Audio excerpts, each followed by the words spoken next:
Hola, soy Rubén Vergés, soy Rider y estáis viendo PRExtremeTV. Hola, soy Sofía, soy Rider y estás viendo PRExtremeTV.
Red Bull Crash Ice Team World Championship continues to heat up in event number 3 on the Ice Cross Downhill World Championship Tour, returning to Munich after a 4-year absence from the capital of Bavaria. Early on, the action is incredible, and it's clear that the fans will be treated to some serious team racing today. That and some serious carnage.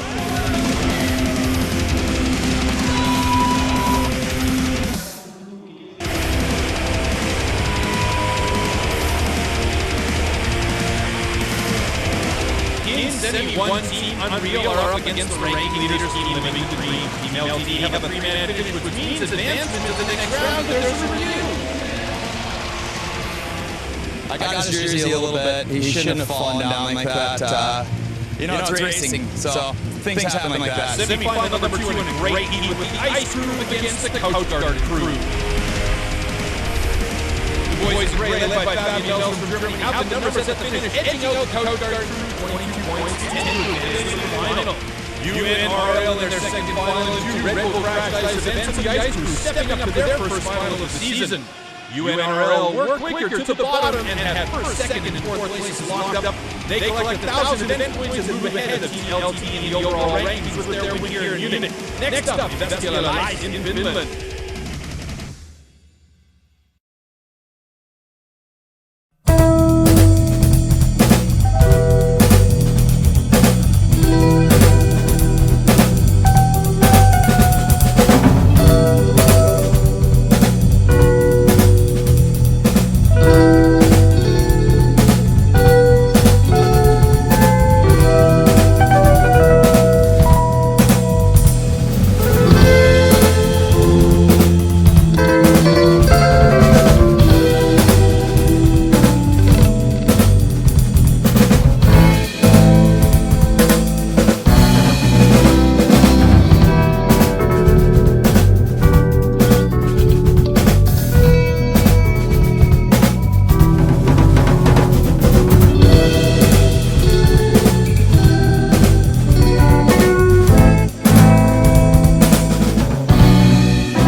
I'm a soldier, and that's why I'm so over the lot. Tell me what I cross my chest.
come out here and do what I've achieved here tonight has just been the most unbelievable thing in my life.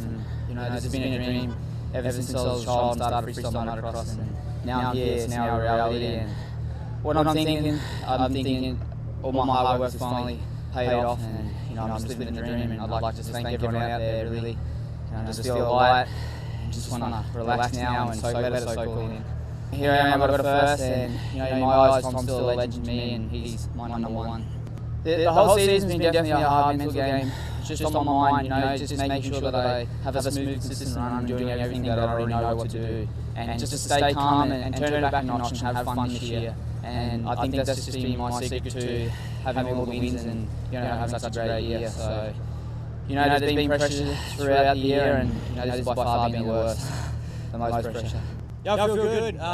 Wasn't my best run for the final, but yeah, overall I bring my new trick here, which is what I wanted to do. And leading into the final, I did everything I wanted, and I was super excited about my riding. And to be on the podium with two other Aussies is pretty good. This year was really scary. I thought the sport was just going to skyrocket through the roof, and it has somewhat taken leaps and bounds. But I'm still able to stay pretty strong. The level of riding is amazing, so obviously challenging for everyone. Everyone's really picked it up this year, and stretched us all out. So I had to really try my hardest to try and keep up, try and keep ahead of everyone, but it just didn't go my way this year. So next time.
Hola, soy Paco Beñerel, soy rider de esquí freestyle y estoy viendo PRExtremeTV. Hola, soy Rubén Vergés, soy rider y estáis viendo PRExtremeTV. Hola, soy Sofía, soy rider y estás viendo PRExtremeTV.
Hola a todos, desde Sebring, donde hemos disputado las Lamborghini World Finals en el circuito, uno de los circuitos más históricos de Estados Unidos, en el estado de Florida, los Estados de Miami.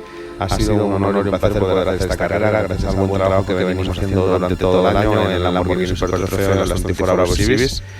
Y bueno, la verdad que ha sido un fin de semana muy bueno. En la primera carrera del Super Trofeo Europa hemos conseguido hacer un podio, acabar terceros en la categoría Pro-Am, después de que mi compañero de equipo, Alan Schlotter, me dejara el coche en la posición 33, pero cerca del grupo delantero, ya que hubo sofisticado durante la mayor parte de la carrera, del inicio de carrera. Gracias a ello pues pude hacer una buena remontada, puesto 33 en tercero de la categoría Pro-Am. Y nada, la segunda carrera del Super Trofeo Europa fue también unas condiciones parecidas, pero en lluvia, también hubo sofisticada al principio de carrera. Y remonté del puesto 31 al puesto sexto absoluto y quinto de la categoría Pro-Am. También gracias a que estábamos cerca de los coches delanteros por el sticker que hubo en principio de carrera.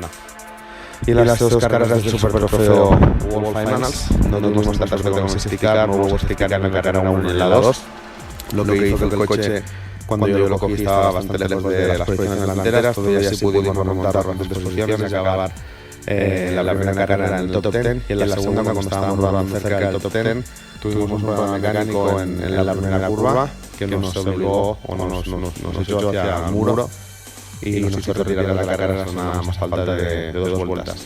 Pero bueno, contento de cómo va la temporada y ya pensando en la próxima carrera, que será las 24 horas de Dubái, que voy a disputar con el equipo Christian Racing de Audi Sport, junto con pilotos de fábrica de Audi Sport. Y muy contento de aquí poco espero poderos ya dar más noticias muy buenas de donde vamos a estar el año que viene, además de las carreras de las 24 horas de Dubái. Muchas gracias por el apoyo y nos vemos pronto. Un saludo.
Tu opinión nos interesa. Si tienes algo que decirnos, envíanos un mail. Esperamos tus sugerencias.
Do something that you're good at and you like doing, because you're going to spend your life doing it. I think that's one part of success. And then the other one is just attention to detail. You know, they don't leave anything to chance. Armstead is a very efficient flying, very precise and efficient flying. It's always a pleasure to see power flying because the flight is just smooth and beautiful. This is an example for all of us. Take any type of smooth flying that you see all the guys doing and implementing now. That's all from Paul Bonham. I don't think it's just speed, it's the joy of fine machinery, which in turn generally leads to speed. If I fly against him, I know I have to fly clean. There's no chance against him if you fly with penalties. The smooth, clean, every freestyle that we love to watch. He's a guy that it's always fun to beat just because it's so difficult to do. Paul, an excellent pilot, surrounded by a very, very good team, and he happens to be the most consistent of us all. My favourite saying is, happiness is a journey, not a destination. 2 games to go now. Paul Bonham. He's there. And he's in. Oh, he's done it. Paul Bonham has won the championship. Here comes Bonham. Come on, Bonham. And he is there.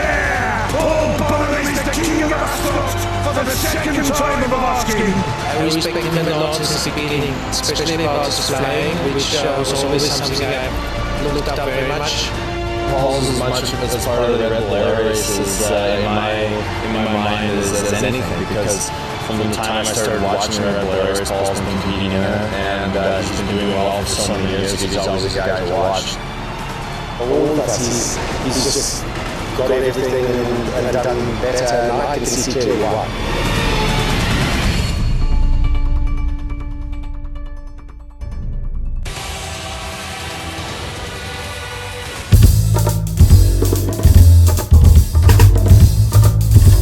Hola, soy Jean Pujol, soy rider de snowboard y estáis viendo PRExtremeTV. Hola, soy Javier Vega, rider de Risky y estáis viendo PRExtremeTV. Buenas, soy Raúl Turpin, rider de BMX y estáis viendo PRExtremeTV.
It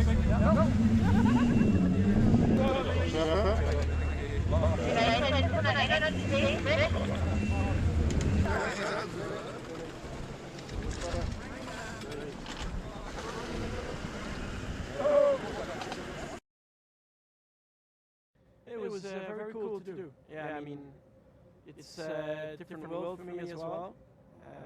But I enjoyed it a lot. I mean, it's quite special to go up and down all the time. And then you have this amazing view. The car's moving around quite a lot. But it's nice. You're just playing a bit with the car. So yeah, I'm really looking forward to the rest of the day. Yeah, I think we can't go much faster than this because then it starts to be a bit too bumpy. But yeah, it's quite cool to do like a drift, twice, to turn around and to go back up and down. So yeah, definitely I enjoyed it a lot, and it looks really almost like a track because they really painted it like that.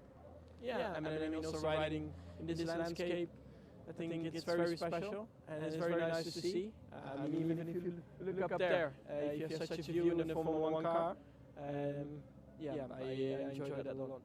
Es war ganz cool. Es ist nicht so einfach, aber am Ende, ja, es sieht schon sehr schön aus, natürlich hier in Kitzbühel natürlich, und es macht viel Spaß.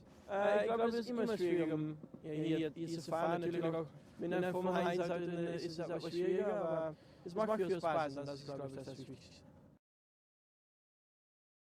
Oh, it's just amazing and fantastic, and it shows what is possible if creative people have the freedom to organize something for the spectators. And in the end, the sport is there to get the spectator really excited. And I think that is optimum possibility in combination with the Hahnenkammer race, the Formula 1, with chains in the snow, unbelievable.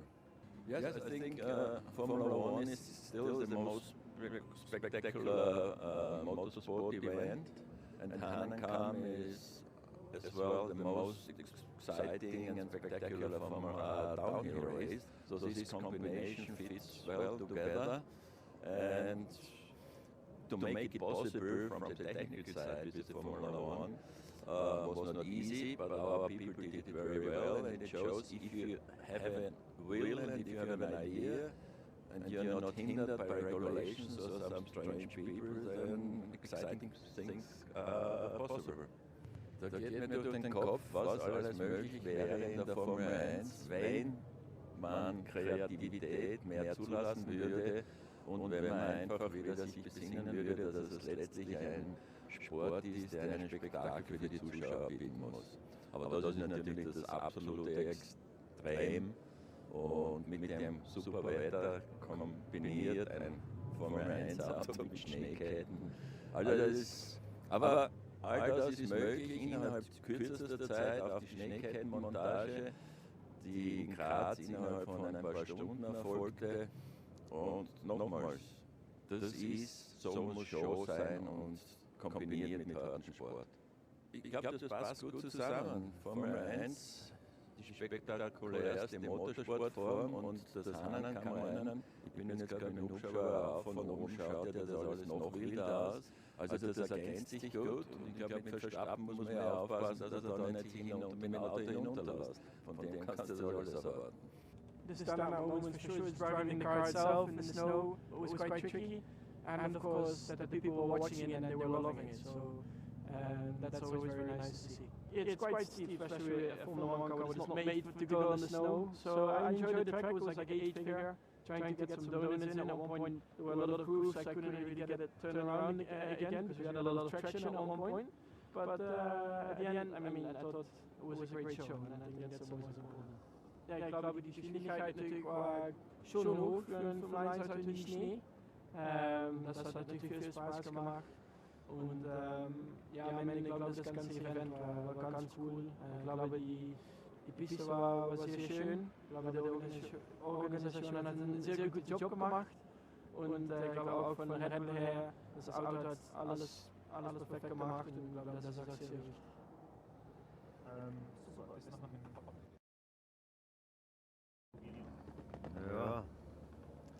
einen Finger werde ich mal schon aufschneiden lassen, wenn ich da mal fahren darf. Naja, vermute mal, ohne dass ich Autorennen gefahren bin. Speed ist ein Thema, Linie ist ein Thema, Weich, Schnell ist ein Thema, das sind alles Themen, die du beim Skifahren auch hast.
taking exams and to know better what is different kind of situation.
Sí, exactamente, no sé los motivos, el balance positivo, claro.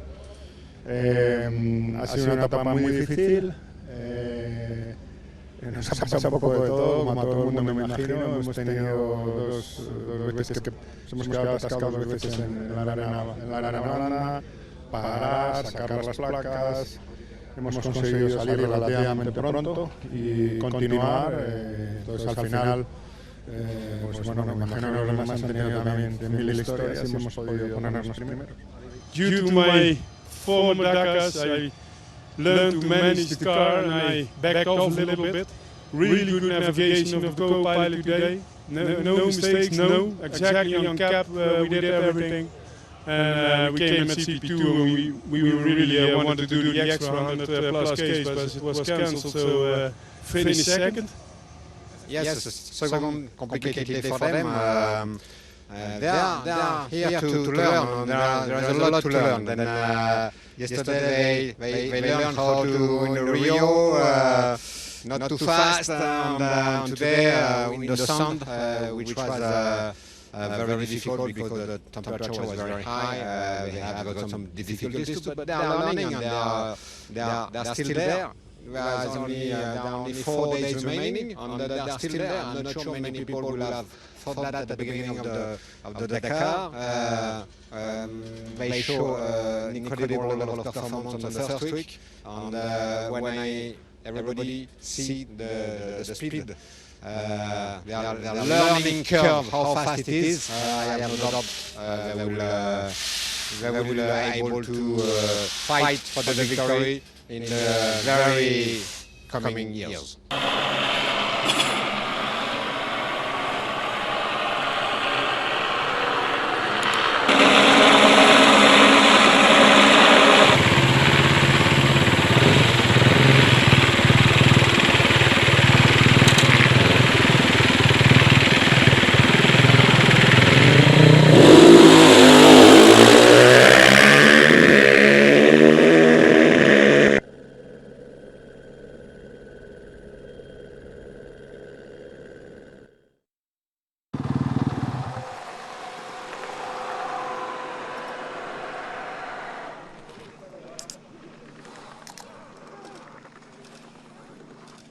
Thank you.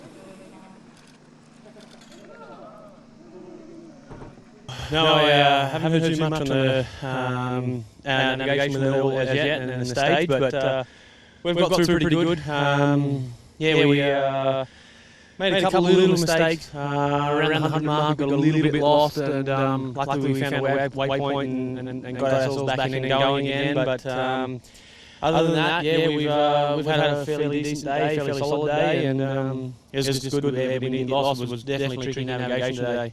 I get to the finish line and then they cancel the rest of it, so it's a bit of a shame. So, but yeah, I guess that's just the way it is. We'll have to wait and see what call they come up with. But it's just a bit of a bummer for me. I have to get to the finish line, and I've done that, and they've called it. So, but I guess that's just the way it is.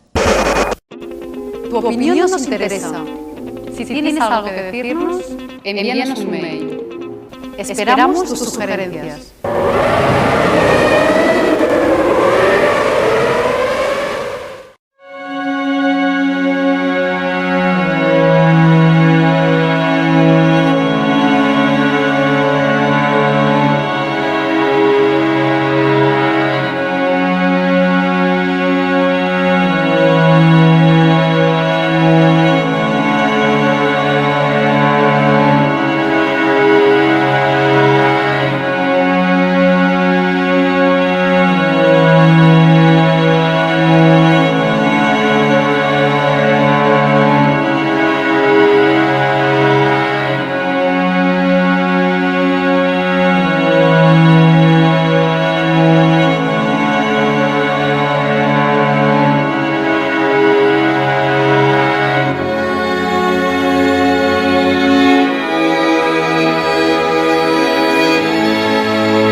Well, you know, I mean, for us, I mean, we won the whole thing twice, so I never really thought I'd be so excited about third place, but it had been a while. I was kidding with everybody over there. I started to forget what the champagne smells like, you know, so it was nice to have that scent again, and I liked it, so I'd like to do that again, and I'd definitely like to do it here.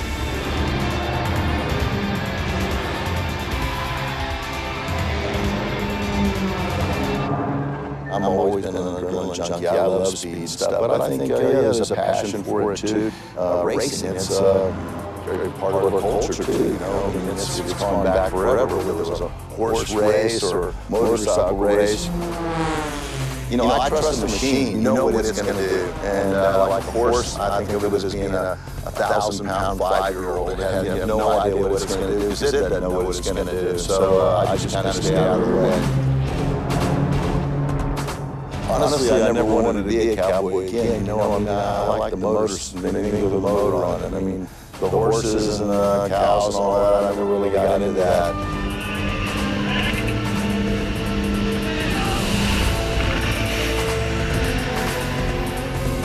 Little Gags was a guy who was riding on his back, he's flying a wingsuit, and it was a lot of fun. I mean,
He's definitely ready. He's vibrating. You can see it from up here. All right, here we go. Finally, letting him go out on course. He busts up a couple of dirt devils as he gets out there. Quick hello to the audience and the judges. And here we are. Time to start his run. 10 seconds.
Estamos en Buenos Aires, estamos en Argentina, con amigos de Europa que nos invitan a la Liga Carlito. Sebastián Ciarri, soy director de marketing y comunicación del Club Argentino.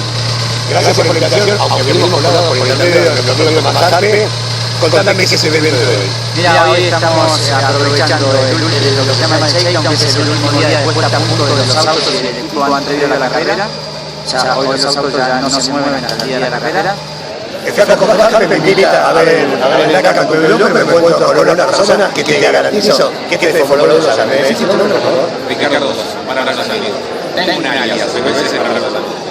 Mi nombre es Ignacio Rovialta, soy de padre catalán, nací en Barcelona y representé a España en el Gran Trophy de Mogollón 97. Primero que te presentas, amigo. Tomás Jarpe. Bueno, Tomás Jarpe tiene un programa de televisión acá en Argentina, te diría que es uno de los eruditos en DTM. ¿Y qué venimos a hacer, Tomás? Pero yo estaba presentando el equipo ante todo, quiero aclarar, somos amigos hace 30 años.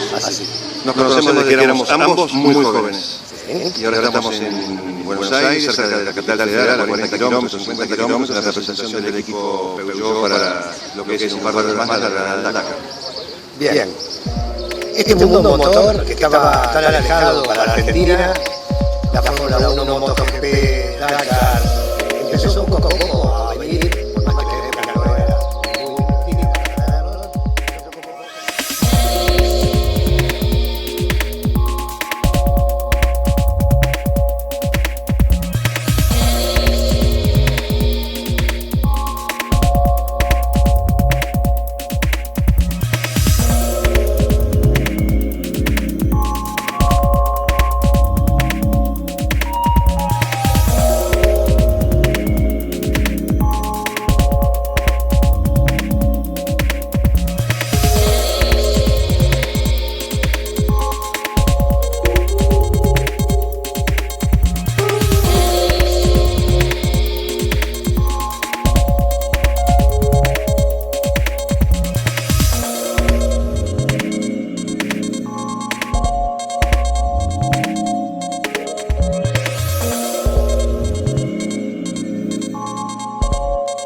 Tu opinión nos interesa.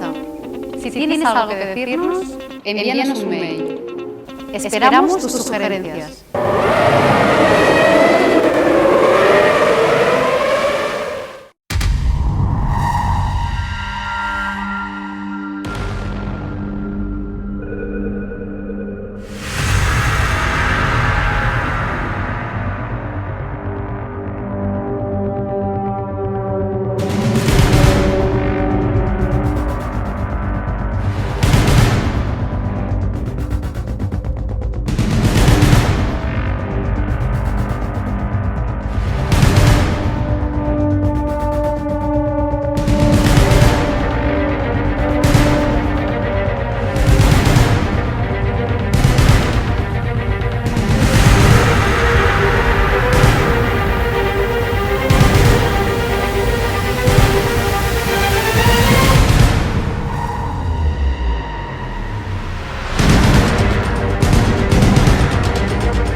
Have fun at Stars and Cars. Make sure you have a great day. Let's go racing.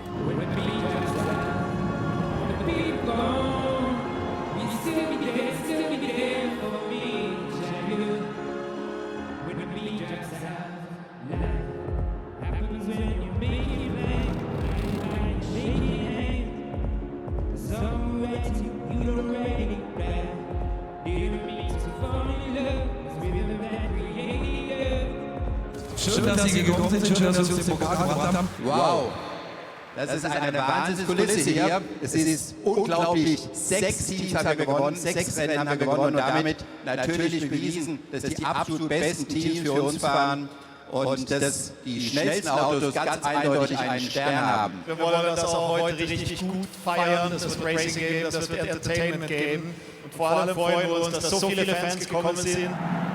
Nicky Lauda driving the Mercedes-Benz 500 SL Rally, and Toto Wolff in the Mercedes-Benz 450 SLC.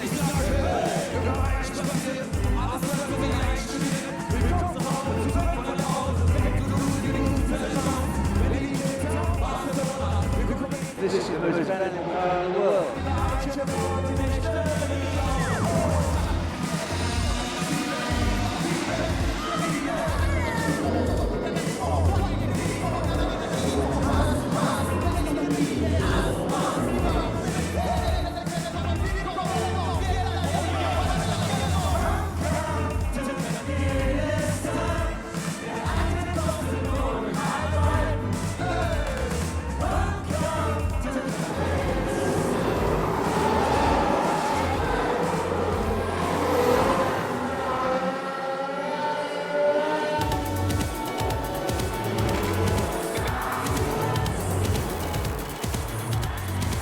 That's a great fun, you know.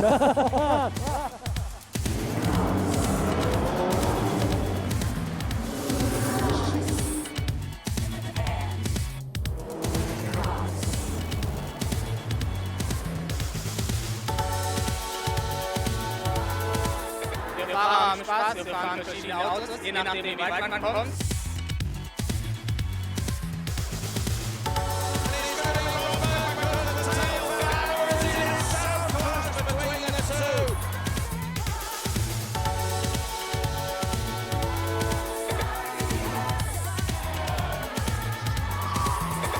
The donuts and the drifting was the best. I love drifting, you know, I never get to do it so much.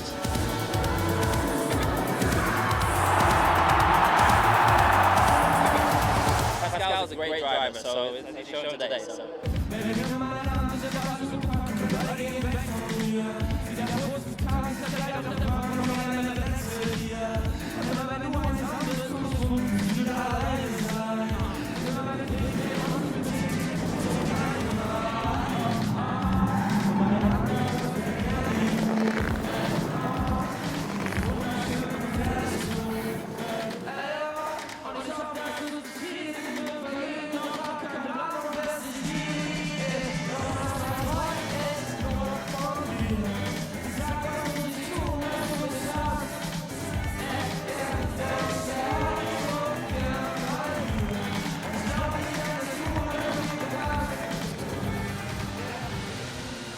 Get everybody together on one playing field and show how good they are against each other is sensational. Great racing, great spectators, great music, really doesn't go any better. This is a new format of Stars and Cars. This is the future of Stars and Cars.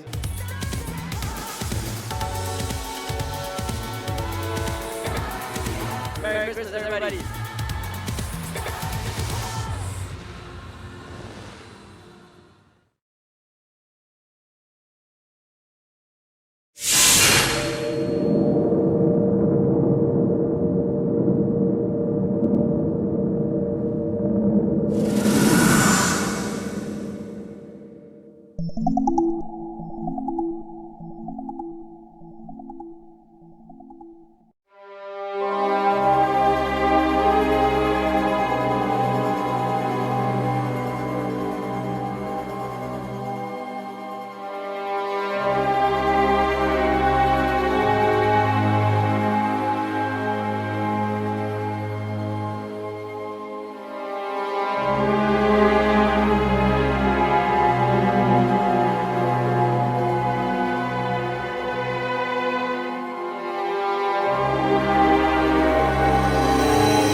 estoy trabajando y estamos viendo PRExtremeTV. Soy Alex Márquez, rider de BMX Mat y estamos viendo PRExtremeTV. Hola, soy rider de snowboard y estás viendo PRExtremeTV.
Tu opinión nos interesa.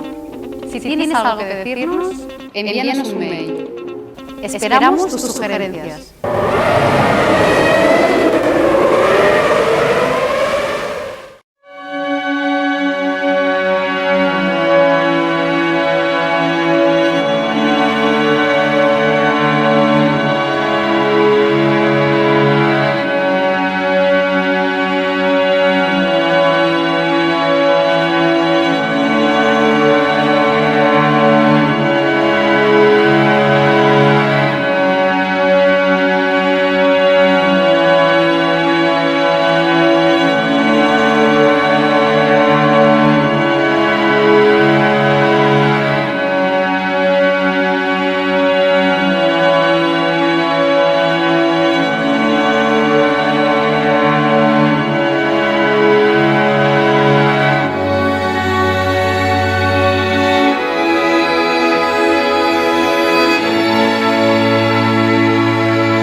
Bueno, mis expectativas son claras. Yo voy a salir a Dakar con la intención de ganar. Una vez que has ganado el Dakar, pues tu único objetivo es volver a repetirlo. Cuando fiché por el equipo yo me apetecía mucho ese nuevo challenge de tratar de ganar con un número de motrices y un motor diésel. Creo que yo me muevo mucho por retos y ese reto, ese challenge de conseguirlo me sigue atrayendo y por eso estoy aquí. Desde luego, cuando esté en la salida de Dakar, mi objetivo va a ser intentar ganar. Lo más importante es que el coche es mucho más competitivo que el año pasado. Estoy mucho más contento y así lo pudimos demostrar en el Rally de Marruecos, aunque también sabemos que el Rally de Marruecos era favorable a un dos ruedas muy difíciles, ¿no? Lo que nos vamos a encontrar probablemente en Argentina son tramos más cerrados, más tipo rally, sobre todo la primera semana. Entonces, el hecho de que suspendiese las 4 primeros días en Perú, donde había mucha duna, mucho fuera de pista, es indudable que nos ha perjudicado.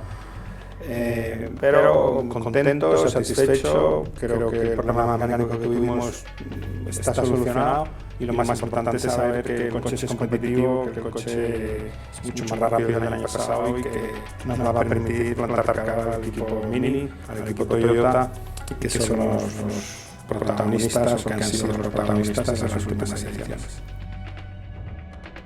Tan importante es la velocidad como la fiabilidad. La fiabilidad en Rally Rides es probablemente lo más importante. No puedes ganar si tienes un coche que tienes pasta durante los 14 días que tengas un problema. Se acabó la carrera, tienes que esperar un año. Sin duda alguna el equipo ha trabajado muy duro también, no solo en hacer el coche más rápido, sino también en hacerlo más fiable. Es cierto que el hecho de que sea un coche nuevo, aunque tiene piezas desde el año pasado, pues implica otra vez todo el proceso de validar las piezas, de hacer otra vez esos long runs, esas pruebas de larga duración que son tan importantes para validar el coche. Nosotros ahora vamos a volver otra vez más a Marruecos para hacer la última simulación y vamos a tratar de llegar lo mejor preparados posible.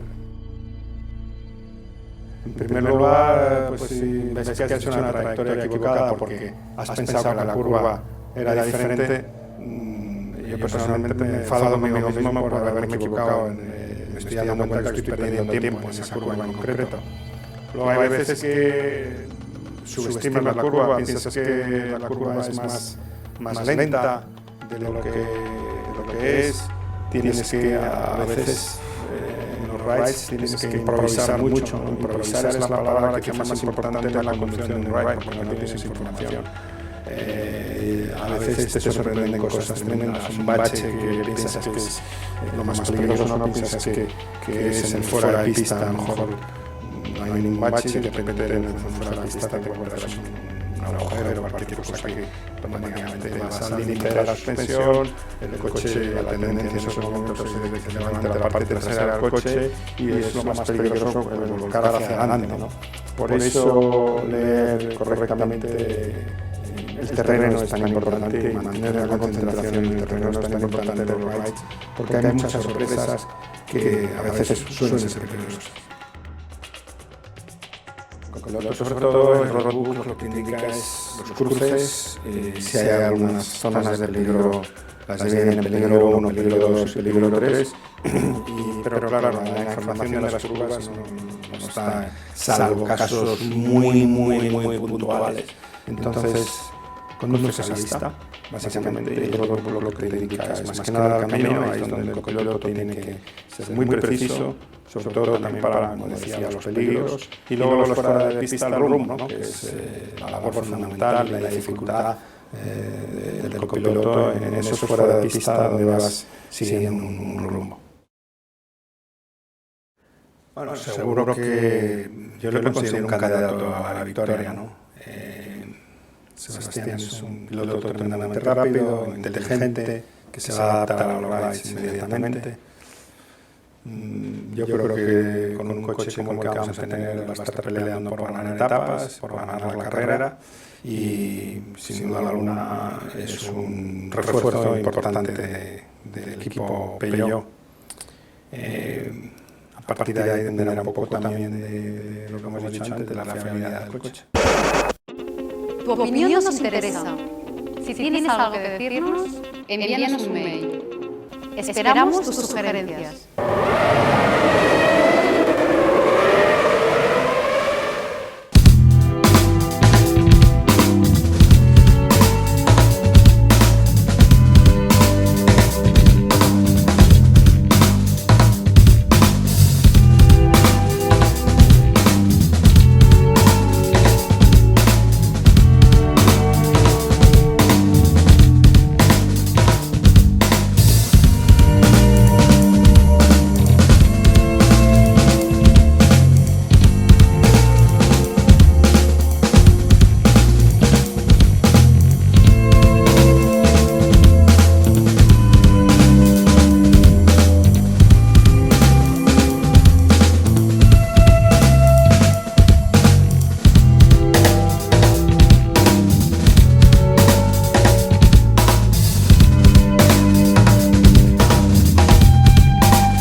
poco sui didoli.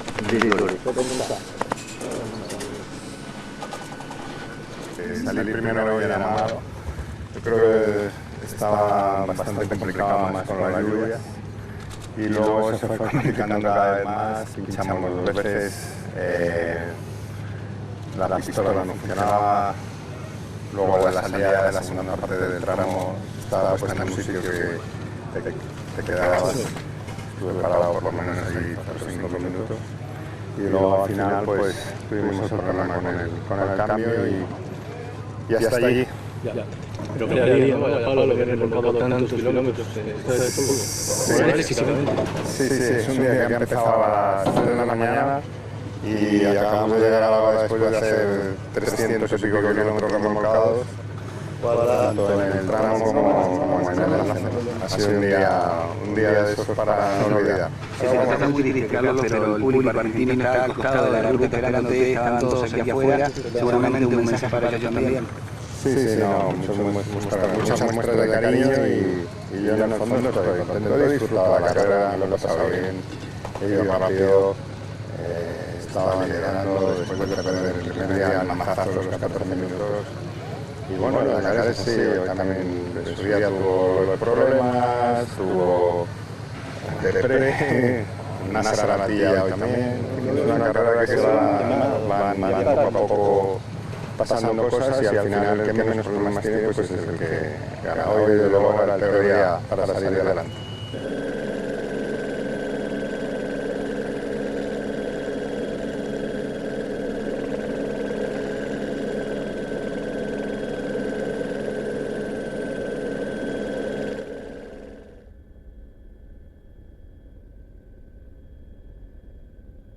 Very long and really very hot. I was pushing all the way. And I'm quite happy to win the stage, you know. And last 30 kilometers we broke the front drive shaft, you know. We have only 2 wheels, but it's good, you know. The tire working very well and no puncture, nothing, you know. The machine really was going very well here. I need to say one more day finish, so it's not so bad. The result I don't know, but for sure this morning we start really safe. We try to do a really good navigation on the way. It was not easy because a lot of navigation, fresh, Rio. And at the end it was really narrow like a labyrinth, you know. But we are really happy to be here. Yeah, it was a long stage, it was not easy, and I tried to keep a good rhythm. In the start I lost some time because we were fighting with Nani. One time I was passing, then he was passing again, we were always in the dust. Then at the end I broke the transmission, but still the time is okay, so no problem.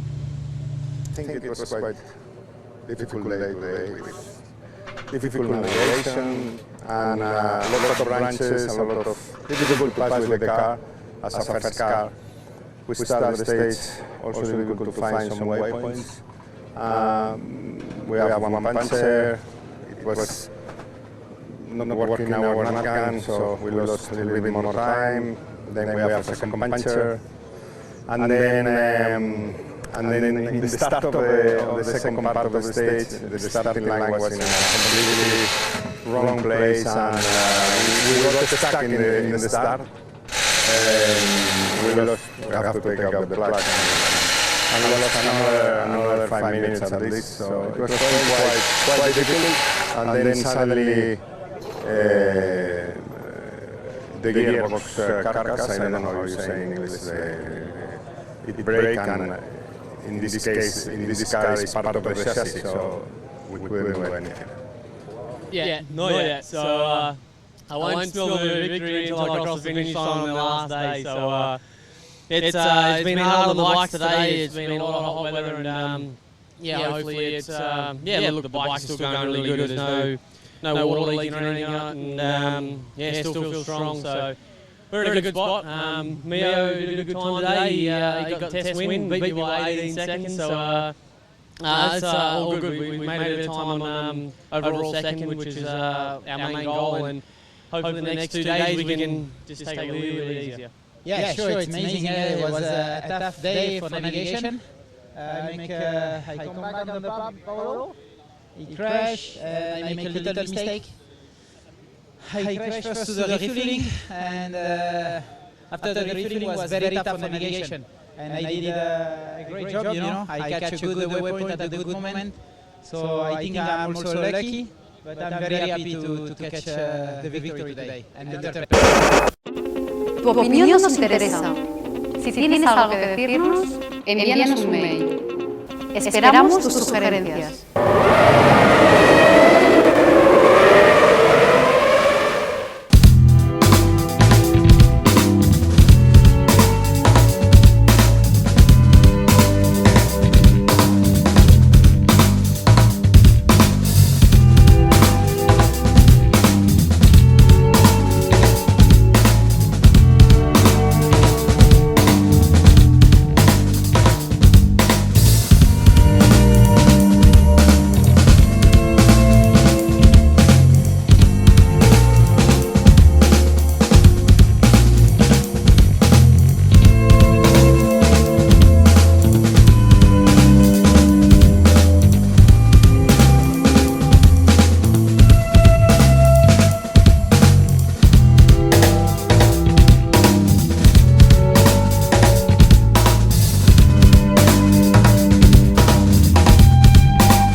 Hola, soy Morras, soy rider de snowboard y estás viendo PRExtremeTV.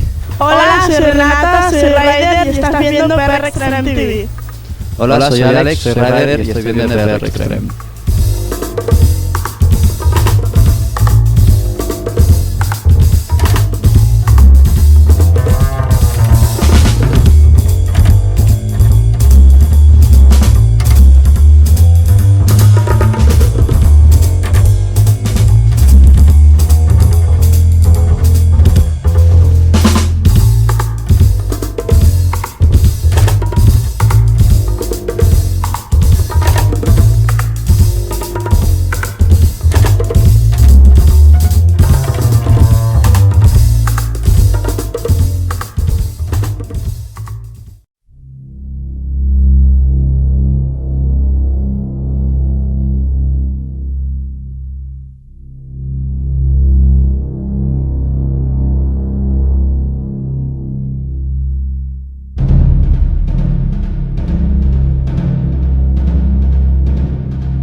Soy Mar Monera, rider de District Eagle, y estás viendo PRExtremeTV.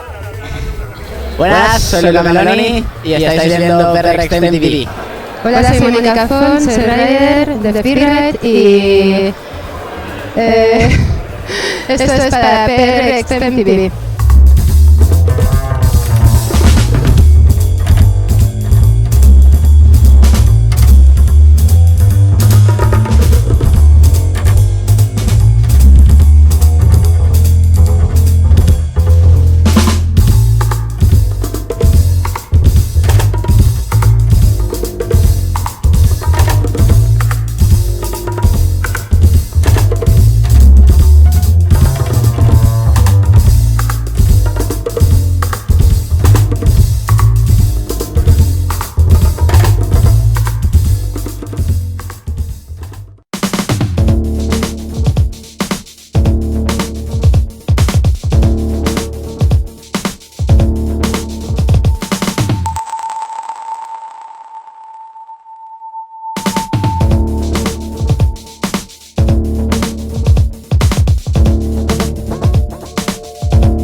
championship points will be the focus of the best ice cross downhill races in the world.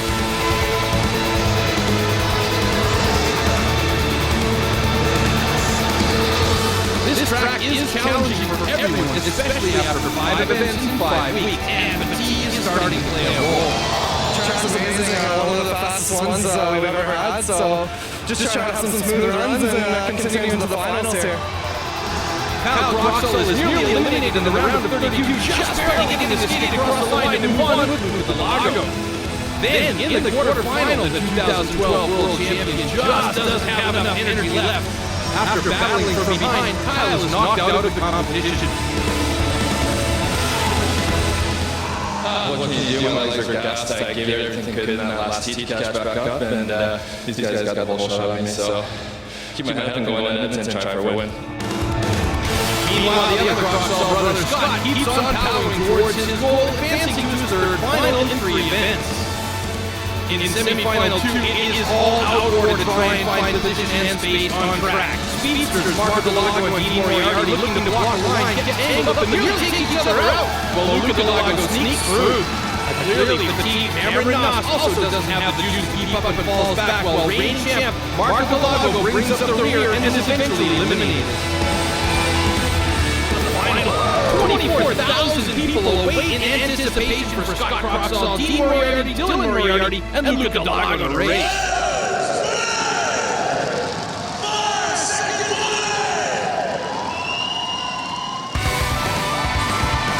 Once again, Groxall proves he's ready with a solid start. He powers his way down course, while the Moriarty brothers battle for second place with Luca Delago.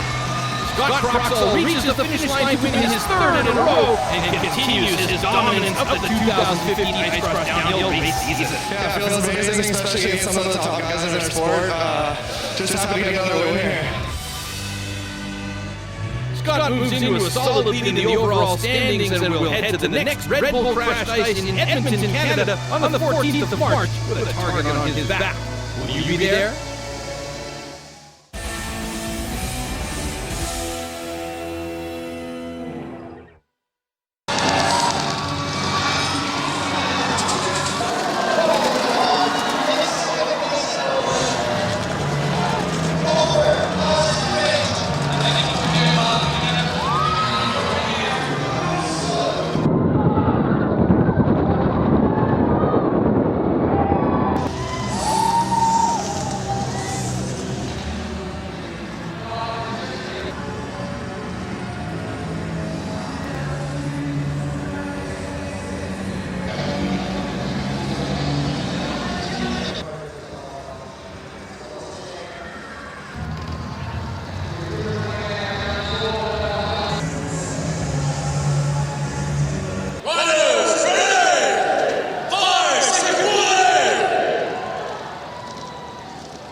I don't even know what happened. It hasn't sunk in. I got the whole shot and just was able to stay in first place the whole way down. And I'm holding this first place trophy now, so I'm just really happy about that. And just want this to keep going. This is crazy. Yeah, I've had so many chances for this World Championship. Second place overall, a couple third places, and a fourth place. So it was just a matter of time until I figured out how to win these final races. And I figured it out. Now the floodgates are open. Here we go. This was a very intense course. You had to be on the point all day and know the course really good. We had some good practice runs. I just felt really comfortable on it. Yeah, the Belfast crowd was just crazy. I mean, the fans were just cheering all night long, getting us going. So I hope it comes back here and we get to compete in front of them again. That's a dream come true. Me and him worked so hard in the summer, and it paid off going second and third there. Yeah, the track was really technical, speed, and technical at the same time. Me and my brother are good at both, and it paid off. Home race in Edmonton is going to be a fun track, home crowd, getting going, and hopefully I can come out on top, Canadian finish again. Scotty and my brother had both great starts, and it was hard to keep up with them, but I'm happy for both of them, Canadians 1, 2, 3. I mean, this track is so long and so technical, it was really exhausting. I saw Luke at the final, he was just on the floor dying. He wasn't hurt or anything, just exhausted. I think that's how everyone was feeling, even after the semis, after the finals. It just takes everything out of a rider. But it's an awesome track and it was fun. Yeah, we're really excited. We've had a number of international events over the last number of years. So it's really good to see a winter sports event in Northern Ireland. Well, I'd rather the professionals were doing it than me. It looks quite scary. But it's a fantastic backdrop against which to have the track. I'm really looking to see what kind of speeds and bumps they have along the way. Well, of course, we've got the topography, so it's downhill. And of course, the backcloth, I think, makes it especially unique.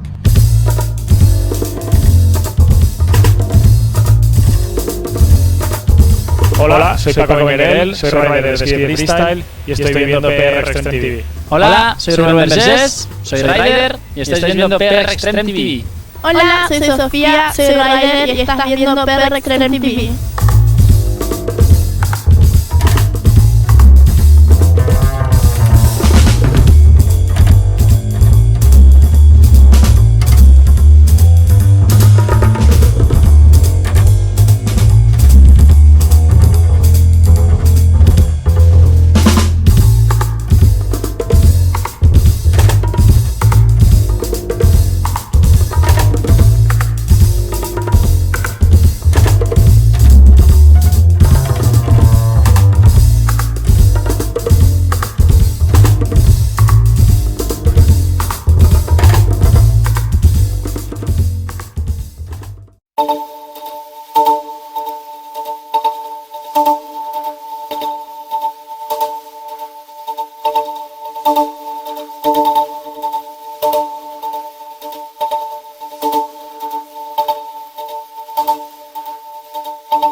soy Paco Benguerel, soy rider de esquí freestyle y estoy viendo PRExtremeTV. Hola, soy Rubén Vergés, soy rider y estáis viendo PRExtremeTV.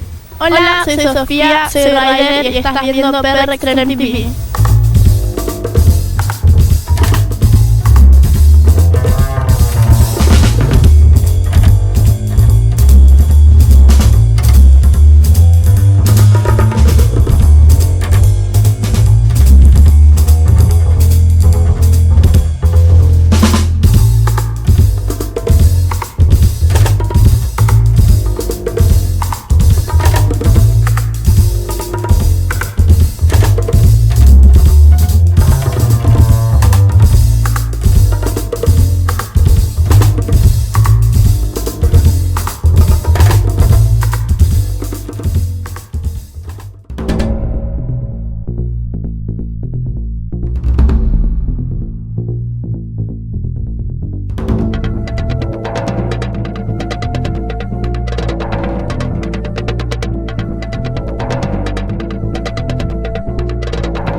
PRExtremeTV. PRExtremeTV. PRExtremeTV. PRExtremeTV. PRExtremeTV. PRExtremeTV. PRExtremeTV. PRExtremeTV. PRExtremeTV. PRExtremeTV. PRExtremeTV. PRExtreme TV.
time ever for a Red Bull Crash Ice in this country. Tonight, World Championship points will be the focus of the best ice cross downhill races in the world.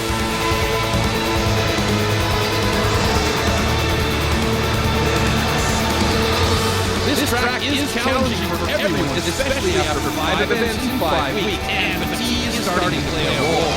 The track's amazing, one of the fastest ones we've ever had, so just trying to have some smooth runs and continue into the finals here. Kyle Groxall is nearly eliminated in the round of 32, just barely getting the skate across the line to move on with the Lago.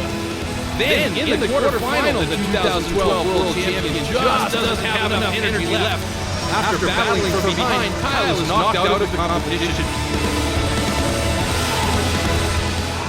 What can you do? My legs are gassed. I gave everything I could in that last heat to catch back up, and these guys got the whole shot on me, so keep my head up and go in Edmonton and try for a win. Meanwhile, the other Groxall brother, Scott, keeps on powering towards his goal, advancing to his third final in 3 events. In semi-final 2, it is all outboard to try and find position and space on track. Speedsters Marco Delago and Dean Moriarty looking to block the line, get tangled up and nearly take each other out, while Luca Delago sneaks through. Clearly fatigued, Cameron Noss also doesn't have the juice to keep up and falls back, while reigning champ Marco Delago brings up the rear and is eventually eliminated. 24,000 people await in anticipation for Scott Groxall, Dean Moriarty, Dylan Moriarty, and Luca Delago to race.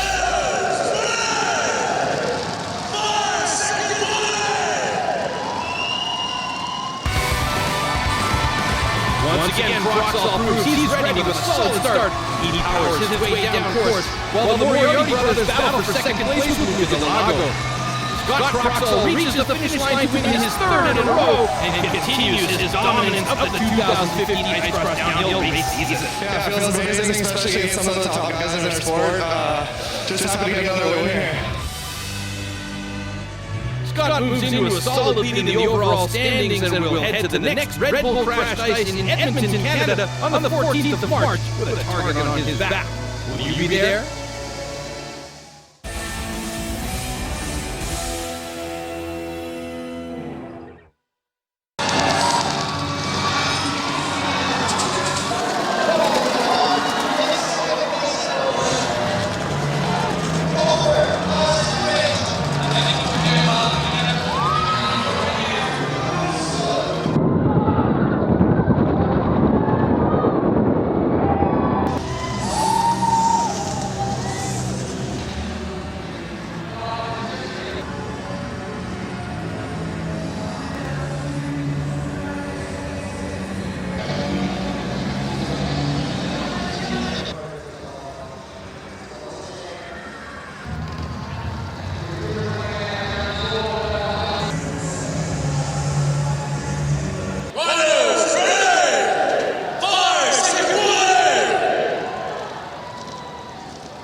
I don't even know what happened. It hasn't sunk in. I got the whole shot and just was able to stay in first place the whole way down. And I'm holding this first place trophy now, so I'm just really happy about that. And just want this to keep going. This is crazy.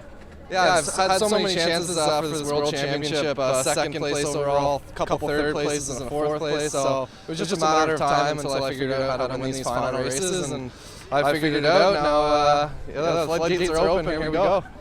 This was a very intense course. You had to be on the point all day and know the course really good. We had some good practice runs. I just felt really comfortable on it. Yeah, the Belfast crowd was just crazy. I mean, the fans were just cheering all night long, getting us going. So I hope it comes back here and we get to compete in front of them again. That's a dream come true.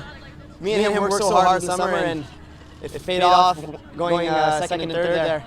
Yeah, the track was really technical, speed, and technical at the same time. Me and my brother are good at both, and it paid off. Home race in Edmonton is going to be a fun track, home crowd, getting me going, and hopefully I can come out on top, Canadian finish again. Scotty and my brother had both great starts, and it was hard to keep up with them, but I'm happy for both of them, and Canadians 1, 2, 3. I mean, this track is so long and so technical, it was really exhausting. I saw Luke at the final, he was just on the floor dying. He wasn't hurt or anything, he was just exhausted. I think that's how everyone was feeling, even after the semis, after the finals. It just takes everything out of a rider, but it's an awesome track and it was fun. Yeah, we're really excited. We've had a number of international events over the last number of years. So it's really good to see a winter sports event in Northern Ireland. Well, I'd rather the professionals were doing it than me. It looks quite scary. But it's a fantastic backdrop against which to have the track. I'm really looking to see what kind of speeds and bumps they have along the way.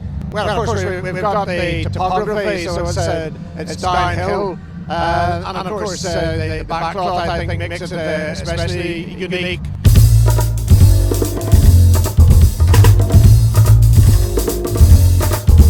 Hola, soy Paco Miquel, soy rider de esquí de freestyle y estoy viendo PRExtremeTV. Hola, soy Rubén Vergés, soy rider y estáis viendo PRExtremeTV. Hola, soy Sofía, soy rider y estás viendo PRExtremeTV.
Near downtown Santa Cruz, California, just off the ominous coastline and overlooking the lighthouse, is a famous surf break known as Steamer Lane, also known as the Lane for locals. This point, surrounded by waterfront cliffs, provides a stadium spectator-friendly setting for the world's top surfers to test their skills against the cold winter conditions of the West Coast. This is the O'Neill Cold Water Classic. You're watching the Red Bull Signature Series.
Everybody, Salman Kelly here, your host of the Red Bull Signature Series, and allow me to welcome you to Santa Cruz, Northern California, the setting for the O'Neill Cold Water Classic. Now, surfing in this region dates back to the 1930s. Steamer Lane gets its name from the ships of that era that traveled back and forth to Santa Cruz Pier, and on the flat days actually generated the waves for local surfers. Now, this is surfing unlike what typically comes to mind with warm tropical locations. This region comes alive in the winter months with conditions that include big waves, water temperatures in the low 40s, navigating giant bull kelp, and even the occasional sighting of sea life that includes killer whales and great white sharks. Yet, despite these challenges, the location of this cold water right-hand reef point is protected from the brutal northwest winds, which typically shut down other breaks in the region. With that, offers consistent waves like we have today as this perfect right point. Our finals are about to start, so we're going to check in with Chris Cote and the big wave legend, Mike Parsons. Thanks, Sal. Yes, welcome surf fans to Steamer Lane. This is the 2015 O'Neill Cold Water Classic.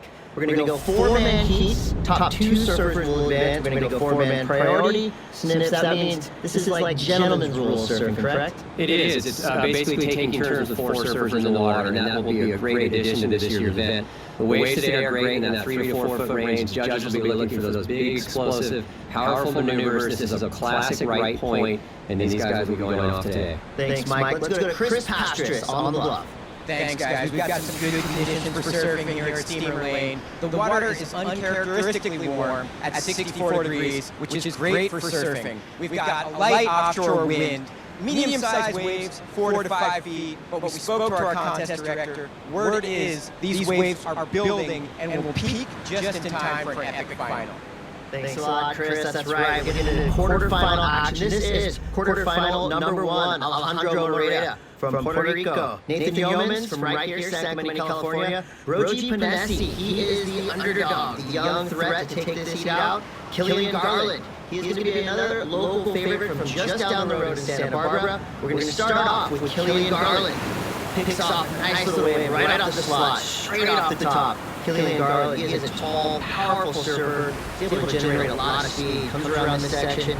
Nice hooking turn straight back into the power source. Another big snap, releasing the fins. Killian Garland, so he grew up in right-hand point breaks and is showing his style right here, shooting Steamer Lane really well. Well, it really is, Chris. He's got a beautiful style. He's a tall surfer. He's got a lot of leverage. He's really smooth through his turns on that wave. As now we'll pick up Alejandro Moreta from Puerto Rico. Beautiful snap right in the pocket there. This is another nice looking wave in the lane. And as you mentioned, those slot waves are the ones these surfers are looking for with that scoring potential. Two big scores to start us out at 7-5 for Killian Garland. Followed up with a 6-7-3 for Moreta. Take a look at Killian Garland's opening wave. Yeah, I like his pace on this wave. He's really smooth. That was a great turn right there, releasing the fins. And steamer lane is one of those waves that has a lot of refraction and bump off the rocks, so your timing and the pace of your surfing is very important. Alejandro right here, really nice snap right in the pocket there, and then a little foam line. So those are some good opening scores, and they'll put those two surfers in a great position. Again, the judge is looking for speed, power, flow. We'll see what Killian Garland can get going on this. Nice right, he throws the fins, nicely executed frontside reverse, tries to follow it up with the 360. A nice combination for Killian Garland. Yeah, that was a case of really surfing that wave up. It wasn't much of a wave, and two fantastic moves for Killian Garland will give him a decent score. And now Panesi on the wave behind. Look at the bump coming off the rocks there. Beautiful first turn, throws the fins. And another one. This is a difficult wave to ride. He's doing a very good job of timing his turns. Roji Panesi, of course, he is the grommet in this. He's the youngest of these four competitors. He's from right up the street of Pacifica. You can hear the locals loving the performance of Roji Panesi as he comes through with a nicely scoring wave. And there you see the crowd goes wild. Mike, this is one of the only spots in the competitive world of surfing where the spectators actually stand above the surfers as they're taking off on waves. Yeah, the lane is an amazing amphitheater for surfing. You can see those spectators looking down off those rocks as we check in with Alejandro right here. Just a small wave. But yeah, it's one of the greatest places to view a surf contest in the world. And it is a world-class right point. And Alejandro, just some nice cutbacks here on this wave, not really allowing him that long wall. Wave selection will be very critical today, and you want those waves to peel all the way down the point. Well, this is our first look at Nate Yeoman. Of course, he had the big win here last year. His backhand is explosive. If he can get this thing going, this is going to be a good score. Nate Yeoman's getting involved now, carving hard. Another powerful surfer. Goes to the chop hop. Now that is not really a big scoring maneuver, but the fans still like it. Yeah, absolutely. Let's check in here. Nate Yeoman's off the bottom. Big, powerful first turn.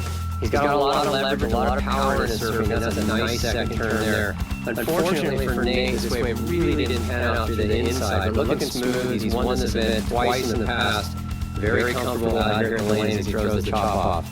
Well, we were hoping for a big finish from last year's winner, but unfortunately Nate Yeoman goes down in fourth place. Alejandro Barreto follows him in third, advancing through Roji Panesi and winning that heat from Santa Barbara, California, Killian Garland.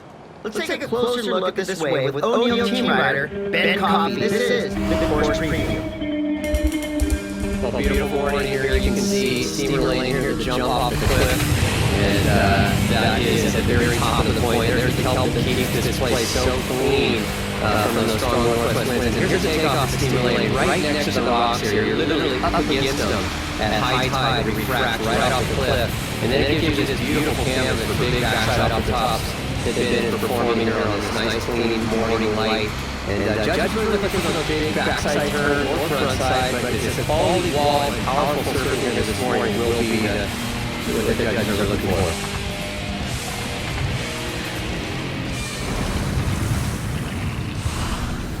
We are all set for quarterfinal number 2. It's going to be Jake Halstead from La Jolla, California, Victor Dunn from Newport Beach, Rafael Teixeira, our sole Brazilian in this event. And then we're going to wrap it up with Derek Peters, surfer in yellow. He is from Huntington Beach, California. Derek Peters, of course, he was a standout here last year. We look for Derek as probably one of the threats to take out this entire competition. We're going to start with Derek Peters in yellow. Yeah, U.S. team member for a long time. Beautiful first turn there. This is a great looking wave. He's really in rhythm. Those first two maneuvers were major. And Derek's just a really strong, smart surfer. Always on the best waves.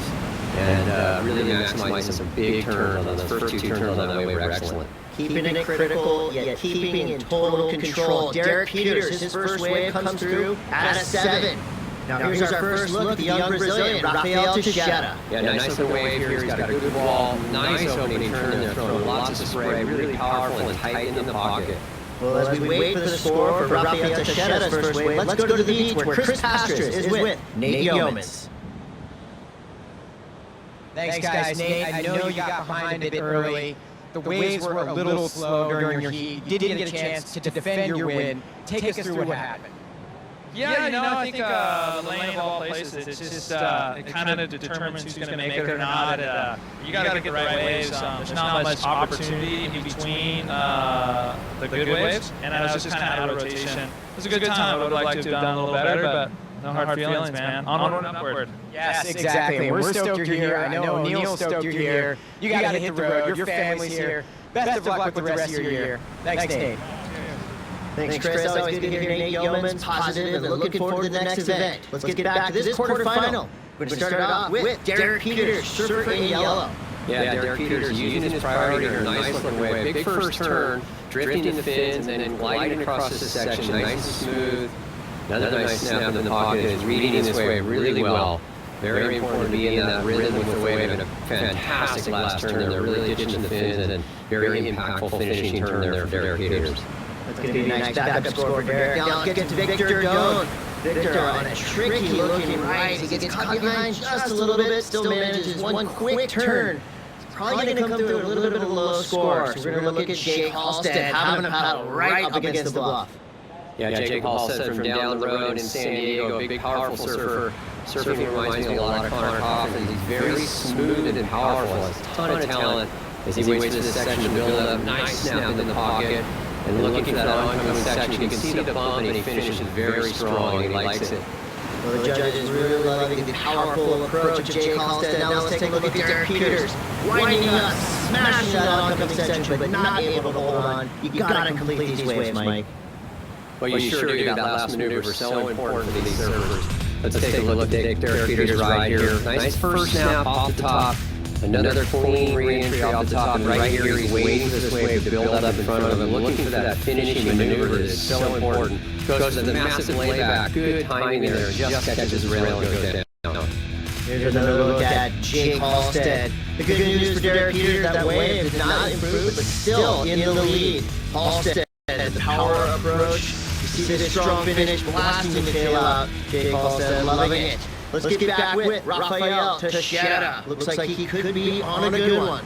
Yeah, Rafael on the backside here. This wave has a lot of bump, that refraction off the cliff. Beautiful first turn. And now the wave gets smooth right here, and he's right in the pocket. Has really good rhythm going here. Very powerful surfer, has a lot of leverage, and really nails that third turn there in a beautiful sweep. He's in perfect flow with this wave and a massive finishing turn. And he loves it, and he definitely is going to give you a great score there. Those are some major turns. Well, that could have been the nail in the coffin for Jake Halstead. Jake's got one more opportunity. And looking back at this wave for Teixeira. Backside vertical approach. The judge is rewarding Teixeira with a 7.10. Yeah, so much power in these turns and really smooth. This turn right there, right on the money. Reminds me a little bit of Chris Gallagher, who's won out here in the past. A lot of backsiders have had great luck at the lane, and Rafael really surfed well here this morning. Last chance for Jake Halstead. He needs a 5-7-8. Nice three-turn combination. He thinks he's got enough. Now it's up to the judges. Yeah, let me close for some nice turn. Unfortunately, the way they closed out on that end section, I don't think it's that score comes through at 4-6-7. Not going to be enough. Peters, Teixeira,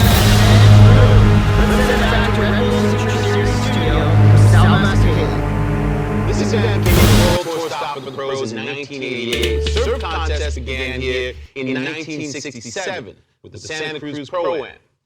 As pro surfers travel around the planet from one exotic and tropical location to another for other contests, this event represents the gritty, die-hard surfer that truly braves these waters for the passion.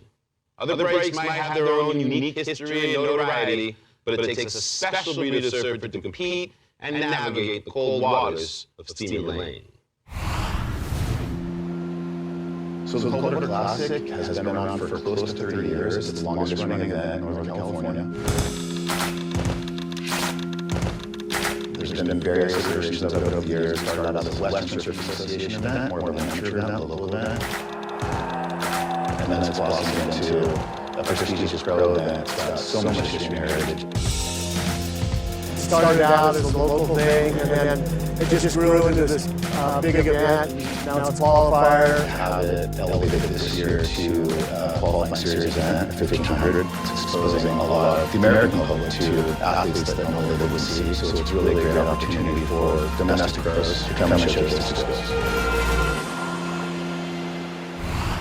That's right, so much history here at Steamer Lane in Santa Cruz, and hopefully today we'll make some more. This quarterfinal number 3 absolutely stacked. 2 locals, Bud Freitas in red and Randy Bonds in blue, going up against Jake Davis and Keone Jan. Let's get this quarterfinal 3 matchup started.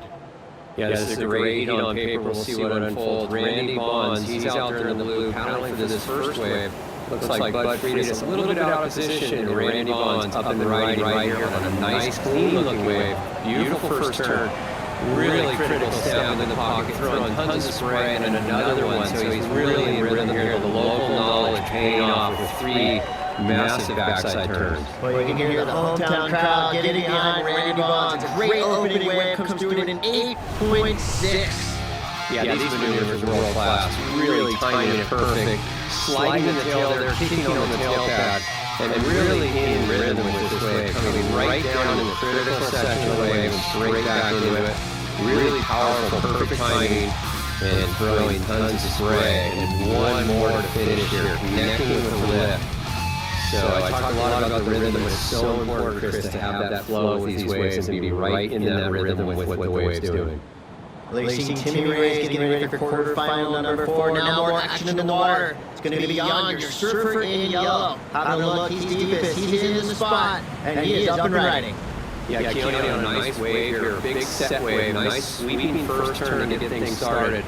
And another clean wrap right in the pocket. He's looking for this wave to get steep and get very critical in the lip, and he's unable to do that. Just nice clean cutbacks though. This will probably be a backup score for him, but good ride nonetheless. As the judges catch up, we're going to go with Chris Pastris, who is with the quarterfinal number 2 winner, Derek Peters. So Derek, you made the quarterfinals last year, and now you're moving into our semis. Take us through that heat. Yeah, it's high tide right now, so there's not a ton of really good waves. You just got to be really selective for the waves you pick. With priority, that allows you to do that. You know, you have your pick, and no one else can really get in your way of the wave you want. So that's a nice thing about this contest, having priority, and you know, it just allows the best surfers to make it through. So I'm stoked. Congratulations, Derek. We'll see you in our semifinals. Back to you guys. Thanks, Chris. Priority becoming a key element here at the O'Neill Coldwater Classic. Having a look at this wave, it's the 18-year-old surfer from San Clemente, California, Jake Davis.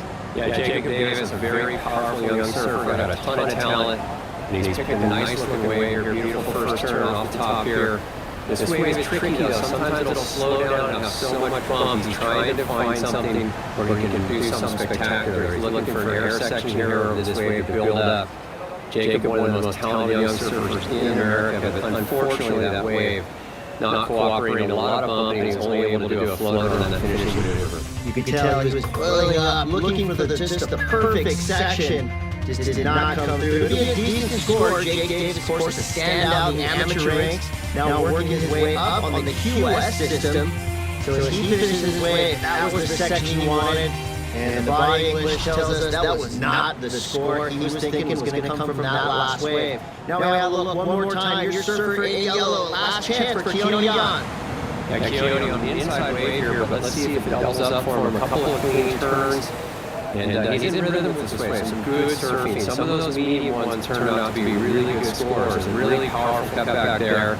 So not a big score unless he has a great finish here, but nonetheless a great ride. Very challenging wave to read. So much refraction coming off the bluff. You see these surfers right as they take off. They know patience is going to pay off as they just wait for those bottom turns, the top turns. They're not coming easy today. That's what the judges are looking for. Big, powerful maneuvers. And you know, Randy Bonds has those in his arsenal. Here he goes. One final effort for Randy Bonds. Yeah, this is a nice looking set wave. Big first turn for a low spray.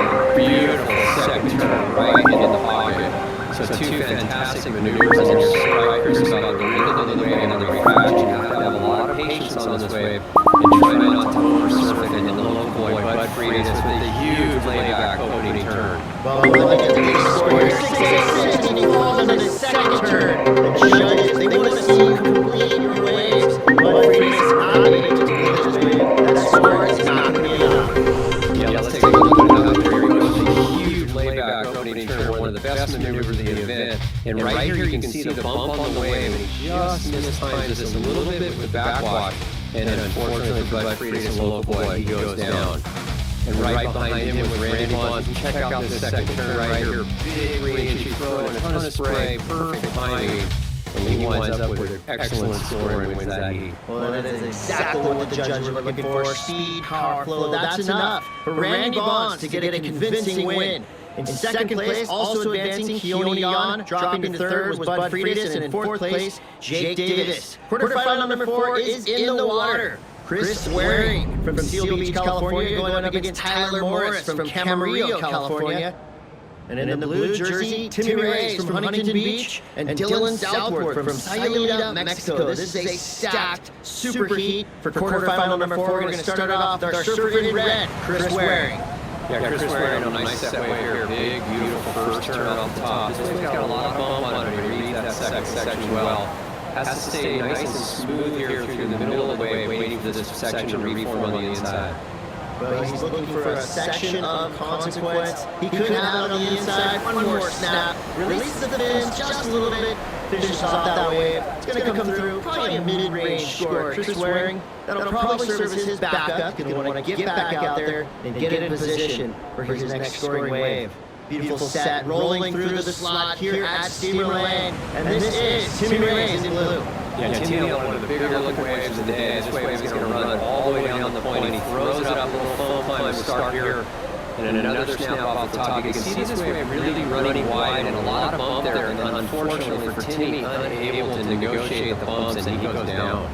Well, we know Timmy Reyes as a surfer that can tackle any wave that comes his way. Put him in waves of consequence and he'll do just about anything. And speaking of that, Tyler Morris from Camarillo, California, he's the underdog in this heat. He finds himself on a nice looking mid-sized set wave. Well, this is a nice clean wall in front of him, and he unloads on that second section. Really quality turn there. And another one, so good rhythm on this wave, and blows the tails for the finish. So this would be an excellent score for Tyler Morris. Tyler Morris, another big, powerful regular footer, going to work here at Steamer Lane. Yeah, I really like Tyler this wave. Nice opening slash, gets right in the pocket right here. This turn on the money. Kicks the tail. That sets him up nicely for another little down carve here. And the wave, he's looking for that closeout. Wants to end with an explosive maneuver. He does just that. Kicks the tail, a little bit of a lay back there, and rides out of it clean. Well, born and bred in the beautiful point breaks of Sayulita, Mexico, Dylan Southworth. Up and out, but right behind him, Morris, again, looking for a backup. Yeah, this wave refracting off the rocks nicely. You see that wedge coming out of him, so much power pushing against you, and he's able to connect that oncoming section. So another nice wave there for Tyler Morris, powerful surfing. As Tyler Morris kicks out and regains himself in the whitewater. Quick look at Rafael Teixeira gearing up for semi-final number 1, but we still got work to do here in the quarters as we see Chris Waring having a look. Yeah, nice looking wave here. This one with a bit of a bump off the takeoff, but a smooth wall, and it opens up with a nice clean carve. And this wave is dealing with a lot of white water on the face, but it has a good bowl coming out, and he's executing a series of great maneuvers there, unfortunately going down the last turn. That final section, our surfer is having some difficulty with. Here goes Dylan Southworth. Again, he was born and bred in right-hand point breaks. He needs a decent score. He needs a 5-6-4 to advance. Nicely ridden wave, but I don't think that's going to be enough. Yeah, sometimes it's difficult, this wave. It's coming at you twisting sideways. You're looking for major maneuvers, and unfortunately, apart from that first turn, this wave really tough to ride. Really connected nicely with the first turn. Another nice slash in the pocket where you can see not a lot of wall on this wave. And of course, Chris Waring, the ride before him. This one real flowing, but that turn right there really nice, and this one again. So good rhythm on this wave, good pace to it. And he goes down on that last turn, but before that fall, he had some quality turns. Well, your quarterfinal heat 4 results. Tyler Morris taking the win. Chris Waring in second. Dylan Southworth third. Timmy Reyes will be in fourth place. Semi-final number 1 is underway. Here's your matchup. Roji Panesti versus Killian Garland, Rafael Teixeira, and Derek Peters. 4 surfers from 4 corners of the globe, all fighting to get into that final. We're going to start with Derek Peters in yellow. Derek Peters from Huntington Beach here. Nice looking first turn there. Really timing the backwash perfectly.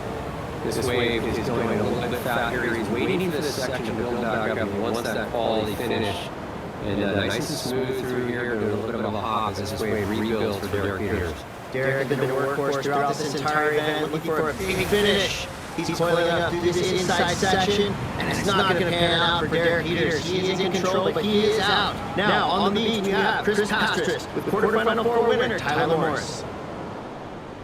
So Tyler, this is your second QS event. You're advancing to the next round ahead of some veterans. Describe what you're feeling right now. A little bit of nerves, a lot of stoke, and just can't wait to get back in the water and surf some more. And what's it like surfing against some guys you've looked up to for years? You know, just to be here, to be in the water with them, and he's like a dream. I can't really believe it right now. I'm still kind of in shock. But I'm just super stoked to have the opportunity. I'm just really fortunate to be here and be healthy and surfing. Just really happy. Congratulations, my man. Good luck in the next round. Back to you guys. Thanks, Chris. Tyler Morris, a relative newcomer to the scene, but doing good here at Extreme Lane. Now we see Derek Peters again finding himself on a gem. Yeah, he really knows how to pick waves and use that priority. This wave looks great for Derek Peters. He's surfing nice and tight to the pocket and really powerful on rail right there. So Derek Peters looking so strong. Big finishing closeout re-entry. Fantastic surfing for Derek Peters. Now, what I love about Derek's approach is he mixes just the right amount of dynamic surfing with that solid fundamental base. You see all his turns perfectly placed, and that's really hard to do here at Extreme Lane. It is. You see him set this wave up perfectly with that first cutback. Really gets him in rhythm with this wave. Right here he's waiting for this steep part of the wave. And this turn right on the money, full commit on rail. Next with the closeout section, so nice timing, powerful surfing, and very smooth for Derek Peters. Now we see 4 surfers in possible contention. It's going to be Rafael Teixeira. We'll see what his backhand can do here on this right at Extreme Lane. Yeah, nice little setup turn there. You see he fades nice and deep in the pocket here. Really like his surfing, how smooth he is and powerful. Nice big clean carve off the top as he waits for this wave to build back up and then nails it right on the money there. So Rafael really in rhythm here, picking good waves and surfing very strong. Well, the sole Brazilian in this event doing damage on his backhand. That score comes through a 7.27. It's all about those quick backhand whips. The judges really appreciating the power of this young Brazilian. Yeah, he's really using the entire wave. See how he fades here and gets nice and tight to the pocket. Surfs a lot of power, he's on rail, he's really smooth, and just really has perfect timing. Connects with the lip there, so some big major turns, exactly what judges are looking for. Well, it looks like at this point, Teixeira finding himself yet again in the spot. He can do no wrong, Mike. Yeah, look at this, he's on another good wave, big first turn. He's going to have to wait to get around this section. You can see all the bump and refraction. Now he's in the clean part of the wave, and it nails that second turn. He's absolutely on fire here in the semifinals, surfing with so much confidence. Big, explosive backhand maneuvers. The judges are eating it up at 6.97 for Teixeira. As he paddles out the back, this heat is winding down. You see our competitors right now. They're looking at the ocean. They want something to come through. And Teixeira just going to town with this beautiful right-hander. Yeah, that first turn there on the money here. He waits right here, climbs up on the face. Nice sweeping carve right in the critical part of the wave, throwing a lot of spray and fantastic surfing to them. Well, it's been an incredible run for this young upstart right up the road in Pacifica, California. This is Roji Panesi. He needs a big score. Wow, full commitment on that first section. I love that cutback, another little layback. Love how he digs into his turns here, throwing a lot of spray and really going for it.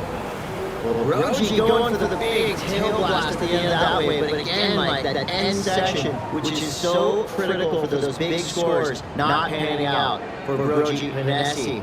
Now in dire need of a huge score, it is Killian Garland looking for a 9.09. Well, that's a big score. Let's see what we can do here. Nice first opening roundhouse cutback, get things going. This wave looks pretty good. It's nice and clean. He's looking for a quality section to really do a big turn, and unfortunately, some nice surfing here, but not a section to perform an excellent maneuver. Well, he needed a massive score, but unfortunately only comes through with the mid-range 4.87. So that will mean we've got our first 2 finalists. Rafael Teixeira winning that heat in second place. Derek Peters advancing through. Let's send it back to Red Bull Signature Series studio with Sal Masekela. Thank you, Chris. Exciting heats here in Santa Cruz. Looking forward to some more high performance in the upcoming heats. Do you think you could brave the cold water conditions of Santa Cruz? There's a lot to talk about, so why not let us know? Get involved in the conversation. Follow the Red Bull Signature Series on Facebook, Twitter, or Instagram, or you go to the redbullsignature.com, where we have even more exclusive content just for you. Plus, you can download the Red Bull TV app, which is amazing. It allows you to watch this show and catch up on all episodes from every season. You're welcome.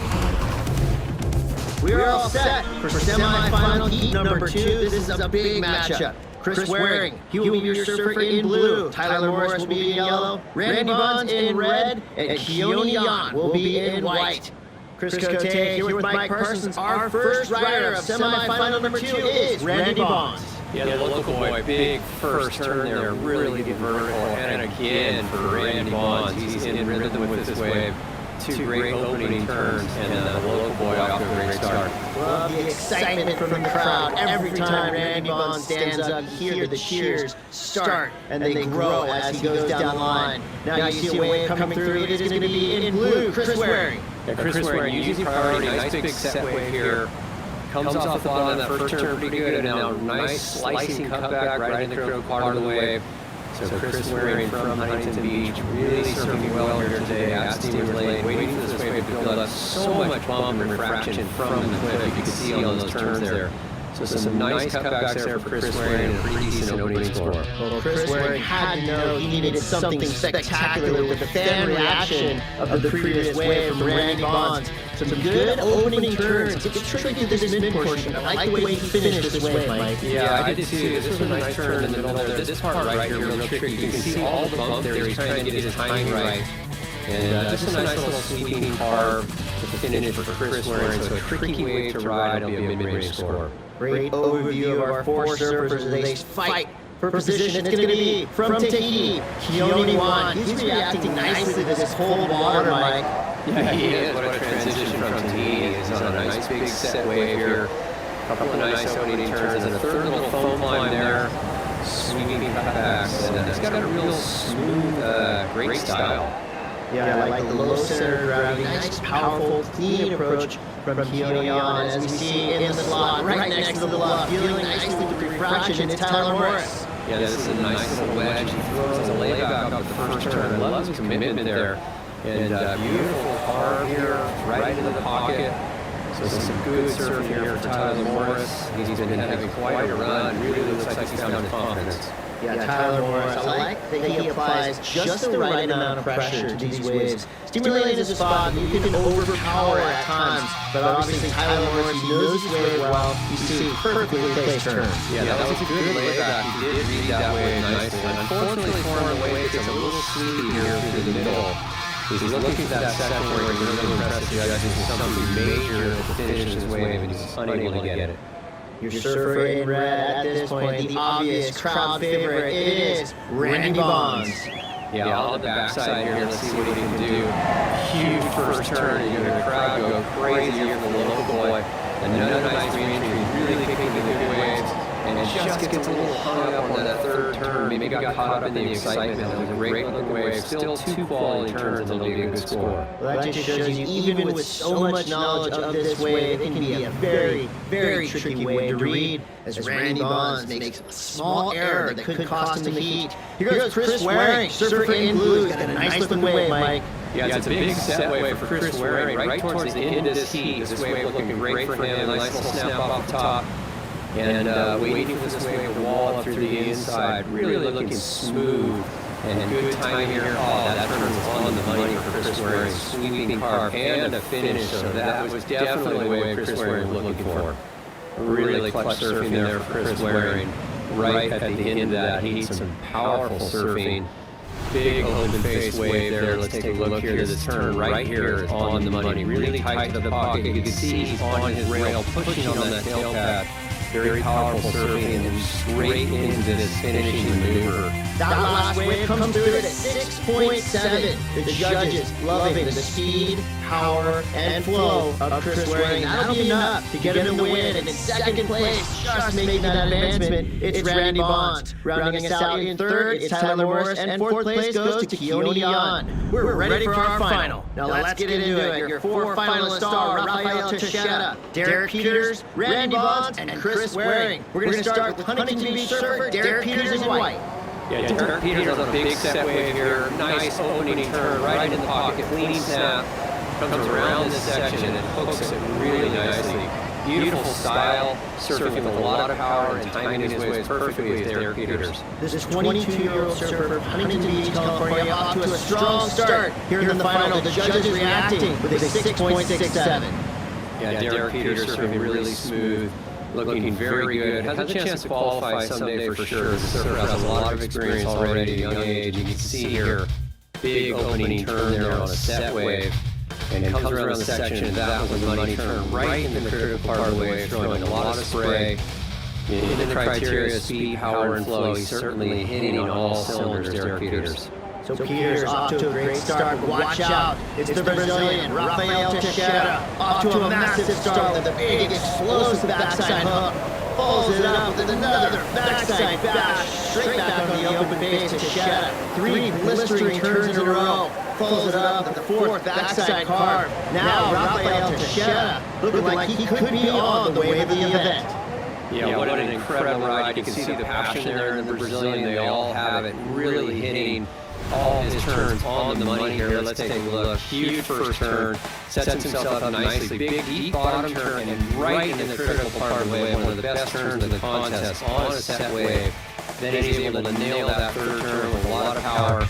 Very much in rhythm on this wave and surfing with so much confidence. This is definitely an excellent category. He's got a strong lead. Well, that is exactly what the judges are looking for. That wave for Teixeira comes through it at 9. Now can Derek Peters answer back? A strong start, speeding down the line. 2 nicely placed turns for Peters. What's he got in the mid portion of this wave? Looking for a big finish, goes vertical one more time in the foam. Another beautiful wrapping turn for Peters. And he finishes. A little bit of a fall. The judges are going to look very closely at that wave for Peters, as Randy Bonds now having a look. Yeah, here goes Randy Bonds, a local boy. Kind of a medium-sized wave, but it looks smooth as he drops in. Nice little check turn to get things started, and then connects with the limit nicely. Looking for a major turn here, and unfortunately for Bonds, that wave filling up and not working out. Now it's up to the Brazilian dark horse threat, Rafael Teixeira. He's looking for a 4.9. He's in position, having a paddle, looking at a beautiful steamer lane right. Teixeira up and riding, goes into a deep bottom turn backside snap combination. Now he gets around a tricky section and a big, beautiful backhand snap straight into another car. Teixeira. He is going to work on this steamer lane right, still ripping this wave from the outside all the way to the inside. Again, Teixeira just needing a 4.9. Looks like more than enough to me, Mike. Yeah, fantastic surfing there from Teixeira. Let's take another look. Big opening turn, comes around the section, negotiates the bump perfectly, and unloads on that second turn. Perfect timing.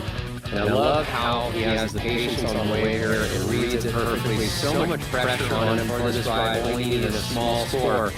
And surfing it like it was the very start of the heat, no pressure at all, getting another excellent score.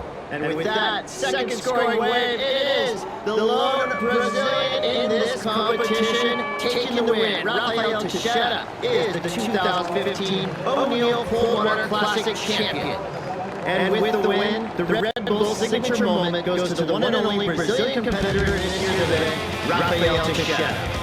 With no major sponsor, the 22-year-old Yuki footer came to Steamer Lane for his first time ever and took on the stacked local and international field of competitors, walking away with his first ever Key West win and earning him 1,500 qualification points. After a 9-point opening wave, Rafael finished with a come-from-behind win, comboing third and fourth place with a last-minute 7-10 before the closing bell. Congratulations to Rafael Teixeira for becoming the 2015 O'Neill Coldwater Classic champion. And here he is with Chris Patrick.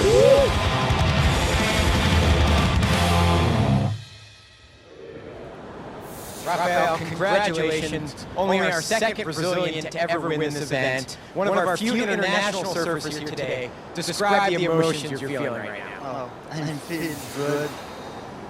It's the best day of my life for sure. I just try my best. I love my backside surf. I love Santa Cruz. Have a good ride, and I arrived here a day ago, and I train all days here, and I try my best, and I make it the best. Congratulations, Rafael. Go celebrate. We're excited for you. Back to you guys. Rafael Teixeira taking the win. Yeah, incredible surfing on his backside. It seems like this wave was really suited to him right from the get-go. Powerful surfing and a fantastic statement he made. And with that, let's go to Sal Masakela. Thank you, Chris. Thank you guys for joining us here at the Lane for the O'Neill Coldwater Classic in Santa Cruz, California. We will see you next time.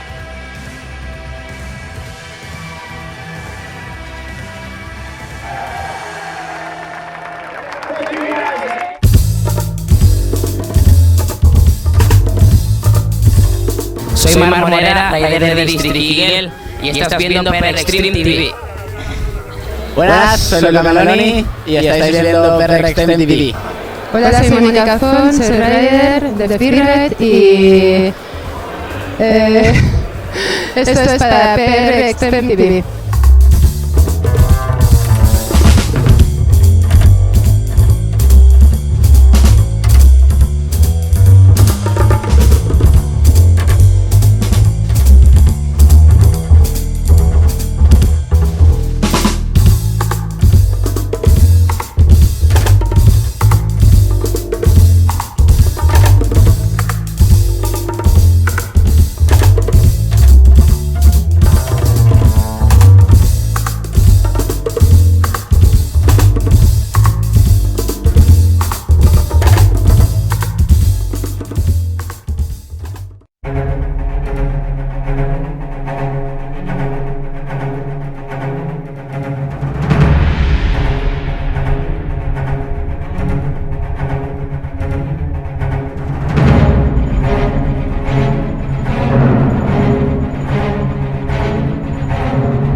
PRExtremeTV. PRExtremeTV. PRExtremeTV. PRExtremeTV. PRExtremeTV. PRExtremeTV. PRExtremeTV. PRExtremeTV. PRExtremeTV. PRExtremeTV. PRExtremeTV. PRExtremeTV.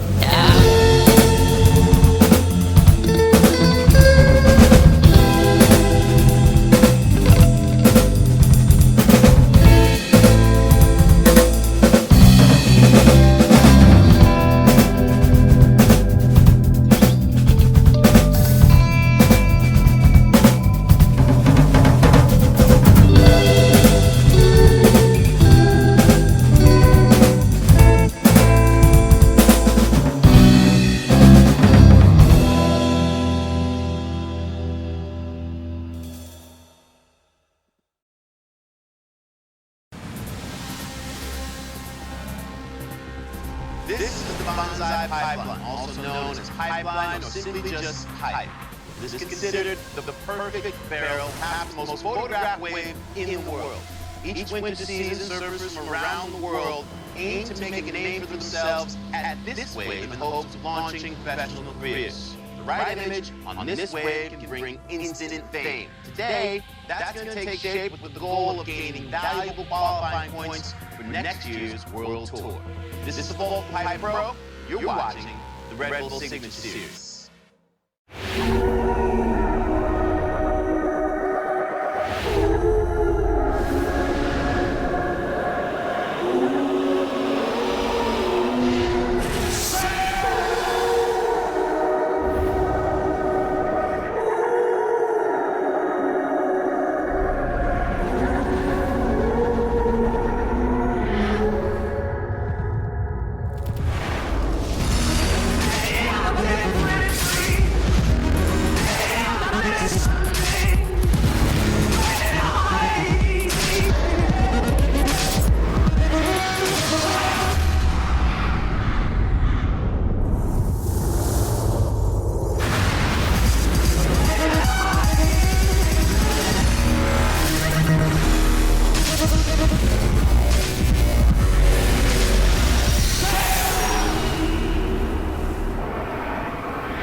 Here, your host of the Red Bull Signature Series, and allow me to welcome you to the world-famous Banzai Pipeline on the North Shore of Oahu, Hawaii. This is an iconic wave that unloads perfectly over a very sharp and shallow reef, creating pipeline and backdoor, the epitome of tube riding that allows surfers the opportunity to go right or left respectively on the same wave. Now each year, Volk Pipe Pro draws surfers and crowds from around the world. Surfers because, as this is a qualifying event, it's not restricted to only the top surfers of the World Tour, and the fans, well, because they get to witness these surfers, including local Hawaiians who call this their home break, get to watch them put themselves in harm's way as they try to score these valuable qualifying points. And when you add that the ocean swells tend to be even more consistent and perfect at this time of year than in early December when the World Tour comes to town, Volk Pipe Pro really showcases the world's best on this exquisite canvas just a few hundred feet offshore. Now last year, the king, 11-time world champion Kelly Slater entered this event for the first time, and he took home the win. Can he repeat? Well, no doubt. 43 years young, he is still at the top of his game and the man to beat. However, every surfer in this field is capable of the win. Perhaps none more feared than the 3-time Volk Pipe Pro champion John Florence, who grew up with this wave at his doorstep and can arguably surf better than anyone regardless of the conditions. Right now, the first quarterfinal is in the water, so we're going to check in with Chris Cote and then the big wave legend, Mike Parsons. Aloha, guys. Thanks, Sal. We're going to be running 4-man heats today at Pipeline. Of course, we're going to be using the 1 to 10 judging scale. And here at the Pipeline, of course, it is all about tube time, how deep these surfers can get in the barrel, disappear from the judge's view. That will be the big scores. Well, the big score is going to be upcoming right now in this quarterfinal bracket. In Heat 1, we got a local Hawaiian standout, Ezekiel Lau. Heat 2, John Florence. Heat 3 coming up, Kelly Slater. And in Heat number 4, keep your eyes on Masatoshi Ono. Right now, let's check in with the 4th member of our broadcast team, Corbin Harris. Thanks, guys. We are ready to go for the final day of the Volk Pipe Pro with some huge names in the mix. It's 4 to 6 foot clean, north-northwest swell coming through with offshore winds, which makes it perfect here for pipeline and backdoor. I spoke to contest director Marty Thomas. He said it's going to favour the regular footers and backdoor, guys like John Florence and Kelly Slater. It's going to be an excellent day of surfing. Back to you guys. Thanks, Corbin. So getting right into it. You see the conditions. Cleaning up here at the Bonsai Pipeline in the morning. And we are underway. This is a local Hawaiian, Ezekiel Laos. He's pumping, weaving through this backdoor gem. Almost gets eaten at the end. Somehow stands up and completes a tube at the back door. Well, Ezekiel out there, incredible surfing. He willed his way out of that barrel. We like to call that coming out the doggy door. He comes out the bottom entrance of the barrel there. Not a clean exit, but very hard to do. Zeke Lau, one of the most powerful young surfers in the world. Let's take a look here. Drops into this wave really deep, pumping as fast as he can go. He picks a perfect line, realizing that wave is going to pinch. He exits out the front, stands tall, let the judges know he made that wave. Excellent surfing there from Ezekiel Lau. Well, if anyone can match Pipeline's power, it is this guy. Right now, let's take a closer look at this wave. Here's Mr. Pipeline, Jamie O'Brien, taking us on a tour from above. This is your course preview. All right, we're here at Paradise Helicopters, and we're going to go check out the pipe. Let's go.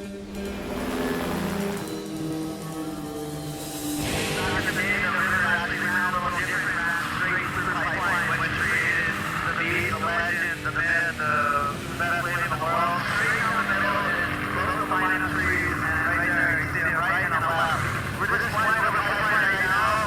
So the reason the pipeline is pretty special. It's really flat in certain spots, and then there's some big holes in other spots. The one place you can pull out a pipeline is on the takeoff. It's where you're going to hit the reef. It's really shallow, and that's where I have it before. So I cannot pull off the takeoff. That's my number one rule of pipeline.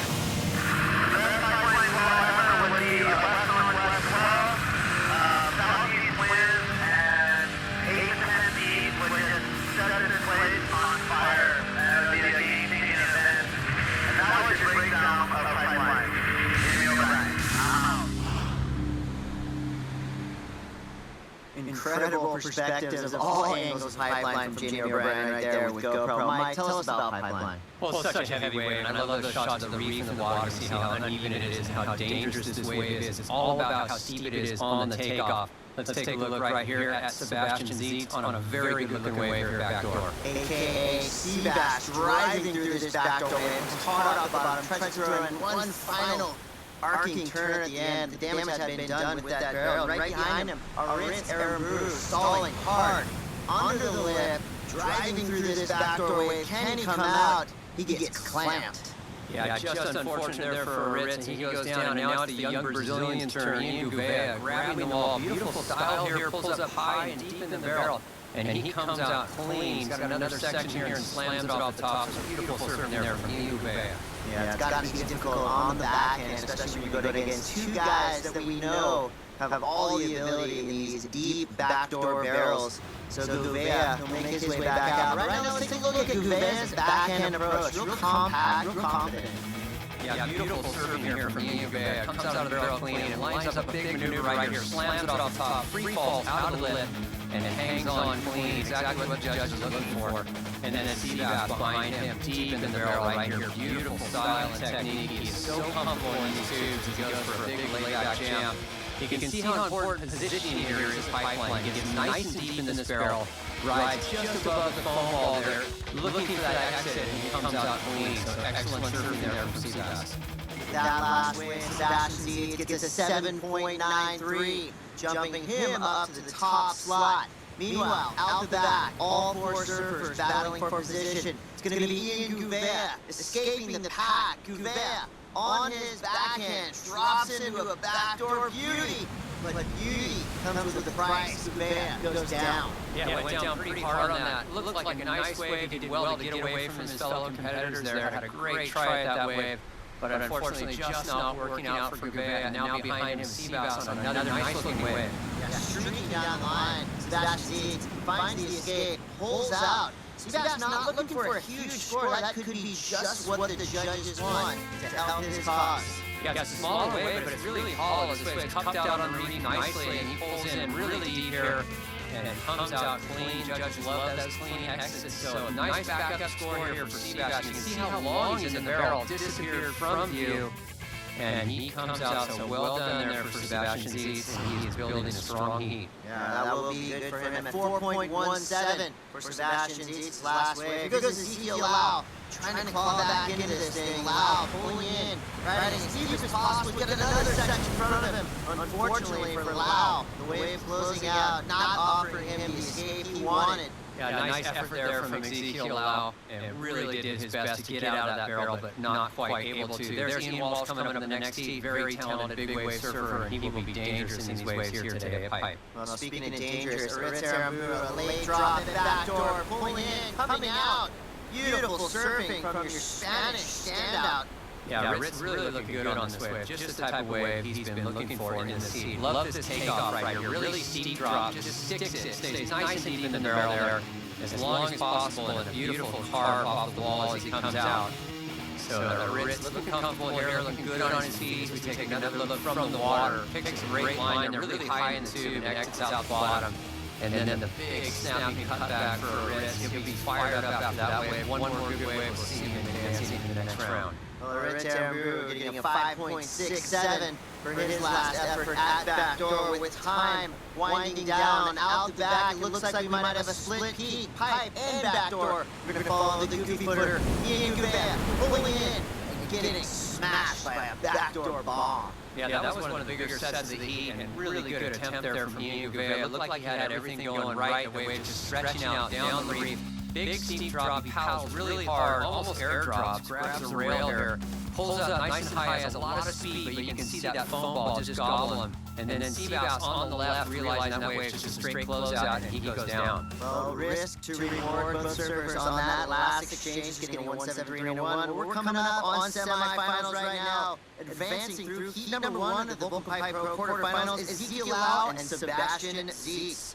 And we are all set for quarterfinal number 2. Heat 2, we're going to have a local Hawaiian lifeguard, Mikey Bruno, Kalani David, also from Hawaii, John Florence, and Ian Walsh. This is an all-Hawaiian quarterfinal heat. So right now, John Florence is leading this heat. He's got a 5.83, but Ian Walsh is looking like he might have a gem of a wave here at backdoor. He's having a dig. Ian Walsh from Haiku Maui pumps hard off the bottom. Pulls it up, high and tight, through the lip, one more stall, giving him everything he has to slow down, get in this barrel, and he does a double barrel for Ian Walsh. Yeah, really nice use of priority there, selected a great wave, and just looked really comfortable on this wave right from the get-go. You see him paddling nice and deep, all about that positioning, grabs the wall, pulls in the barrel, disappears from the judge's view, and then, as you said, stalling to stay in that barrel. You gotta get some bonus section right there, so a lot of tube time there for Ian Walsh. Fantastic surfing, and he is comfortable in all kinds of ways. Very impressive out here at Pipeline. Yeah, Ian Walsh with that last effort getting a 7.07. So Ian Walsh climbing in to the leaderboard on this heat. Mikey Bruno out the back right now, trying to get back into this. These four-man heats can spell disaster if you're not right in the right spot here at backdoor. Here goes Bruno, he's a North Shore lifeguard, no stranger to danger over here. Pulls up. High and tight, but not enough. The wave just does not offer the barrel the judges are looking for Mikey Bruno. And now behind him, John Florence, using his priority here. Beautiful looking wave for John. A lot of pumps, and he comes out clean. Incredible tube right there for John. Everything is going his way in this heat. Well, it would be surprising from anyone else but John Florence, who's known for getting the best waves on any given day out here at backdoor. It's going to be a huge score for Florence. Meanwhile, Kalani David behind looked like he was stalling to find an air section, but does not come to him. He pulls out dejected after John gets absolutely blown out of a perfect barrel for a massive score. Yeah, look at how deep he was through that barrel, and it stayed wide open. Judges love it when you come out of the barrel clean. It's a big, wide open exit. Look at his technique here, full speed, about 3 or 4 pumps in the barrel. Realizes it's going to close out, comes out, and very casual there on his board, and a big score for John Florence. Well, John Florence grabs a near-perfect 9-point ride, but Ian Walsh is not going to let him run away with it. Pumping hard off the bottom, racing down the line at backdoor, somehow finds a perfect exit, throws in the carb just to excite the judges a little bit on the end, pulls out clean. Ian Walsh is back in it. He really is. Just the type of wave he was looking for here. Nice long wall in front of him here. Reads it perfectly. Nice line, couple of pumps. Comes out, shifts his feet here back and does a beautiful wraparound cutback there, showing he's a very powerful young surfer. And as we take one more look here from the water, this wave just stays open beautifully for Ian. Couple of little adjustments there.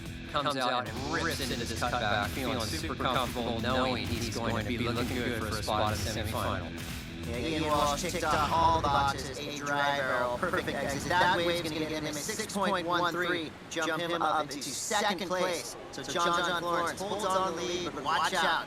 Kelly Slater, your 11-time world champion and 2014 Volcom High Pro champion, getting ready to enter the water for his heat. Quarterfinal number 3. Always a lot of excitement when Kelly hits the beat, but this heat is not over yet. Mikey Bruno on his backhand, dragging everything he's got to try to get deep in this backdoor pit, and gets a little too deep. Goes down, Mikey Bruno. Behind him, John Florence takes off inside barrel. Can he make that drop? He goes down hard.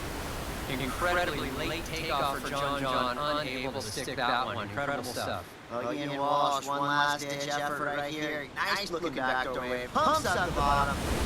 Ejects off his board. So that shows you right there, even the best surfers in the world have trouble sometimes out here at backdoor. It is no easy feat getting a perfect barrel at this beast of a wave.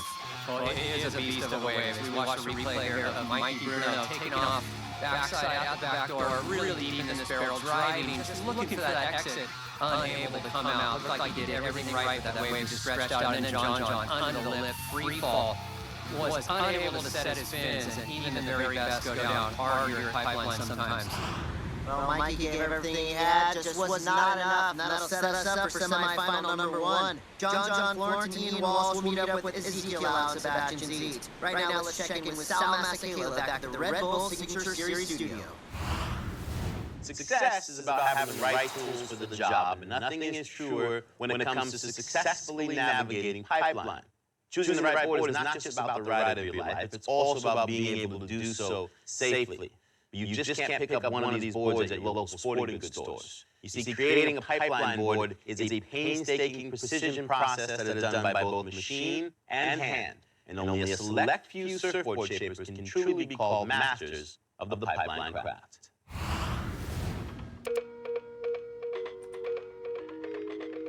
Pipeline is a real powerful and dangerous wave.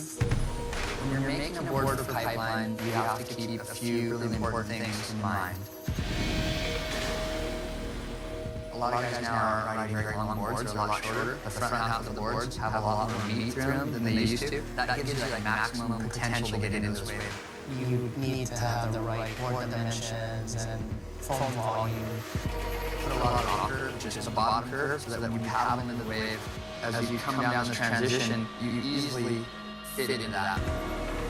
It slows the board down a little bit, which really actually helps you to stay in the barrel longer and with a little bit more control. I think that surfer-shaper relationship is real crucial. Sometimes it's direct feedback that I work off of from them, and other times it's me making changes on my own. Working with a kid like John, it's so easy. A lot of my boards have really been developed around him. It's a special thing. I don't think a lot of shapers have had that kind of an opportunity. These guys are the best in the world. They put their lives on the line for surfing. I'll try my best to get them a good surfboard. 90% of the board's done off program and machine, but there's still that 10% of fine-tuning that makes or breaks a board actually. You always need that human touch on there. There's so many different little aspects that go into building a surfboard. It's not a perfect science, so once you get that one perfect magic board, put it on ice, keep it on the side, and take care of it.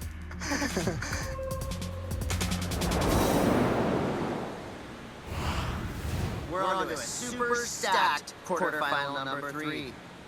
In this heat, we're going to see 11-time world champion Kelly Slater. From Puerto Rico, Brian Todd. From the tiny town of Hana in Maui, Hank Gaskell. Of course, from San Clemente, California, Chloe Andino.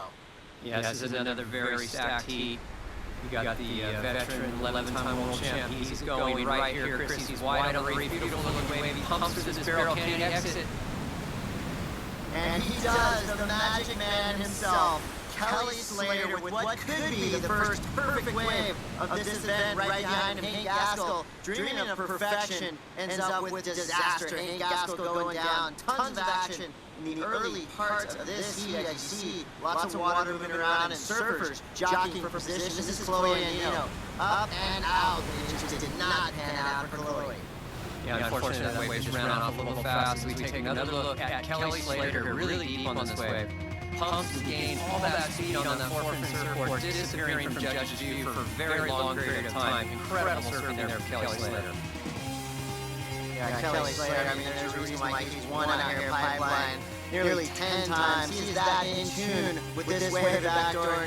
The harm was done. Kelly Slater getting the first perfect 10 of this final series. The champ of champions, making his way back out in the lineup. He's smiling, he's happy, but he knows his job is not done with 3 very capable surfers still in the lineup.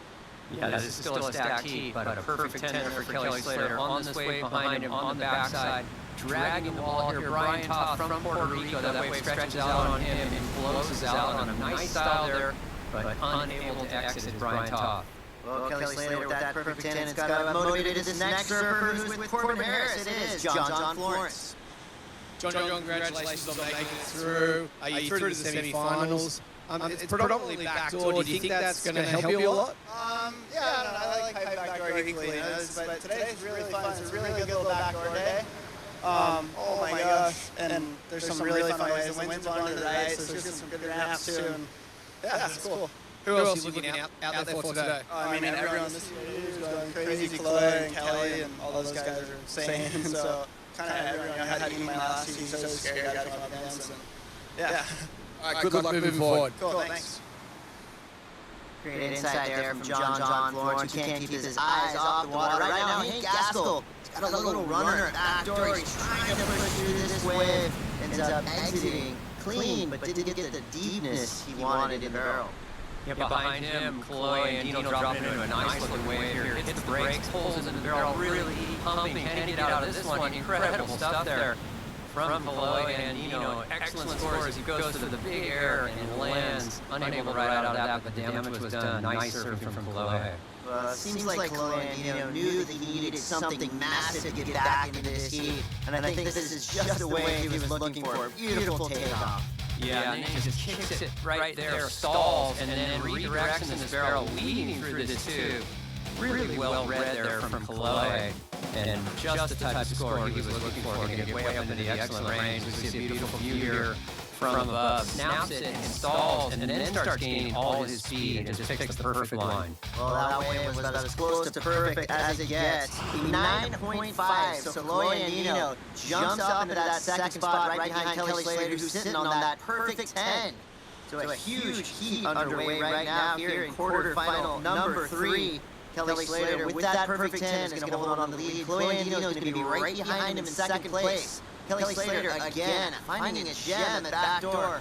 Pulls up under the lip, pumping through this wave. Comes out clean, looks for the air section, goes for the massive frontside air.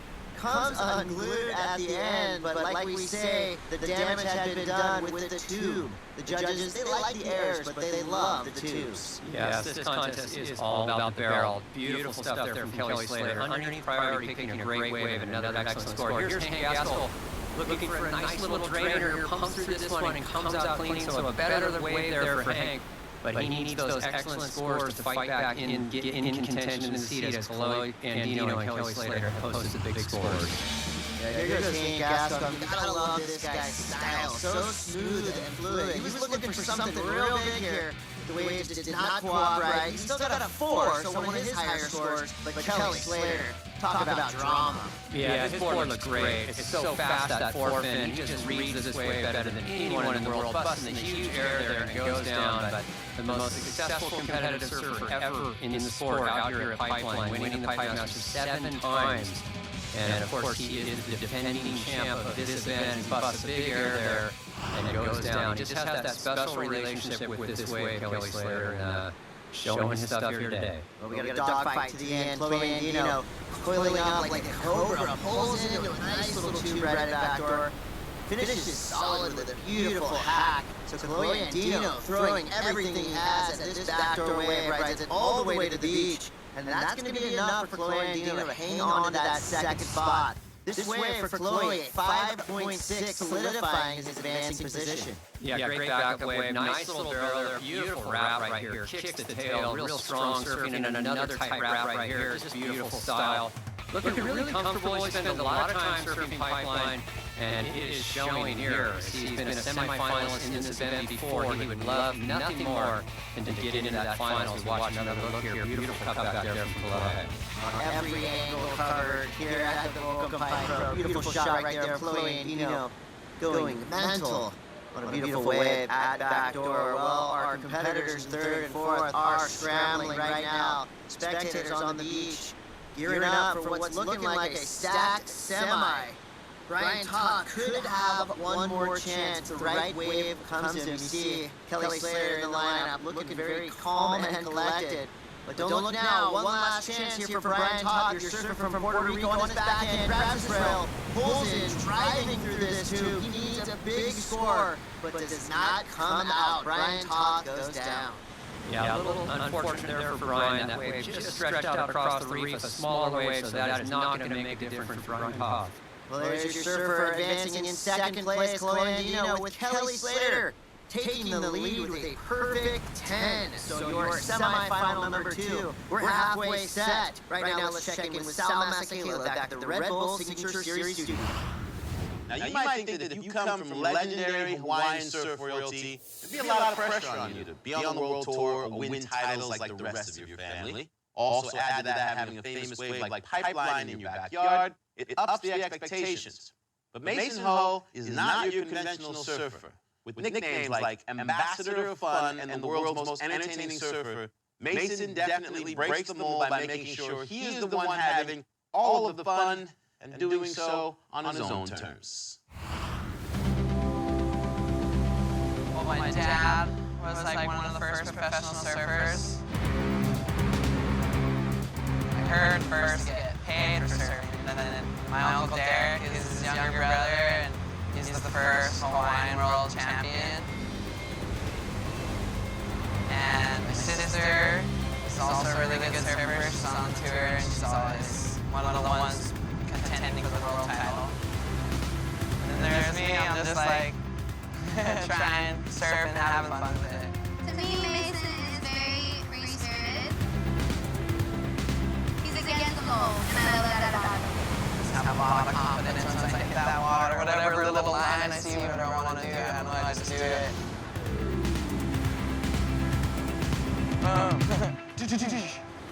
Breaks it off bottom, goes to the front side here.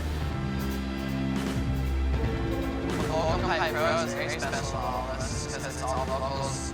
Pretty much we come here to the pipeline every day. It's always cool getting in the water with the best guys, even if it's like free surfing. Yeah, Kelly and John and Steve Bass, it's fun surfing with them anytime.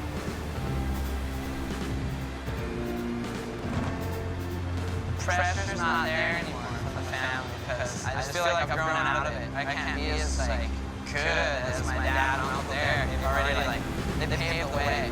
So I'm just kind of like trying to follow their way, but everything's not really that way, so I'm just doing it my way. But I know what I want, is to get on the tour and shoot for it this year as hard as I can. My biggest dream would be for my brother to be on tour with me, so I could just be traveling with him the whole year instead of just getting to see him at a few events.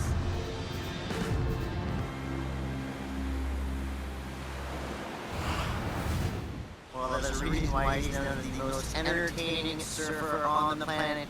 Mason Ho, a third-place finisher here at the 2014 Volcom Pipe Pro, looking to do damage again this year. And here he is, Mason Ho, on the backdoor wave, driving through a barrel, double stall. Mason Ho, hard off the bottom, cranks a nice cutback, straight into a backside snap, goes down. But Mason Ho starting strong here. Yeah, really strong. Mason definitely one of the best surfers in the world, especially here at Pipeline. So comfortable on his feet right here. Beautiful wave, nice sweeping cutback. And he goes down, but the damage was done. Nice clean barrel there from Mason. Late drop, just picks up the perfect line right there, almost on the foam ball on the takeoff there. Adjusts his line beautifully. Mason with that incredible style, making very difficult things look easy. That is what Mason Ho does best. Mason Ho's last wave comes in at a 5.50. Here goes another surfer with an incredible bloodline of too bright. It is Kaimana Haki. He's pulling in and going down at the end of this backdoor wave. Yeah, just unfortunate there for Kaimana, that wave did close out on him. Well, Kelly Slater with the perfect 10 makes it into semifinal number 2. He's on the beach with Corbin Harris. Thanks guys, I'm here with Kelly Slater. Congratulations, the first 10 of the Log Pipe Pro 2015. Can you talk us through that ride? Yeah, it was just, I was sneaking wide because those guys, I caught a small one, and so I was last in the priority line. When it's this size, there's a lot of little peaky ones on the end. And that one actually stretched out on the whole reef, and those guys were a little bit deep, and from where I was, I think I was about as deep as could have been actually. They were just behind me, so they probably made a good call, but they could have blocked me on that one. It was just one of those ones I just kept going. Come on, just let me out the end of this thing. And it's about as long a barrel as you get on a day this size. We all loved here on the beach. Good luck in the semifinals. Back to you guys. Thanks, Corbin. Kelly Slater yet again throwing out the highest heat score of the day. So Kelly Slater advancing through. CJ Hobgood, who's been quiet throughout this heat. Here he goes at Pipeline, your former world champion and standout in Waves Consequence. CJ Hobgood, this wave not going to be what he wanted. It goes down at the end, so CJ Hobgood having a rough heat. Yeah, it's been a little slow in this heat. CJ has so much experience out here, one of the very best big wave surfers in the world, a great tube rider, but that wave, as you mentioned, Chris, just a little bit on the small side, a little cover up, and he goes for the layback and goes down. So CJ will be looking for one of those set waves to get a nice big open barrel. Well, having a look right now, Masatoshi Ono, your surfer from Japan, the goofy foot on his backhand, bottom turns under the lip, barely missing disaster, but ends up with the ocean on top of him. Masatoshi Ono going down on a beast. Yeah, this is a big wave, a really good-looking wave backdoor. Does a great job to get under the lip there, but just unable to exit. And then, of course, CJ on the left-hander here at Pipeline. Just a quick little cover-up. Yeah, here's another angle for CJ. Drops in, looking for the barrel here. Just a small little barrel. Does well on it. Comes into this inside section, blows his tail, goes for the layback, but not going to be a very big score for CJ. Well, right now your two goofy footers are up against the ropes. Here goes Mason Ho, lay drop, trying to pull the impossible. Pipeline has other ideas for Mason Ho. He goes down at backdoor, and right behind him, surfers paddling in. It's Kaimana Haki's on a windy one, trying to pump, finding the tube, not too deep, racing down the line. Trying to do anything he can to find this inside section. This wave's not going to pan out for Kaimana. Almost had that tube on the takeoff, but Kaimana Haki's battled for a no-go. And here goes another look at Kaimana. Drops into this thing, does well right here at the start, disappears quickly there, but it's all about tube time. He would have liked to stay in that barrel a little longer. Does a nice wrap right here to finish this wave up. A decent backup score here for Kaimana. This angle is a little better. You can see it is a barrel at the start. And it was a quick barrel, but a nice open one. So Kaimana is looking good, but he needs to spend more time in that tube to get big scores. Well, with time winding down, Kaimana makes his way back out to the lineup. His scores are getting better, but has yet to drop that massive wave that we've seen in previous quarterfinal heats. Meanwhile, Mason Ho stroking into a bomb here at backdoor, but pulls back. And that was the right choice. That wave did not look good. A very unruly situation at backdoor Pipeline. Yeah, no doubt. If Mason pulls back, you know it wasn't the right way. Here's CJ Hobgood going backdoor on the backside. Clean drop here for CJ. Great job here to control his speed, really trying to slow down and get tube time. Unfortunately for CJ, that second section not very hollow, but a nice barrel off the takeoff. Well, CJ needed something big right here. He did everything he could to maximize his potential here on the scoreboard. Just unfortunately for him, that wave did not run like we've seen some of the bigger scoring waves here at backdoor. Yeah, great job though. Beautiful technique from CJ. You see him just dragging his butt in the wall there to slow down and control that board speed.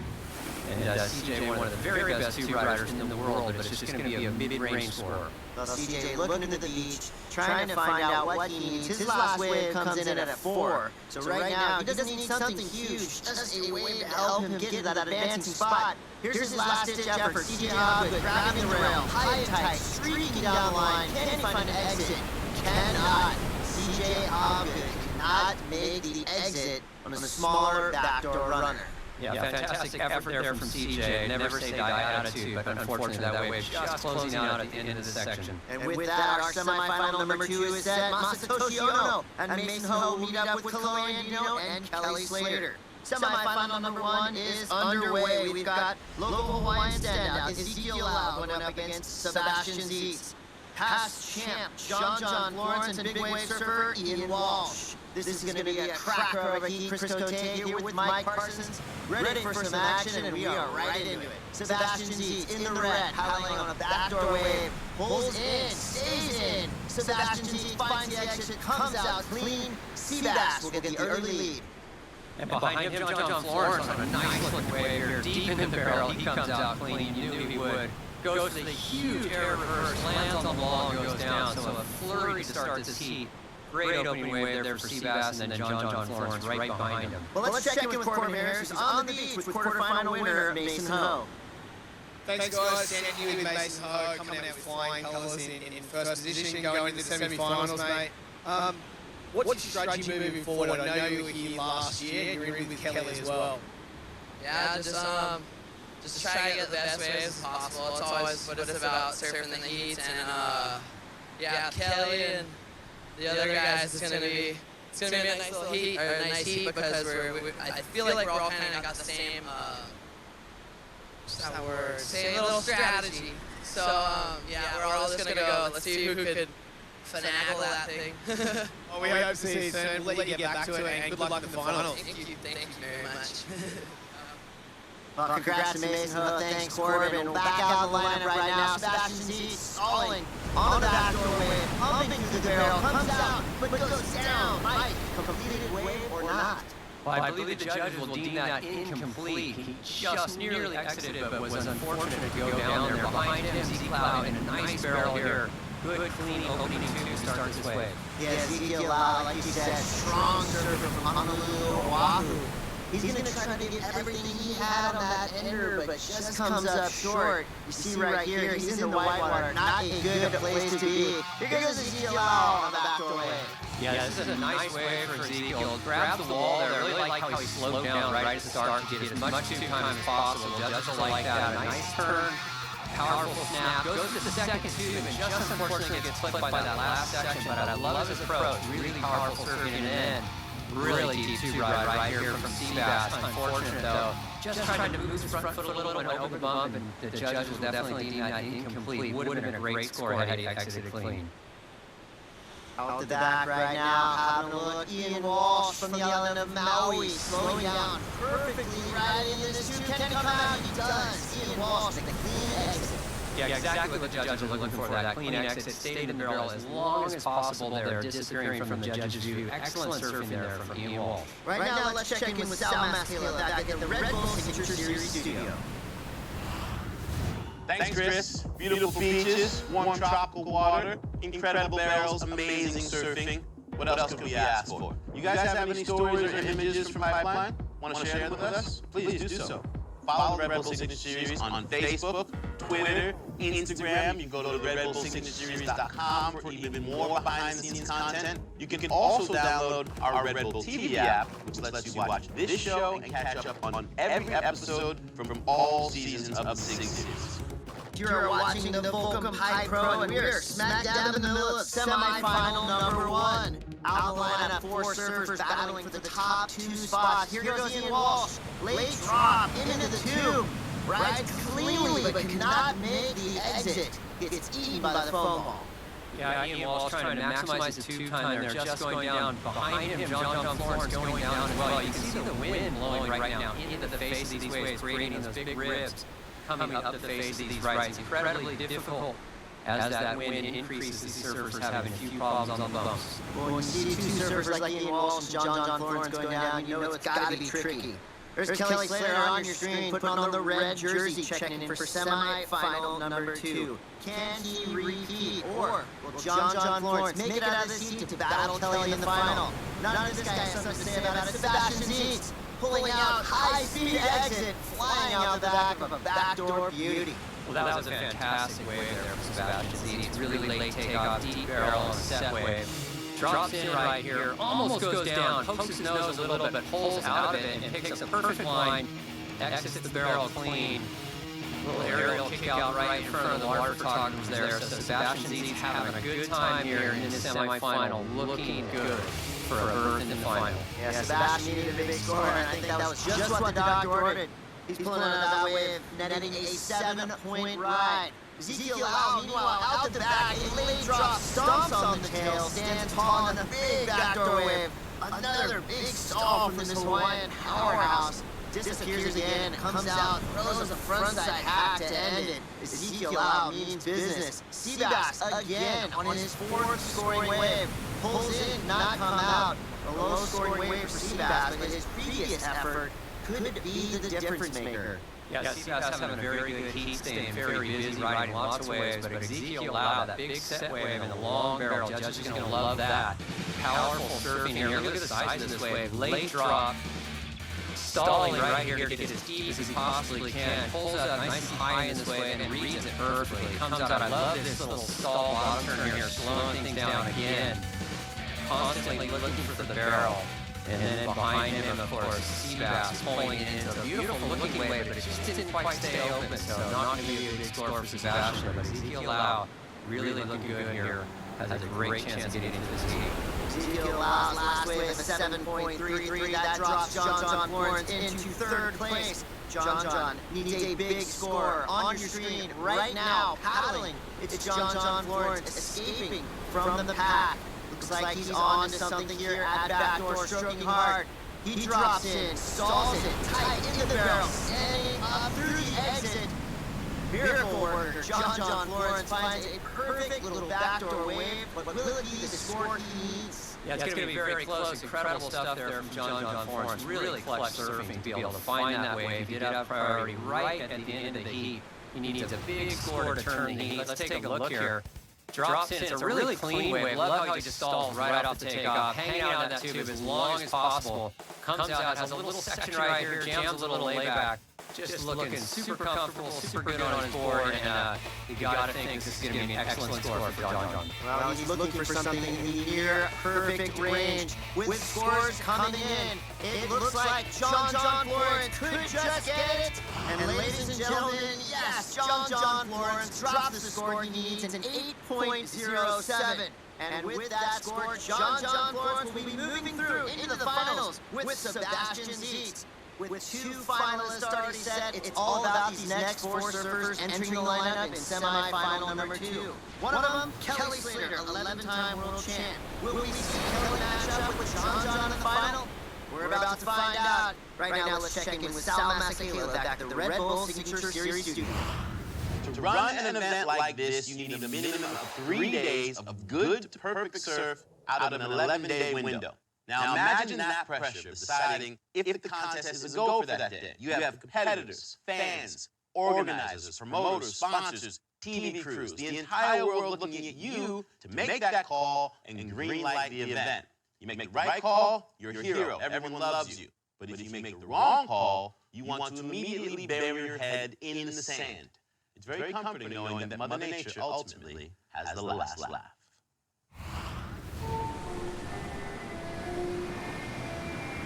Hey Dave, you close by? Yeah, the swell's held up pretty nicely. You see it puts that pretty consistent. We saw one set sort of cap, almost a second reef, which is nice. You know, wind could be an issue around mid-morning, midday. Worst case scenario, we do a half day, get that first round done. All right, I'll see you when you get here. Hey Chris, we feel good about it. We want to go. Yeah, 68 foot, some bigger sets, offshore, still plenty of energy. I'm going for it. Yeah, let's do it. Okay. Yeah. All right, day one on. 8 o'clock start. Okay, good? Yeah. All right. Making the call for when the contest is going to run it can be a pretty stressful process. There's a lot of different reports. You're looking at swell direction, consistency, what the wind's going to do, what's going to happen in the waiting period. So it's a really important call. Good morning, surf fans. Welcome to the Bonsai Pipeline. This is the 2015 Volcom Pi Pro. Pipeline is showing its team today 6 to 8 foot with 10-foot sets. Round 1 action, turn it on, and it's going to be epic. You get some of those people here like, oh, you should have ran that first day, you should have ran this day. But it's like, you can't wait that long. You can't leave it to chance that much. You don't get too many pats in the back as a surf director. It comes down to the surf. You know, a successful contest, you got good surf, it's going to be a success.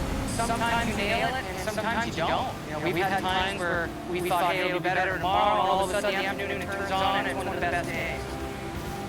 I think you learn by experience, and you just give it your best shot, and that's all you can do. It's stressful.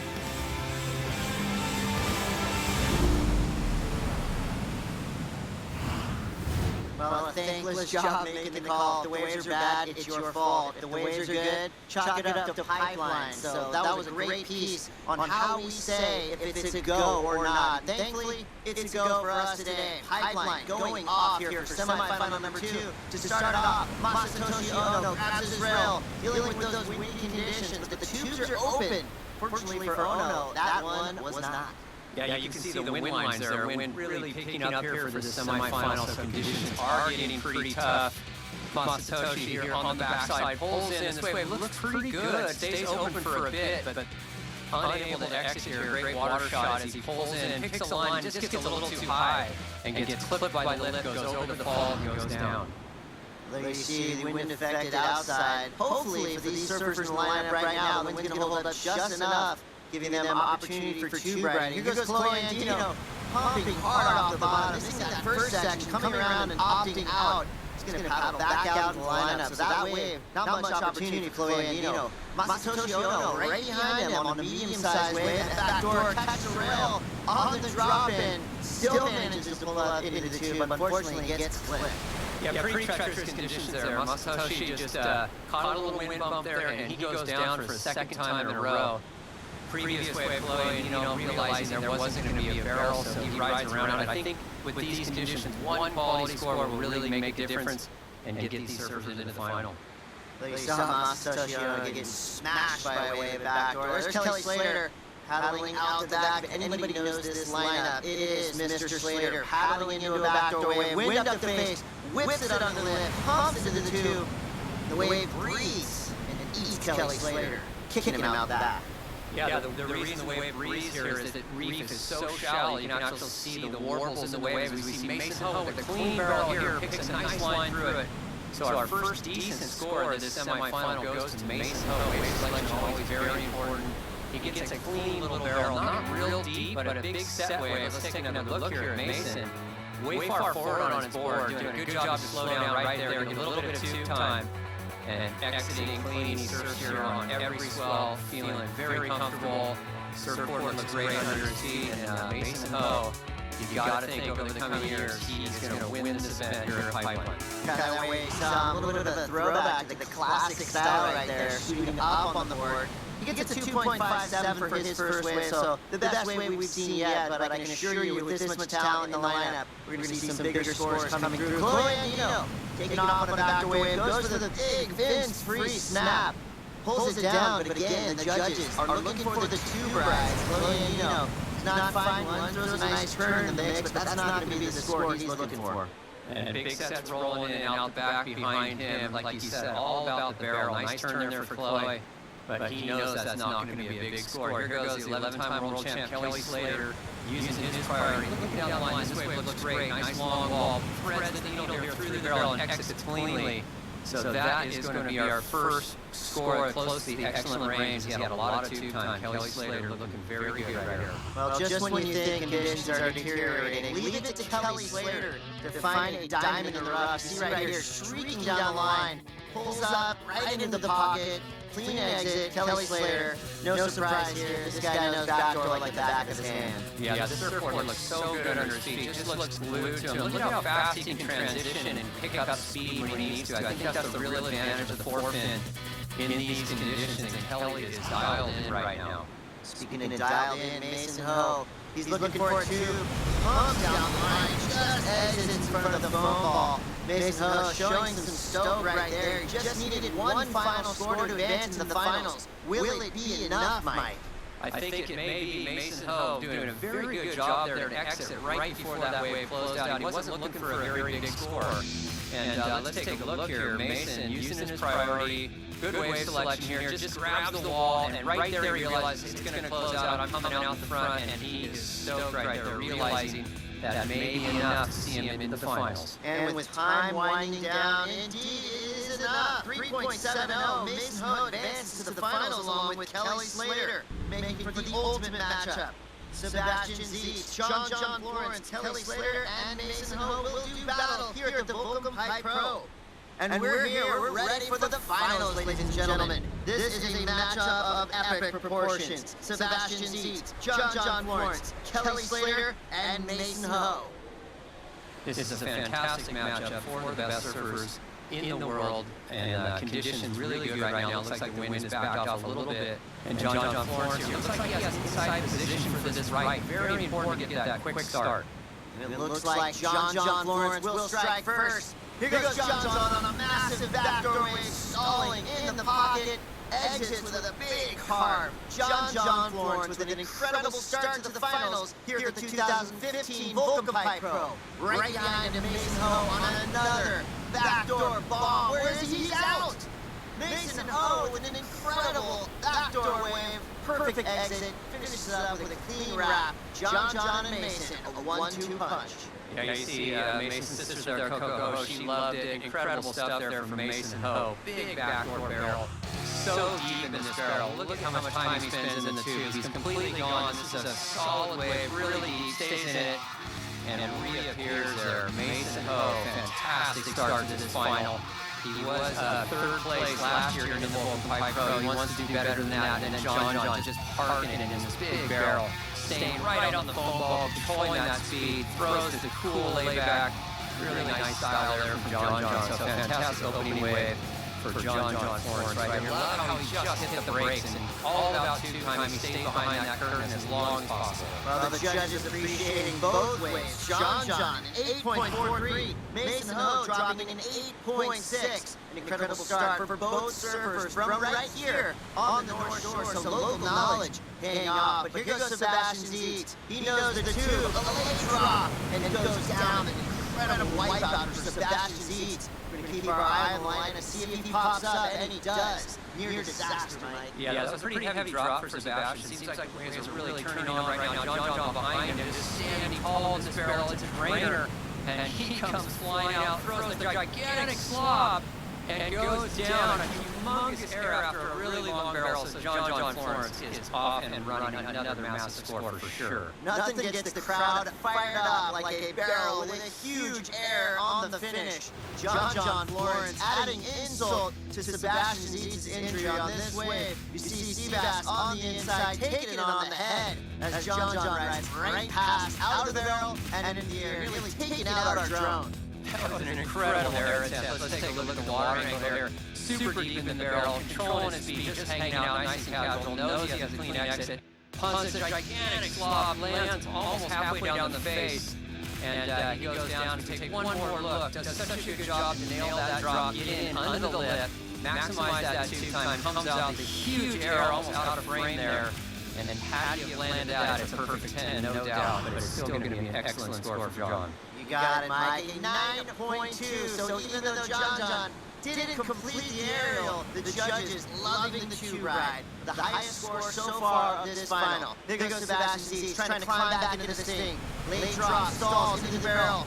Hanging onto the face of this wave, rides through the foam ball, comes out, smashes the lip, goes down. But like you said, Mike, it's all about the tube here. Yeah, it is. He did a really good job on that wave, Seabass. That'll be a good score to get him back in this heat.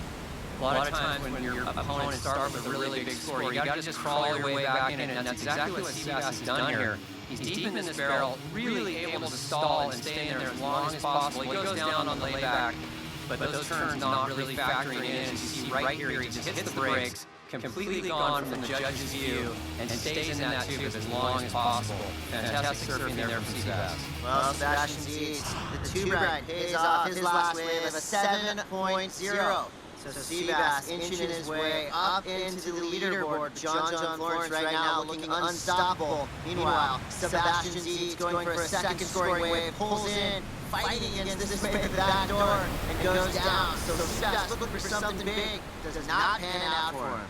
Yeah, he already has that one good score, that 7. He's looking to back it up right there. Smaller inside waves, sometimes you have to take a chance when you don't have priority. Looks like a pretty good wave here. He pulls in, he's really deep in the barrel, gets a little high there, and just gets tossed by the lip. So Seabass going down, that'll just be a backup score, but an excellent try underneath priority to get that score. Yeah, like Seabass trying to claw back into this thing. Meanwhile, Kelly Slater, really quiet, 2 waves of no consequence, really. His back is against the wall, needs a big score. Kelly Slater drops in, bobbing and weaving down the line at the back door. Can he make it out? He does. Kelly Slater is right back into this final. Still speeding down the line, goes to the front side air, releases his fins. Kelly Slater climbing back into this heat. Yeah, just in the nick of time here, Kelly. Let's take a look. Smaller inside wave, but it has a great wall on it. Drops in, pumps really hard here, takes a nice line through this barrel. He's gone for a lot of tube times, slams the oncoming closeout here. He thought about a big air and just thought better of it, and he slams the ending section there. So beautiful surfing here from Kelly. Look how fast his board is, weaving through this tube, just taking a perfect line. Kelly really looking good on his board right here. Comes into this inside section, thought about the air, and then lands the re-entry. That's the type of surfing we expected from Kelly Slater. Well, he makes the difficult look so easy. Sebastian Dietz, meanwhile, in white, drops in, trying to find the escape. Gets smashed on the inside at back door. Behind him, Mason Ho, a late drop, fully extended into the barrel, dragging that back arm, speeds out, straight off into the chop hop. A little celebration for Mason Ho. The family's stoked, the beach is going wild. Mason Ho is making his claim to be the champ here at the Golden Pipe Pro. Yeah, incredible surfing there from Mason Ho. What a fantastic way to finish this heat. Long, deep barrel. He's been on fire this whole week, and we'll wait for that score. And he needed something big. Here comes the score. And it's not enough. There he is, John Florence, your champion of the 2015 Volcom High Pro. So John Florence takes the win. Mason Ho in second place, Kelly Slater third, Sebastian Dietz in fourth. With that incredible win, John Florence will be met at the water's edge by his friends and family, cheering him up the beach in glory. John Florence will get the Red Bull signature moment. Arguably the best ever to surf pipeline, John Florence absolutely dominated here at the Volcom Pipe Pro. After claiming 3 consecutive titles from 2011 to 2013, John had a disappointing event in 2014, exiting in the first round. This year, he came back to reclaim the title, now winning the Volcom Pipe Pro a record 4 times. Florence adjusted the ever-changing conditions of the pipeline and backdoor, using his vast knowledge of the spot to ride deep barrels, blast huge airs, and show the world why he is the very best at the backdoor pipeline. Congratulations to John Florence, dominating this final heat from the get-go to become the 2015 Volcom Pipe Pro champion. Here he is, one more time with Corbin Harris. Next to me right here, the 2015 winner. Hey, what's it like to be back on top? Oh my gosh, it's amazing. You know, last year I had a really bad year as a man. I lost my first season. And just to come back and winning this year, especially against those guys in that final, Mason and Kelly and Seabass, look up to all those guys. And been surfing against Mason and Seabass since I was a little kid. And those guys have always been like a little bit older than me, always like kind of beating me the whole dance. And so to win, I'm stoked. Hey, we'll let you go celebrate. Congratulations. Back to you guys. Absolute domination. Yeah, from the start of the final to the end, it was the John Florence show. He could not be touched here today at Pipe. And with that, we'll turn it back over to Sal Masekela. Thank you, Chris, and thanks to all of you guys for hanging out at the 2015 Volcom Pipe Pro from the Banzai Pipeline on the North Shore of Oahu, Hawaii. Incredible surfing from both the veterans and the progressive rising stars, and congratulations to that guy, John Florence. Huge win, 4th title in 5 years. He's just a kid still. Also, gotta give congrats to Mason Ho, who went from 3rd last year to 2nd today. I'm Sal Masekela. We'll see you next time.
PRExtremeTV. PRExtremeTV. PRExtremeTV. PRExtremeTV. PRExtremeTV. PRExtremeTV. PRExtremeTV. PRExtremeTV. PRExtremeTV. PRExtremeTV.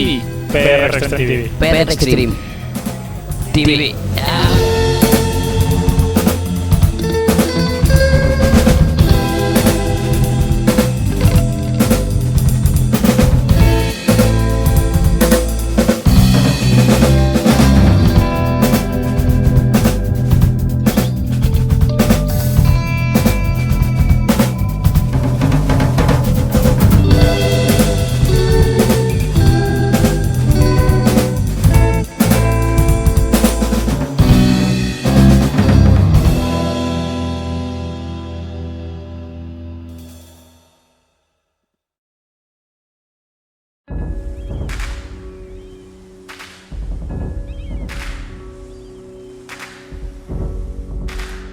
I've been diving all over the world, but some places are really special. I'm in Croatia, in the island of Vis, and ready to explore the natural beauty of this island. I know there are so many different places for diving, so I hope we can find some of those.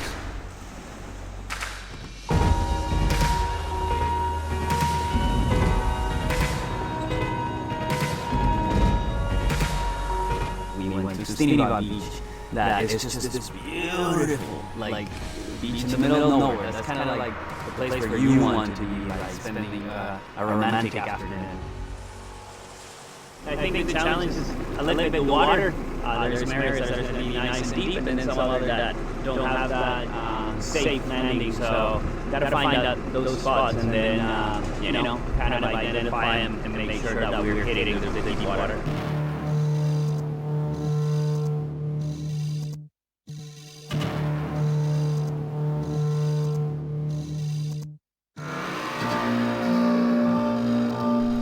A cave.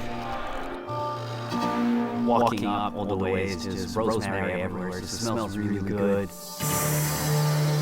Standing on top of the cliff and looking down is just like, wow, this is the kind of place we dream of.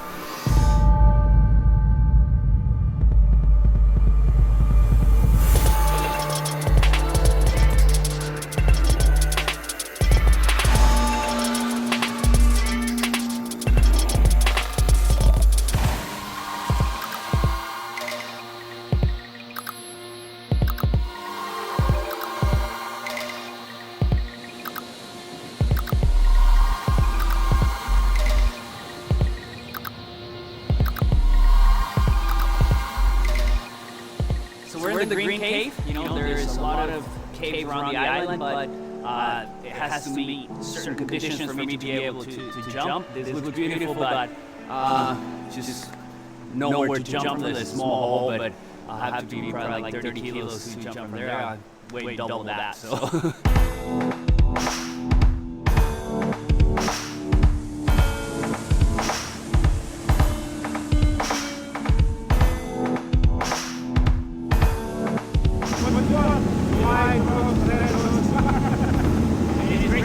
Everywhere you look, it's just a place to jump from. Traveling along the coast, we pass by this cliff that is just perfect conditions. You know, like a lot of times you look out to the side and you see a lot of cliffs, but this one was just calling me. You know, like beautiful color. I just wanted to climb and jump. It's crazy because you tell people about it and they probably wouldn't believe it, but I was there. We did it. It's just so beautiful, you know, along the coast of the island, there's just so many places to jump from, so it's hard to pick one, but, you know, I like this one.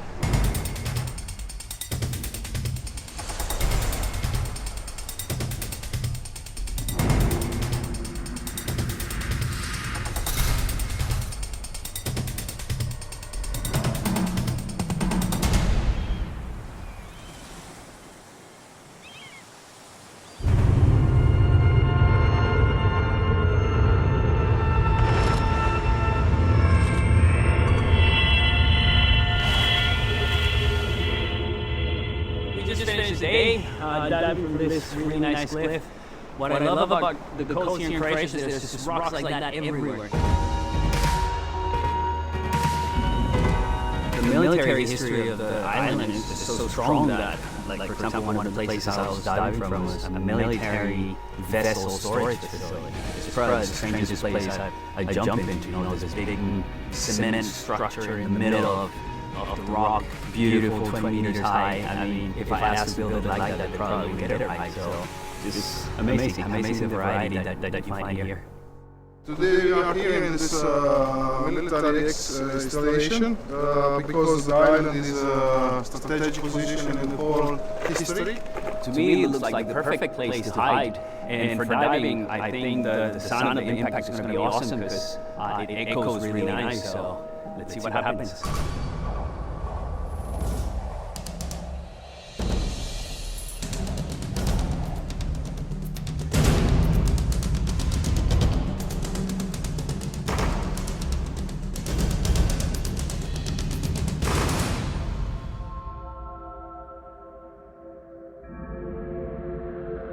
Probably the best place that we got to dive into was the Blue Cave.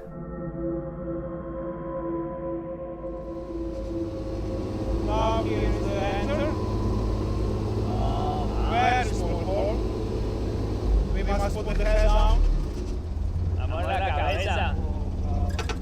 We must put the head down, all of us, now in the enter. Just the 2.5 meters of the enter. Whoa. We're inside the Blue Cave, protected national monument of Croatia. First impression, you don't even see what's in here. You know, you come into this little gate and it's just dark and you don't see nothing. You can't even figure out what's inside until it kind of opens up to this area where it's a little bit more light. But from outside, they can tell there's a cave in there and it's going to look really cool, but you can't tell until it's inside.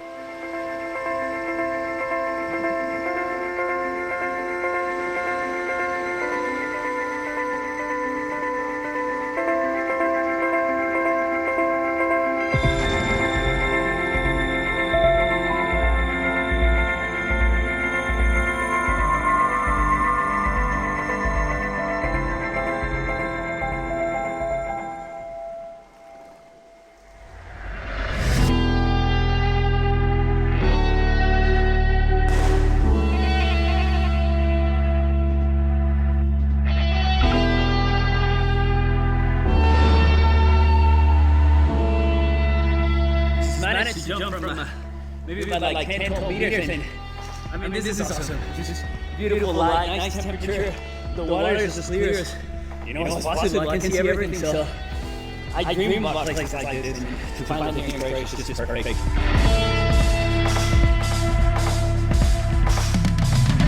You know, I've been diving to so many places around the world and I'm always searching for special locations. You just never imagine you're going to find them all in one place. So hopefully I'll be back here with this.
none of your business. It's top secret shit going on, right? Okay?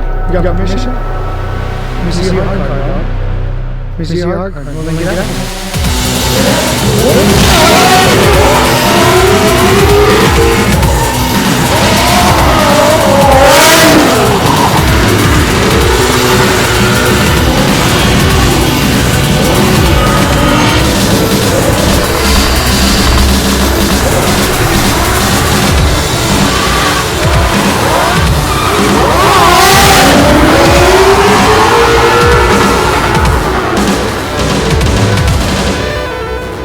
I'm Von Gitt Jr., world champion drifter and professional fun haver. Today, I'm in Nagata, Japan, what is a rundown tourist attraction called the Russian Village.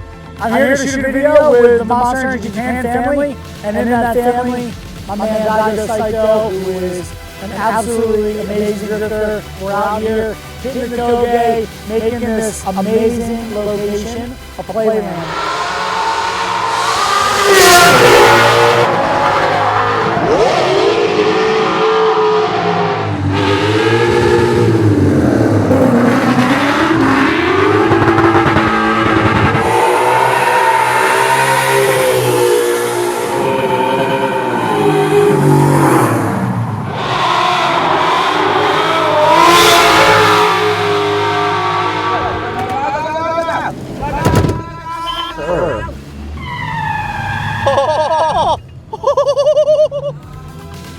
What's up?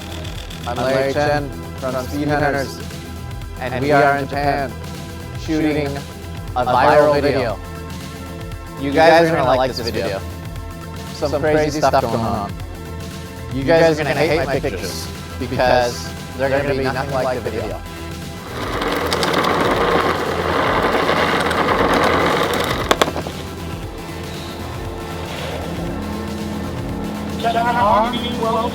No.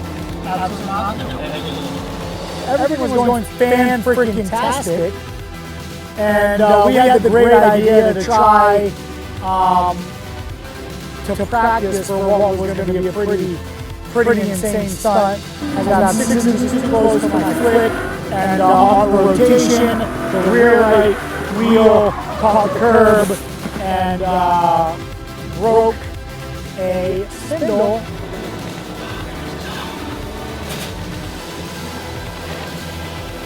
First time, no problem.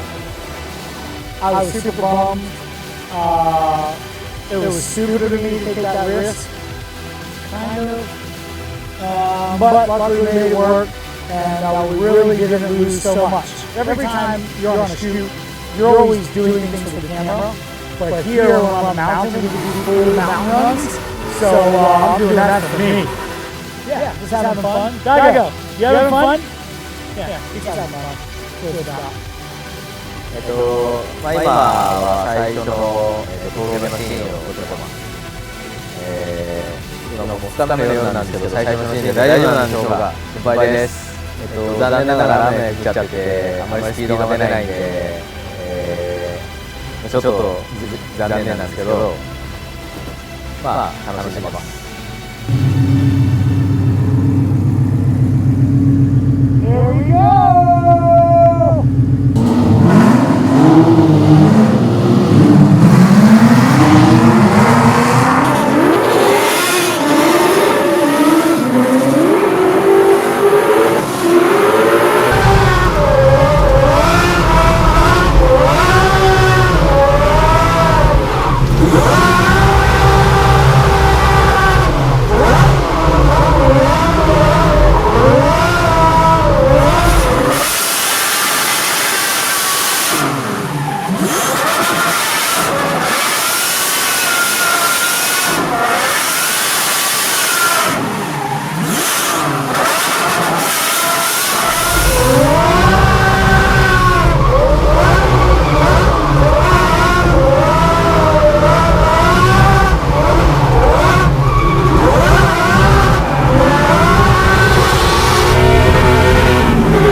We're good.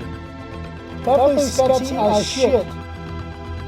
Mountain road and then like there's a gutter on both sides, so like you don't want to go off at all. まあ初めてロシア村っていうところに日本人なんだけど、日本のロシア村に行った時にこの状態でこの廃墟の状態で何か隠れるのかと、そうやって思ったのが第一印象で、まあもちろん日本で現実的にそのルートで走らせてるっていうのは警察ともすごくうるさくて、行動でやっぱり許可をもらうということが今の現在難しい状況なわけですよ。でもそこで思ったらやっぱりみんなスタッフたちがロシア村の要はその場所を選んだっていうのも一つの挑戦でもあったのかなと思ってね。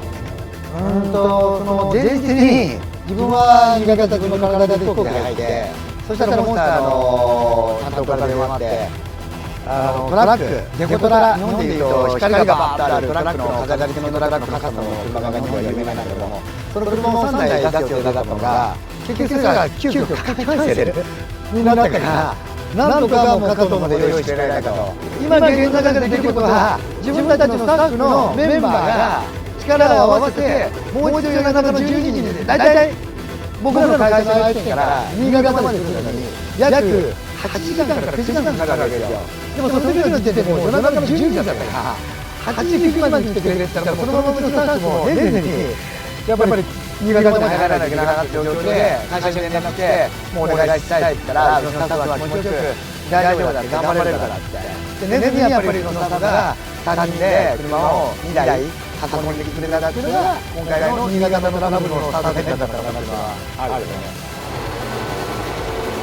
アートプランニングというのが埼玉県からやってきました。これが僕のダンスなんですけども、飾るのにそうですね、1年半ぐらいずっとお店の方で作ってもらって、すごい大事にしているダンスです。デコトラの日本の文化っていうわけじゃないんですけども、トラックを飾って、なんですかね、変な言い方ですけども、大人の暴走族みたいな感じで、一個一個がパーツは高いんですけども、こういうシューみたいな感じで、デコトラだけっていうのもあるので、その時のためにみんなで共同しているような、自己満足の世界ですね。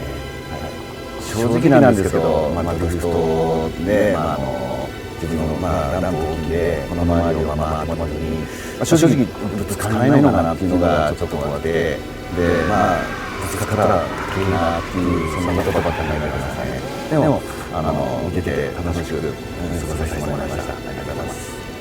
大悟自体も、今までと違ったそのドリフトのものを何かやりたいということの中で、自分がアプローチしたのが、ランボルギーニのミッドシップのものを現実的にランボルギーニとしてドリフトに世界初めて試合として出た方がいいんじゃないかと。もちろんそのできるのかなとか、できるわけないだろうとか、そういったものを現実的に今までずっと48年間生きてきて覆したい自分が思ってたものが、今回のドリフトの最初で大悟が乗るスタートラインだったね。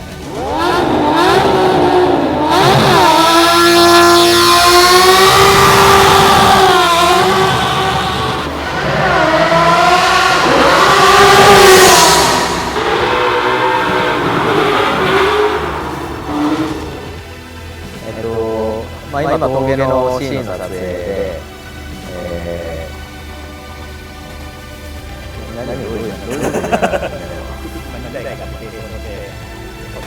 どのシーンということで最初のシーンしか撮ってないんだけど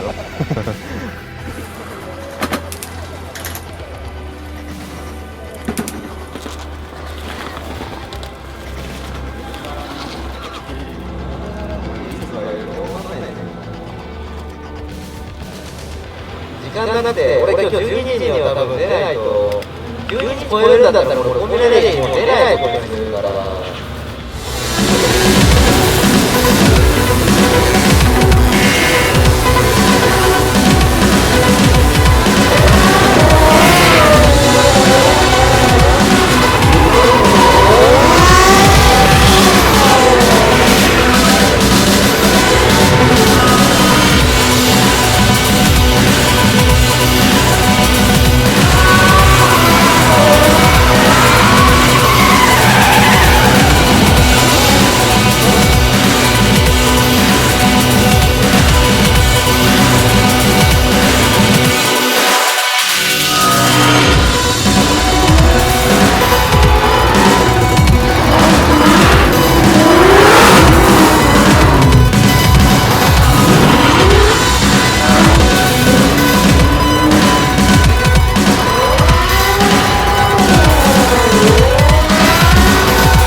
what?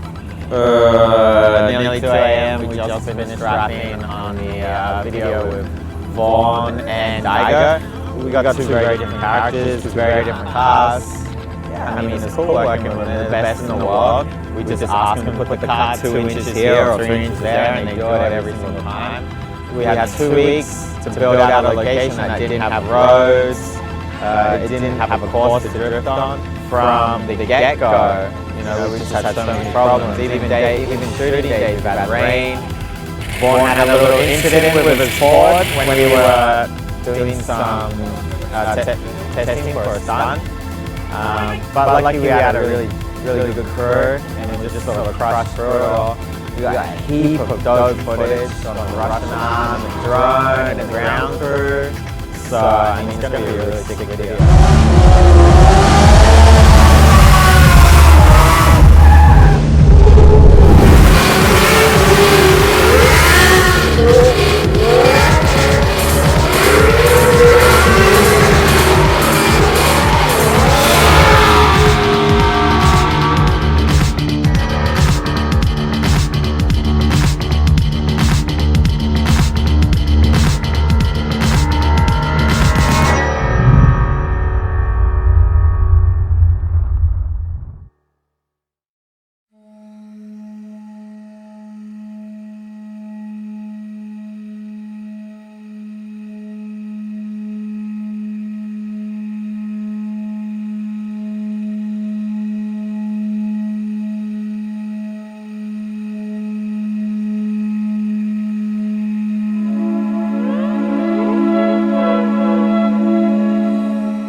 PRExtremeTV. PRExtremeTV. PRExtremeTV.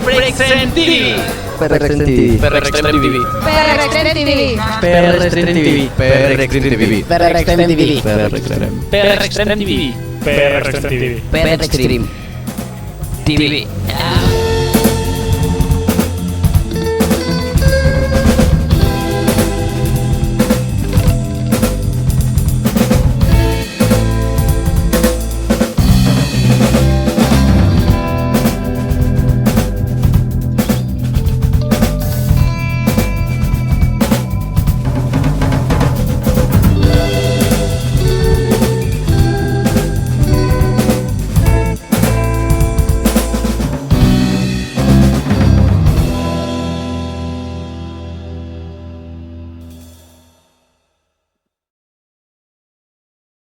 Got pretty heated out there. There were grown-ass men swinging hatchets around.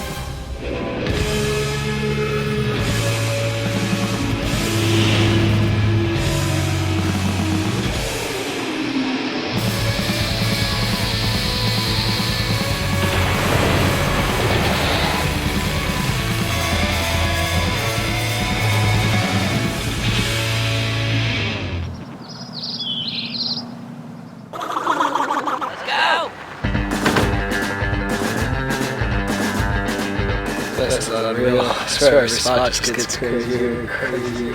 Rad on so many different levels.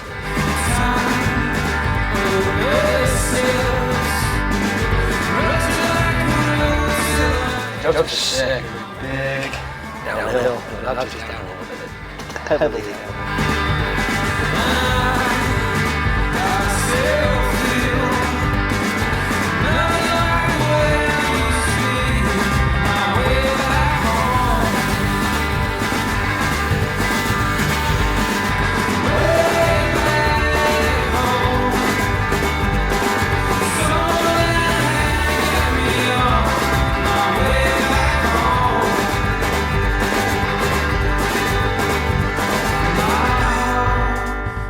Trying to get this Oppo 270 Euro on his head.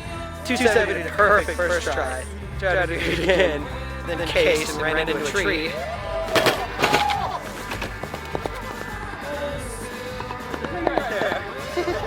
Then did it again, case and nose manual down landing.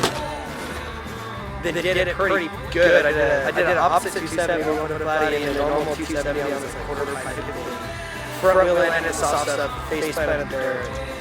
I love to go get in the ocean, clean up, hopefully catch some fish.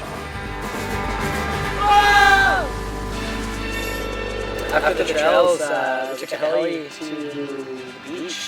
Next thing, like, pokes back in the heli, and then we weren't even like expecting to jump, and then he just falls out, doing a front flip, and just cleanest execution to the water. It was perfect.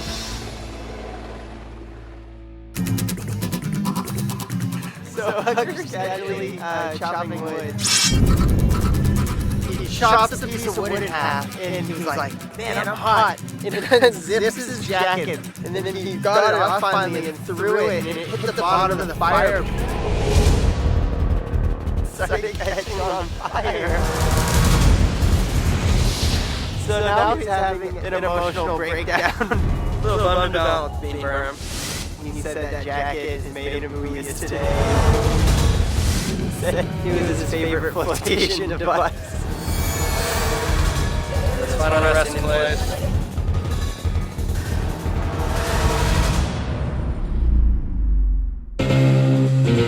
Farm Jam. I'm excited I finally get to participate in it this year. It's like one of those jams that is nothing but good times. I mean, it's just motocross, camping, fishing, BMX, mountain bike. I love Farm Jams. It's my fourth time out here. It's just the best atmosphere. Like everyone out here really loves BMX and action sports. And they have this farm basically for all the BMX riders in New Zealand who want to come out and ride.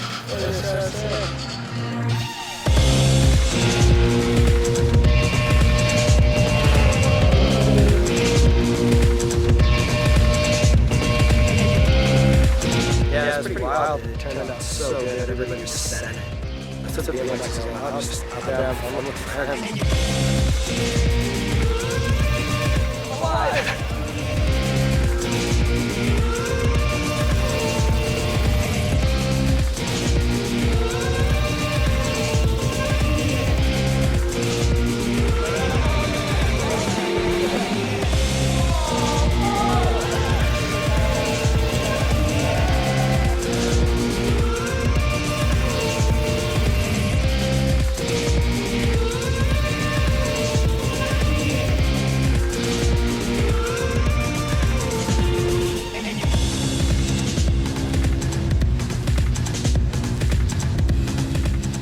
got third place in the PRExtremeTV 2014, Mike Hucker Clark. It's pretty crazy, but all of us in New Zealand have this awesome experience.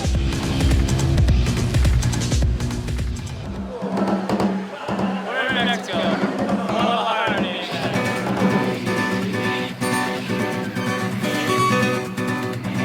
You gonna do that?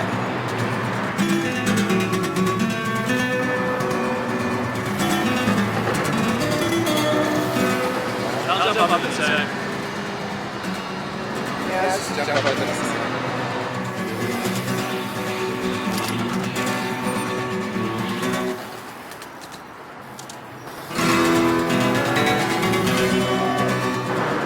Step up. Woo!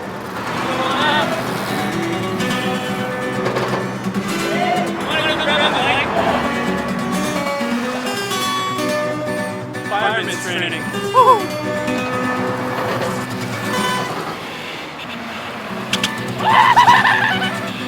Half bar, bunk, half bar, I guess.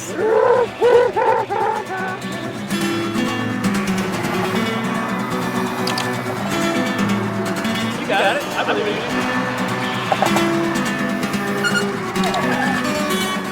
Slice on up.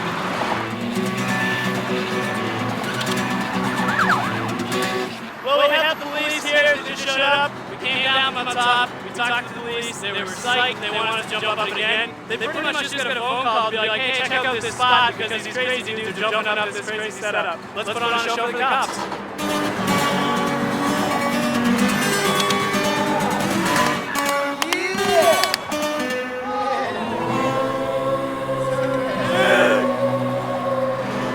That was sketchy, but I'll take it. I'm psyched.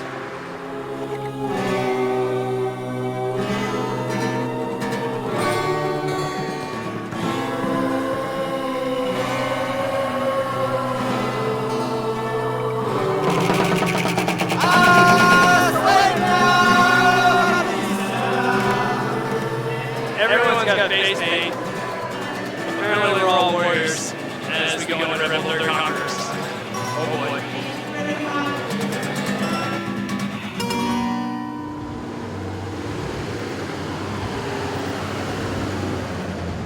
Christmas morning.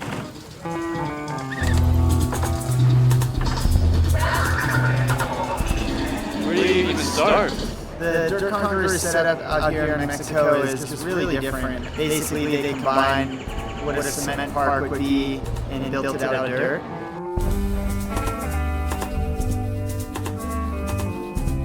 Looks great to me. Let's go ride, bud. Have a squiz, Zach.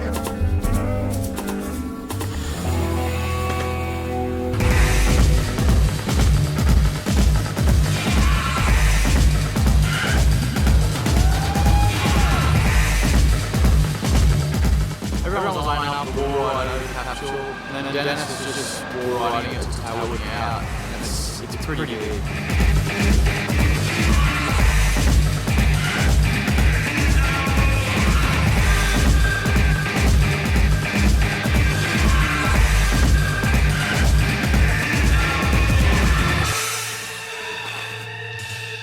As you're riding a normal concrete park, you can really rip corners and like really rely on the edge of your tyres, whereas here it's like a little fine grain on this, so you got to really watch your balance, keep your front wheel like pretty planted because it's just a little loose out there.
episode of Ratitudes.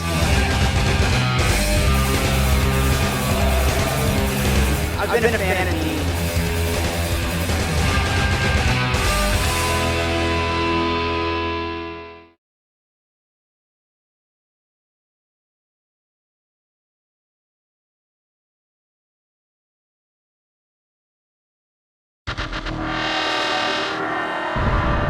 Tourism contest mode around the world.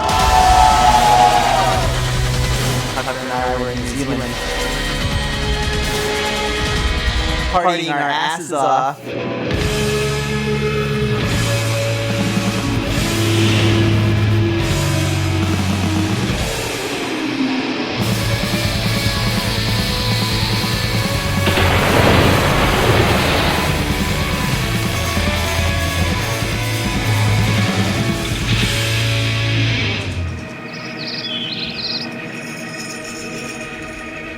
Practice just started, so I'm gonna jump some stuff in this and then we'll see how I go at the old qualifying tonight.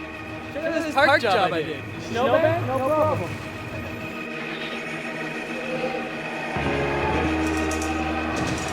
We have practice for half an hour. I'm just gonna go roll around the course.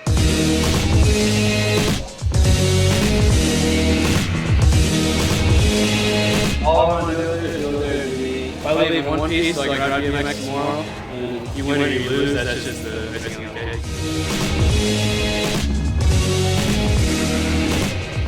I heard a quote that David Sato said, qualifying is just extra practice. You get that little extra motivation so you can figure out the stuff that you want to do in finals, and I definitely knew that once you see the footage from my qualifying runs, but I think we're going to be good for today.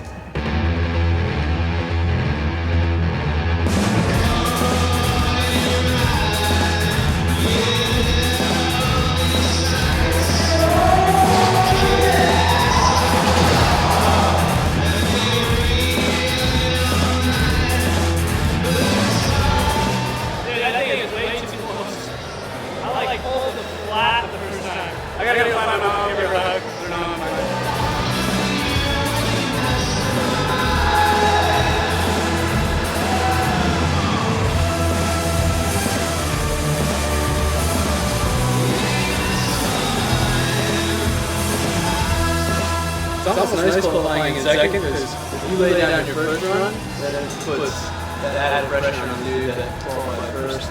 I got my Barbarians coin from Estonia that someone gave to me when I was in Old Town. It says good luck, so maybe a point.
Yesterday and looking forward to today. I'm sorry. I apologize. Today's when it actually counts, so I'll make it up.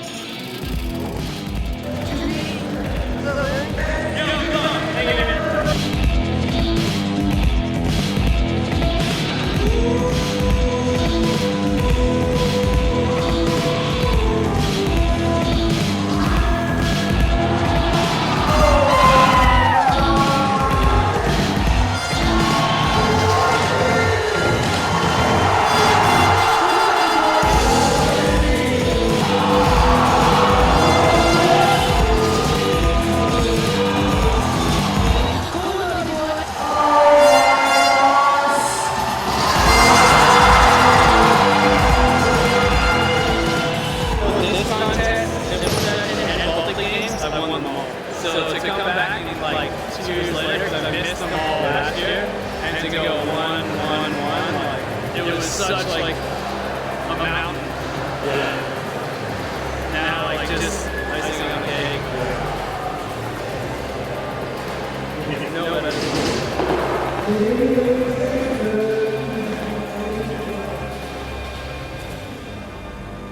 Most trips definitely aren't as jam-packed as this one. They have so much stuff they have us doing, which is awesome. It's like I'm going to get a trip, wish you did it. It's definitely not close.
personality is absolutely positively crazy. He's about to do a bar ride for like a kid that's just watching right here. If you can't see this on camera, there's a mum and her daughter in a car over there. The daughter's like filming Haka and the mum's like smiling behind the daughter. Some admirers here in New Zealand.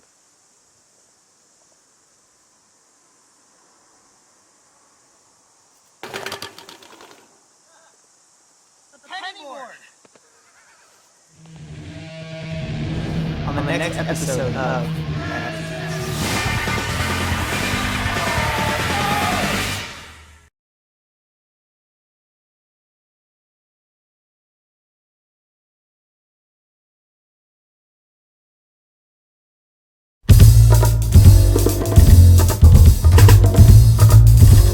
Soy Mar Monera, rider de District Eagle, y estás viendo PRExtremeTV.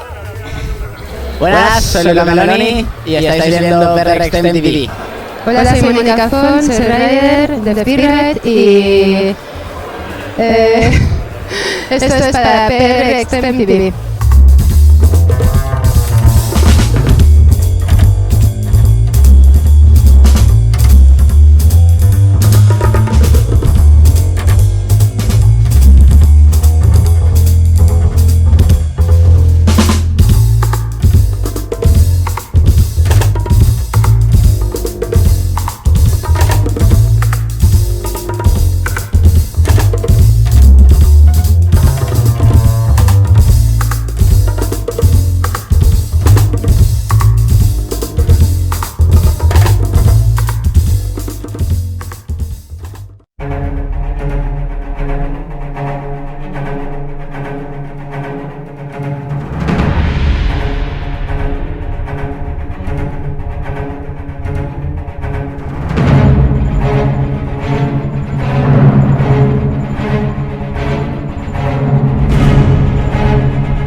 snowboarding doesn't go just one way of progressing, you know? I love seeing the fun, creative stuff, but I wouldn't want snowboarding to only be that, because it is so cool to see people do almost near superhuman feats that are, you almost can't even comprehend. That part's rad, I think.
There's these new kids coming up, and there's this new generation that's getting influenced by people like this, and that's like Nick Baden and Marcus Cleveland. They're doing all these tricks that, first of all, we never thought were possible, and they're doing them with different grabs, they're doing them off knuckles and butters and everything. They're just taking it to another level, and I'm excited for that, because it's taking snowboarding in an awesome, refreshing direction.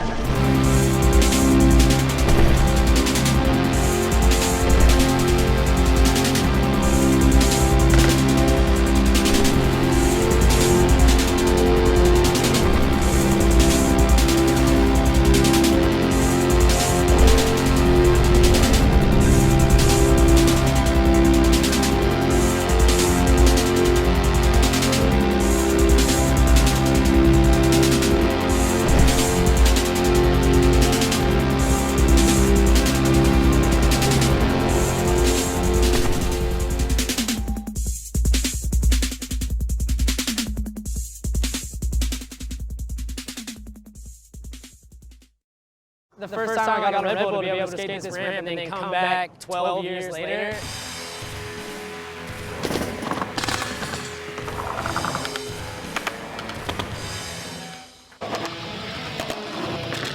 Hey man.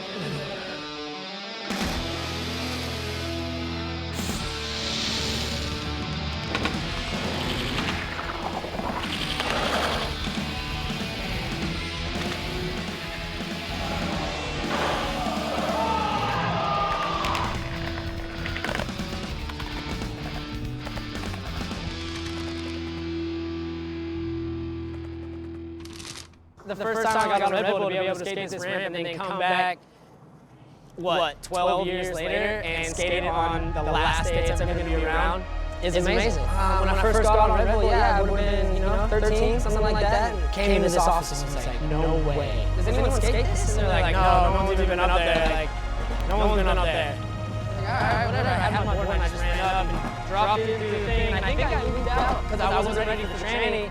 And then just did one where I made it through and then kind of got off the ramp because I felt like I was being shunned off the ramp, like I shouldn't be up there, which I probably shouldn't have been. It's fun.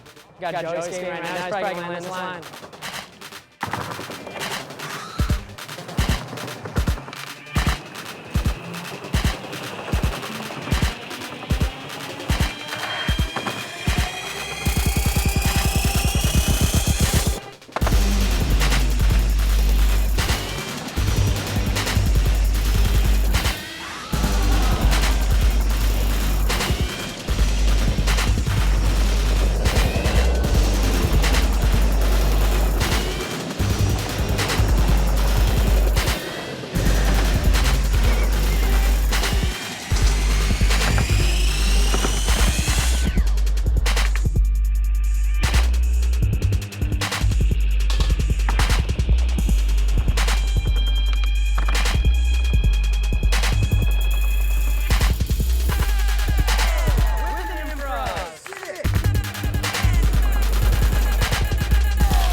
onto the game. Goodness, dude. Tony Ted, living legend. Always will be, always has been. Crazy. We did it again. We did it again.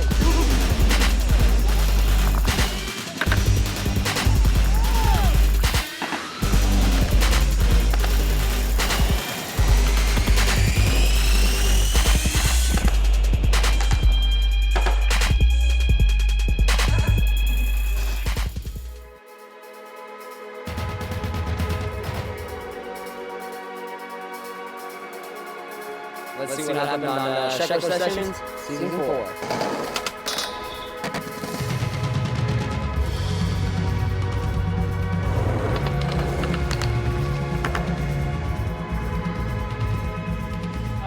First off, I want to talk about Bo Reed. He is probably one of the gnarliest dudes from Australia to skate with. And on our last trip there, he was trying to switch back 50, I believe it's 12 there, and was just getting destroyed. He put in so much work all day on every different spot we skated, and was literally like, I think he cried on the attempts because it was so painful and he was in so much pain.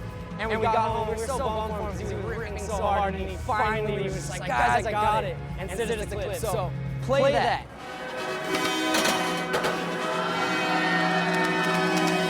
Honestly, when you go to Australia, like, you really want to go with your best friends. To me, Tori and David are my best friends. And we have so much fun that it's not really about like going out and trying to get the gnarliest trick and stressing yourself out. You end up getting the gnarliest trick because you're having fun. And like the crew's there and everyone's backing you up, and it's game time.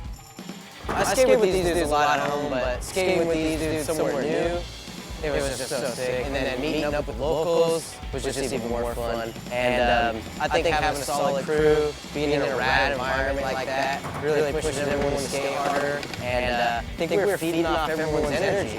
I think probably the funniest story was him trying to swim. Him and I had a very extensive conversation about how crappy we are at swimming. And then just jumps in and swims straight for the center of the ocean. And I was like, oh my goodness. So I jump in, and as I come up out of the water, all I hear, help, dude, help! And then he's getting saved. And I'm pretty sure he touched the ground wherever he was in the water. It's crazy in Australia. They got a serious current over there. Down under. I loved it. I had a good time. Came home with a couple bangers. It was worthwhile. The road trip to Denver and Albuquerque was definitely something that I look forward to. Being from Colorado and drive by my high school and be like, that's where I went to school. That's where I learned how to kickflip. It's a great feeling. Anytime you get dudes to come on a trip and just like meet up, you know, like damn, everybody was just absolutely fired up. The energy on the trip was what was most insane. Going on the road with all these bros meant the world to me. Sure. It was cool. It was cool having like a younger G on the set, especially Ryan's little brother. He's ripping, and it's kind of cool just to see like the future generation coming up and have him skate with us. And you know, I think he was feeding off that and really trying to get buck on the trip. That's incredible. It's incredible to have your brother on anything. I don't know, just having Kane on the trip made me realize how much like our family is really skateboarders. You know, like the Sheckler family, we skate. And Kane's taking it so serious, and he ripped on the trip. He also got really fucked up. Well, my worst fall was for sure that king grill. I got a little full of myself, oh, it's a fluke, first king grill, duh. And then I missed it, and that one was bad. He got sacked so many times on the trip, and like he took slams enough for all of us on the trip, and got back up and just kept skating. That's what it takes to be a skateboarder. Kane's got it. He's got it. My first road trip is pretty good. I fell a lot. You already saw that. Probably saw another one on this episode. My favorite moment would have to be when we were in Denver. We were just hanging out in the courtyard, downtown Denver, sparked that firework and got kickflip, and everyone was just like, oh my god! You have to do another one before it goes out! You gotta do another one before it goes out! I mean, it's hard to pick your favorite memory. I'm definitely stoked I got that frontside flip into the bank, because that one I worked for, and I got hurt while I was trying it, and I still rode away. But, man, it's just a good time, just a good skateboarding. I'm all for it. That's what I love. That's why I travel. My parting thoughts for Sheckler Sessions Season 4 is that it was a blast. It was an absolute blast. We got to travel to places we wanted to go. We got to skate the spots we wanted to skate. And all in all, you know, it was just all fun, and it wasn't all skateboarding. Jumping off cliffs, lighting off fireworks. It didn't matter what we were doing. We all had fun the whole time, and that's what Check Sessions is about. That's why we do it. It's just get a crew together that you wouldn't normally travel with, and just go have the best times all over the world. So, Check Sessions Season 5. We hope to come back and just continue the madness. That is the end of Check Sessions Season 4. Thank you to all the sponsors that helped out. Thank you to all the skaters. Thanks to everybody that watched. This is the crew. This is the last day at Red Bull. Got to skate the ramp, send her off, and hopefully we'll see you guys Check Sessions Season 5. Peace.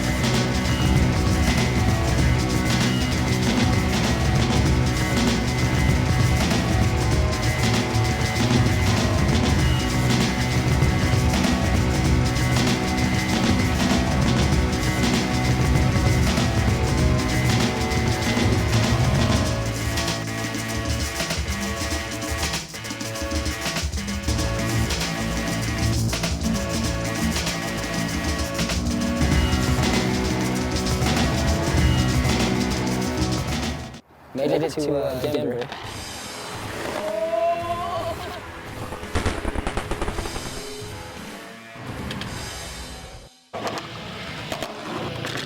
Hey, man.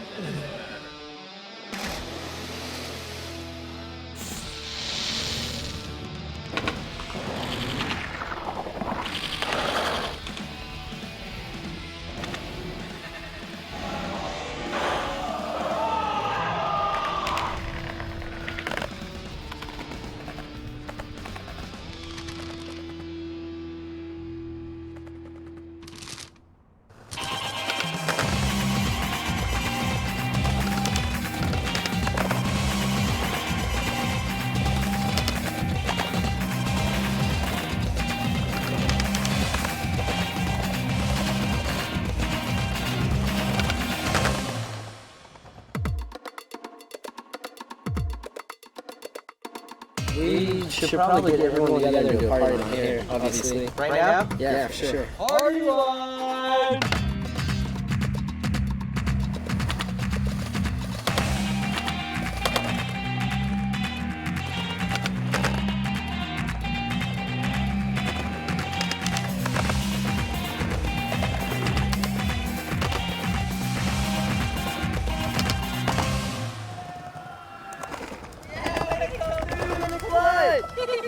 So the sun is setting on our last day in Albuquerque. I took a few hard falls, but safe to say, no hard feelings, not gonna hold a grudge on this place. Hopefully come back soon.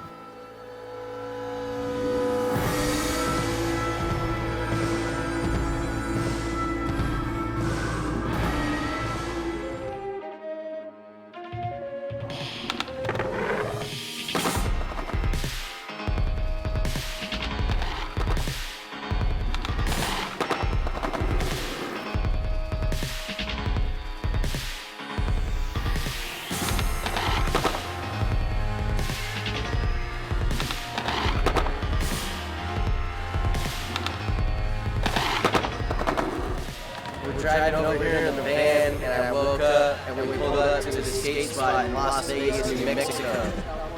And David here, he wanted to hop on it, he wanted a piece of it, so I came for support. He's really good at it.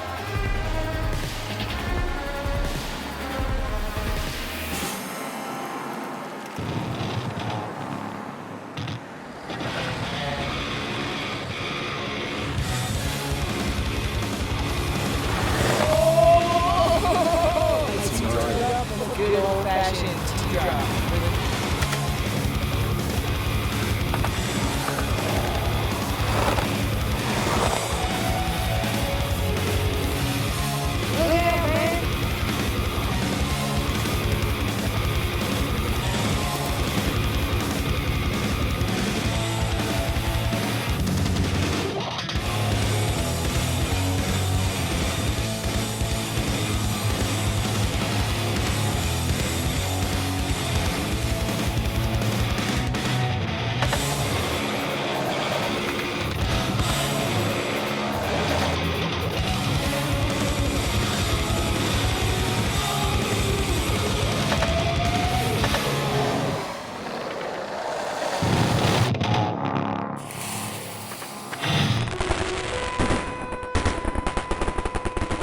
supposed to shoot, and just sits there. Like what? You got the it even has a stick on it. It says it's a rocket. False advertising, I'm suing.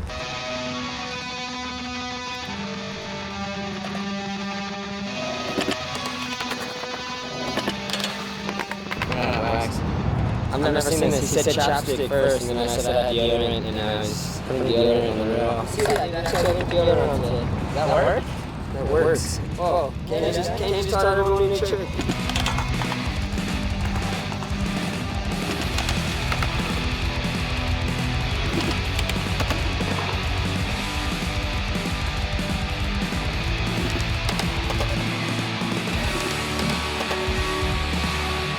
That's fun. That's really fun.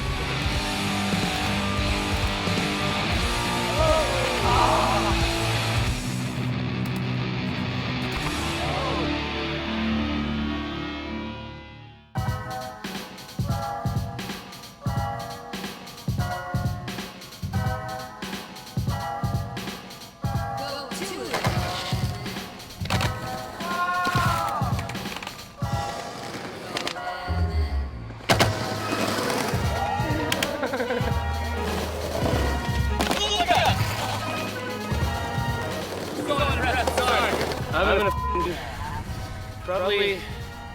probably have a heart attack. I don't know how these guys tried it more than once without like brakes, like serious brakes.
Pretty awesome. That was full commitment for your boy right there.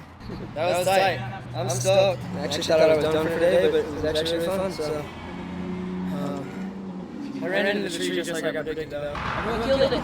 Tired now. Time for bed bite.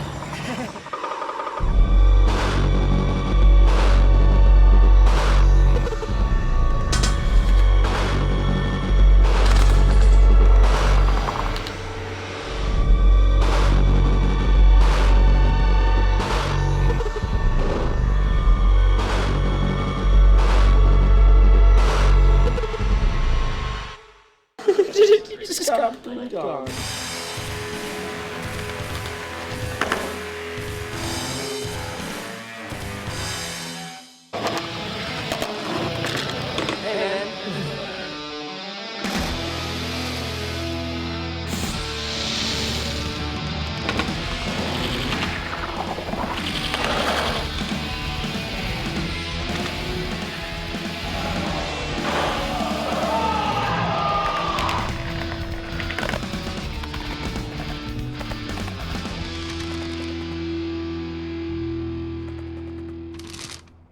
Look at the size of this bacon.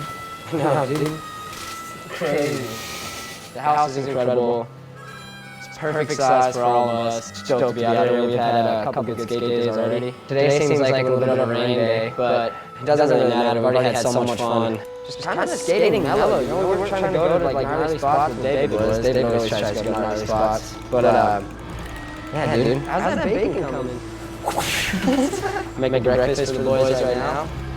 And yeah, then we'll just start the day. Maybe we'll goof around in the house and do some like, I don't know, weird childish activities. Why not? Hey, Tommy the alligator. Dude, I was having the coolest dream right now. What was it? I don't remember.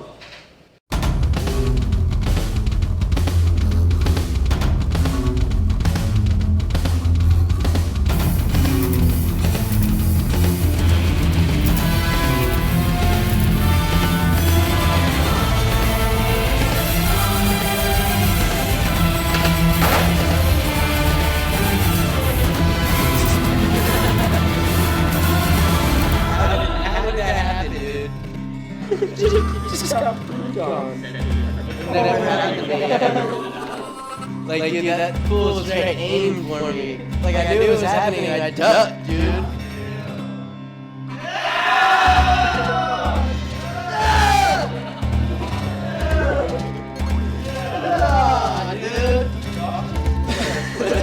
I used to have first.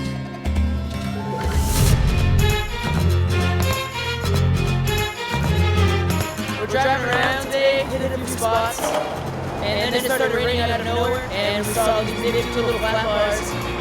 This one got a little curve in it, so just trying to skate it. Trying to skate something today.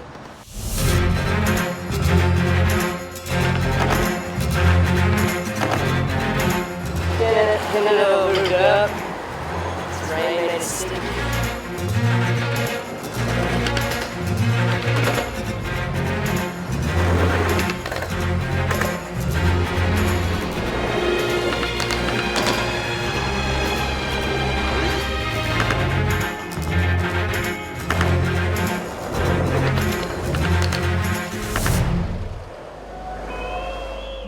Finally a beautiful day. Rain day was yesterday. And yeah, just doing a little morning ritual. Jump in the ocean. Go skate. Next session.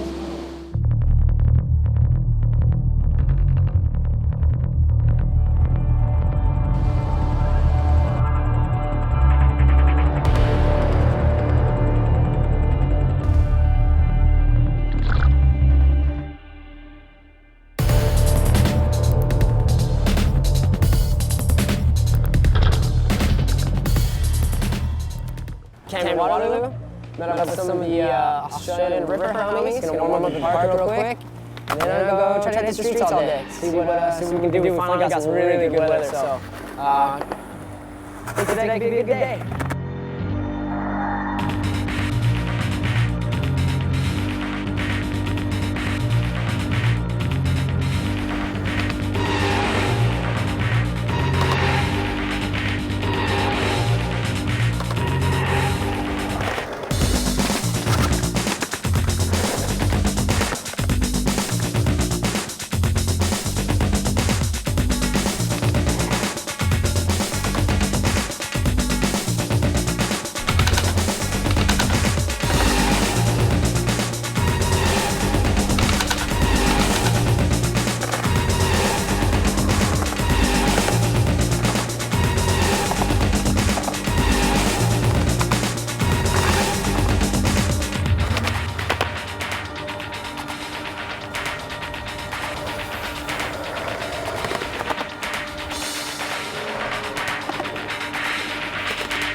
just got done skating the best spot at this swamp down under.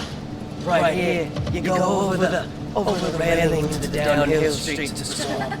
Jay got me pretty fired up once he hopped over it. As soon as the cops pulled up, I was just like, man, I gotta get this, dude. Didn't kick us out, even came out to watch. I got my trick. So stoked, man. Check your sessions. I've come here to save humanity!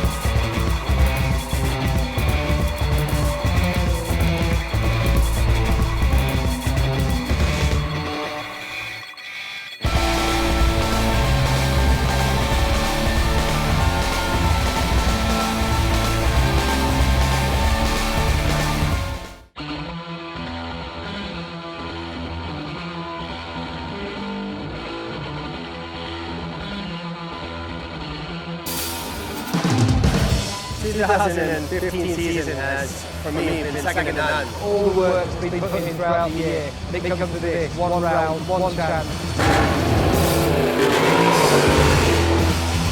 The highlight of the season for me was Valentino winning the first race in Qatar.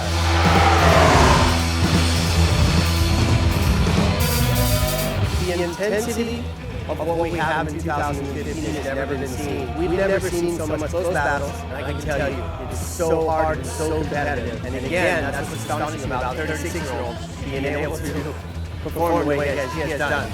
But it's Jorge who's pushed him, and vice versa.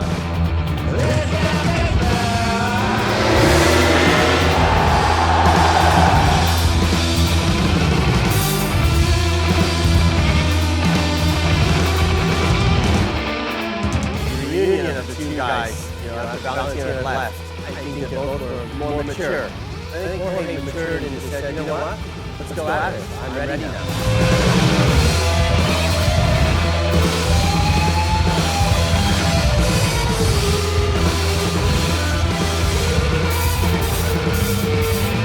It all comes down to this.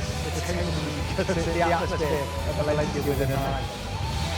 You know, a lot of championships don't go down the wire, but when they do, it's just that much more exciting. Here we are, and it's going to be something spectacular to see. Trying to clinch the 10th world title, and having led from the start of the season, and if you were to win from the back of the grid, it would cement its place as the greatest of all time.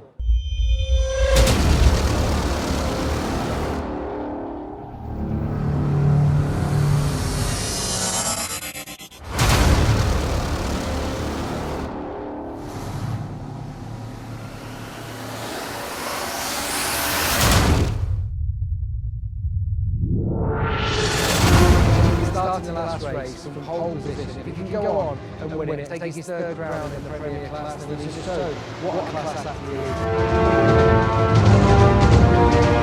is. Being a former racer, it's got to be maybe the best man win.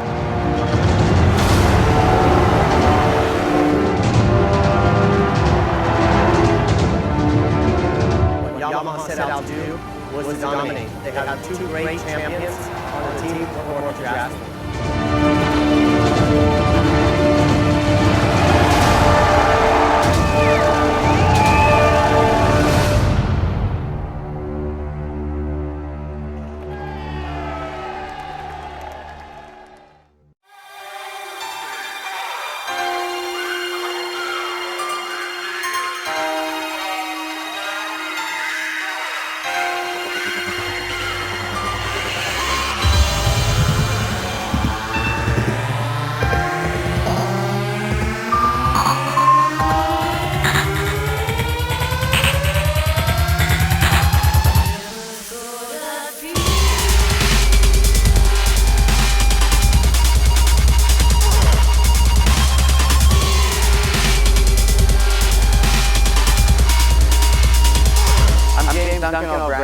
And I live the dream life.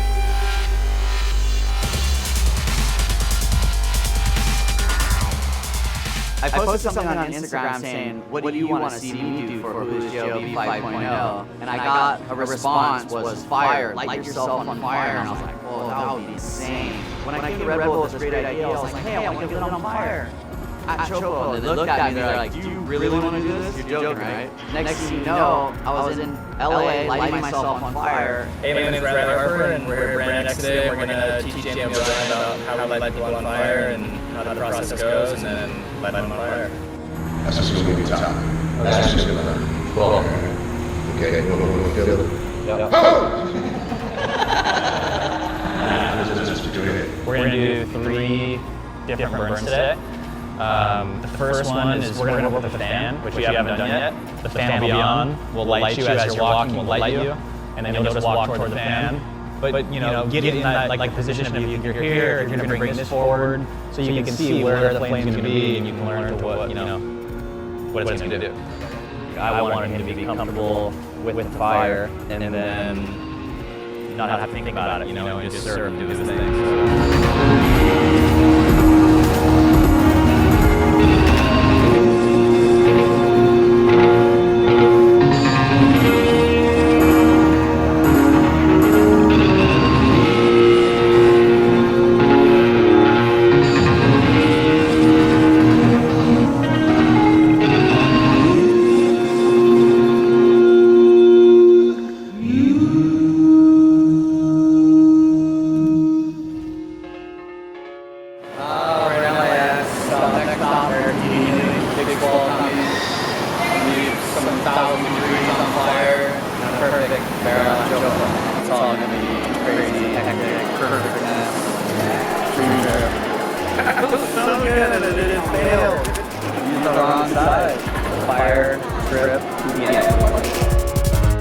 We're in the middle of the South Pacific Ocean, a place called Tahiti, and we're at the end of the road, the most dangerous wave in the world. Definitely pretty nervous, there's a big swell on top, and I'm going to be lit on fire in a giant barrel at Chopo. But I'll operate water patrol and water safety, so it kind of makes me feel good about the whole thing. My job here in Tahiti on the shoot, mainly safety, water safety, overall safety. And just making sure that we succeed in doing what we do best. So we're just going to do some basic step-up training. With 3 big guys on the ski, it's going to be real tippy. So we're going to kind of see who balances well on the ski, and yeah, we're just going to kind of go over planning of what we're going to do. Yeah, that was fun. That was the beginning of the fire test.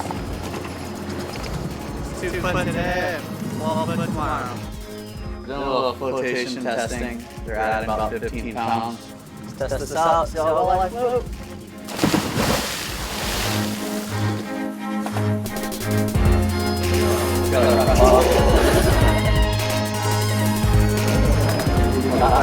We're putting on some fire gels, today. Cool, nice cold.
After that one, I could see in Jamie's eyes, he was just way more confident, and he was stoked on how those came out, but we all wanted to get bigger waves. So the next day, it was substantially bigger.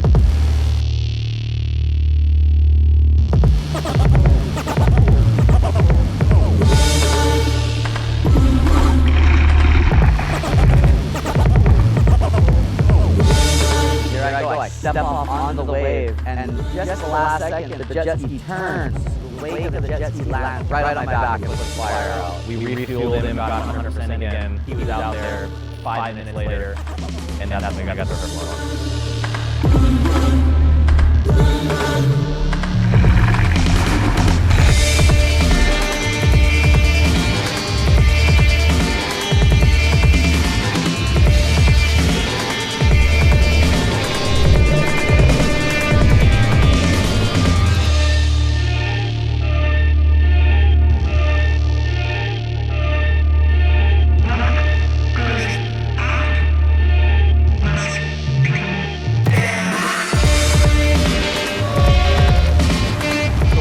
Flying over, I'm jumping, I give a little woo! And my adrenaline just pumping. I was kind of lost for words. I was like, I might be in water, but let me tell you, that flame that was wrapping me was intense. Oh my god, I made it. That's the best, craziest adrenaline rush of my life. To be walking away, you know, not hurt, not burned, happy, smiling, you know, there couldn't be a better ending to the trip. And now it's just time to have some fun.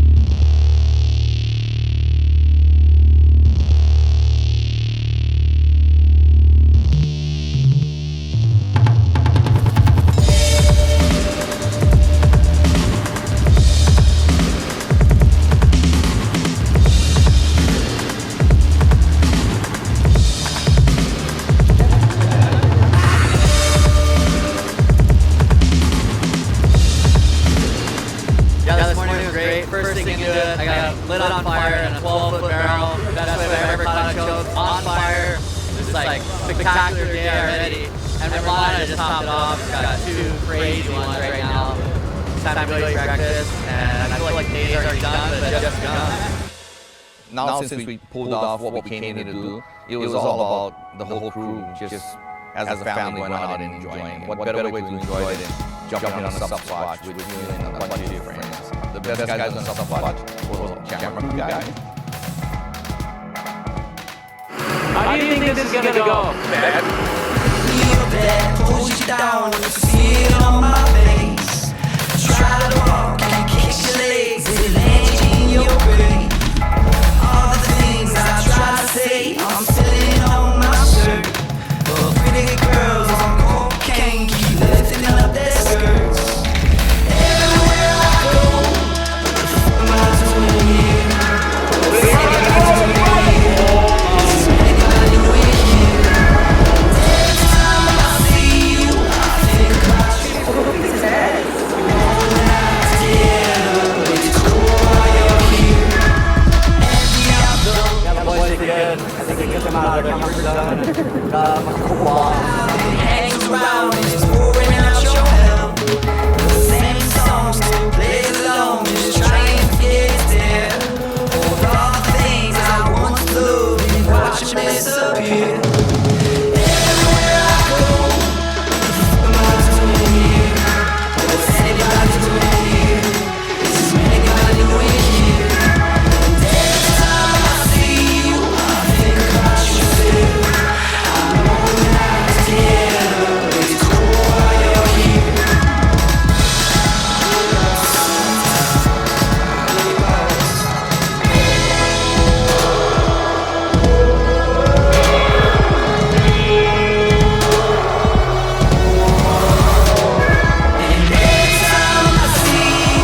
of Eric TDU and Riley Harper. You know, without them, this dream wouldn't have been achieved.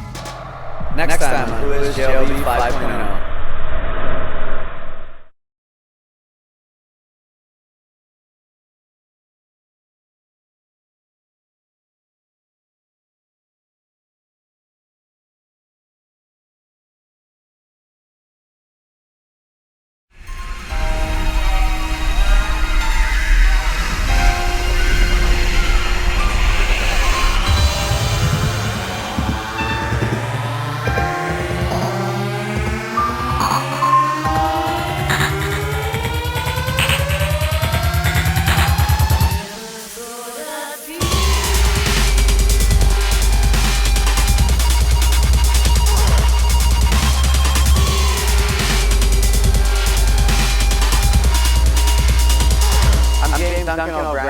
And I live a dream life.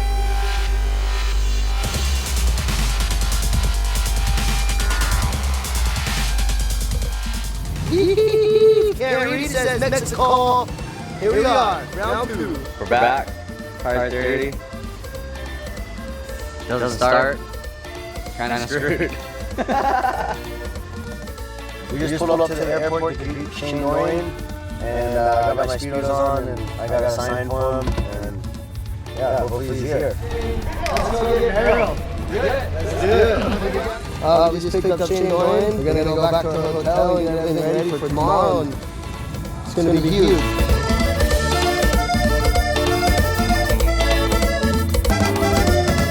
I just blinked my eyes last night. Kind of good though, you know, wake up early. The waves sound big. Sounds like the waves are breaking. The biggest swell in 12 years. We're getting ready. Shane Dorian's with us, Jamie O'Brien, Ryan Hipwood, and Poopies. He's scared as shit right now.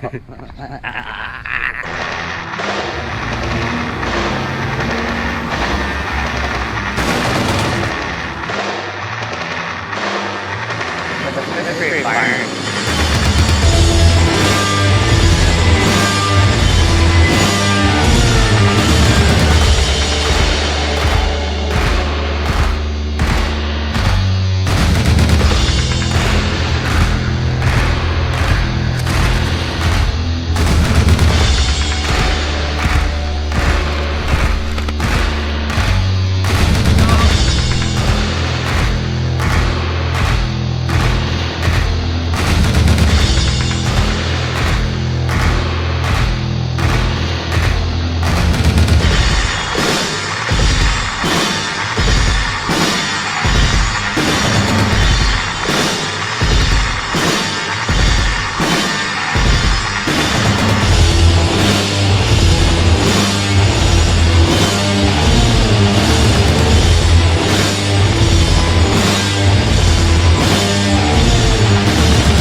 super treacherous, with all the rips out there, a lot of undertow. I mean, even for someone who has a ton of experience out there, it's a pretty scary situation. So when it was time for Poop to go out on the inner tube, I was pretty blown away. I could tell he was pretty nervous. Oh, you're in Mexico! It's 15 feet! You could see it in his eyes that he was pretty worried about being out there. From time to time, like, you all need a little bit of a push. Jamie and Poopy's dynamic is like the perfect amount of pressure that kind of Jamie puts on Poopy. It's really cool that kind of Jamie pushes him a little bit over the edge, gives him that extra confidence. You know, to go out there when waves big, or go out there in some of that situation. The ultimate rafting conditions right now. It's Poopy's moment. Where he steps his game up, where he shines. I took Poops out on a raft. I didn't think he really realized how big it actually was. He starts going down, and then slow motion, right back up. This river just got so steep, and then he just took the latest drop on gravel, and the thing just exploded. It was like one of the bigger waves he's ever caught.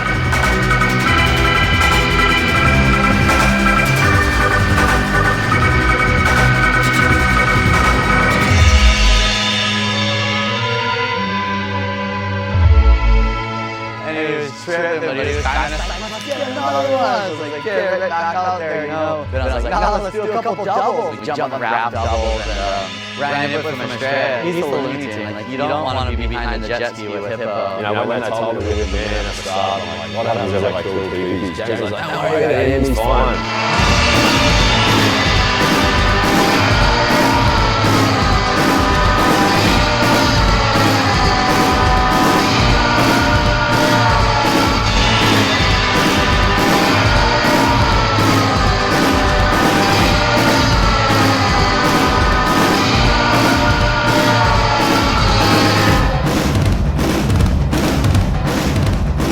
Hippo starts flying out, it's just like 15-foot wave, and just starts whipping around. I was going, oh. The funny part is I'm laughing through adrenaline, like just adrenaline junkies. Like, ah!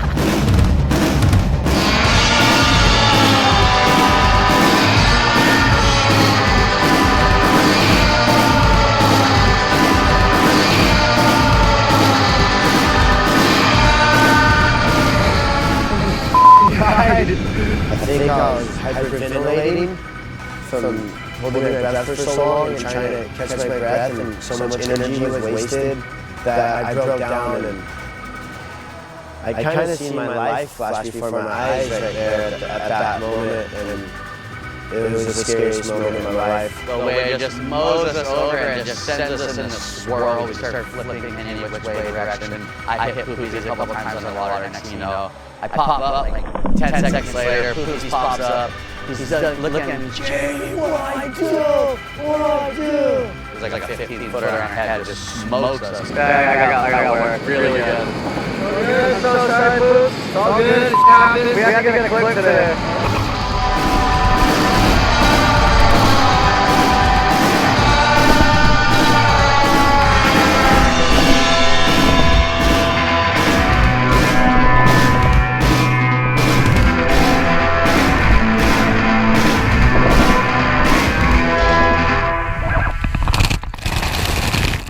Hippo was all fired up that we were getting laid on the raft. He couldn't stop laughing. He thought it was hysterical until I asked him, hey, let's get you on the raft. All I could think was, screw Danny, you know, getting him in this situation again. Danny gets a little laugh going, and it's just like, you know you're up to something crazy, you know, some sort of antics. And then the next you know, he's on the rope, and just like, yes, I can't wait to tow him to the biggest wave I see.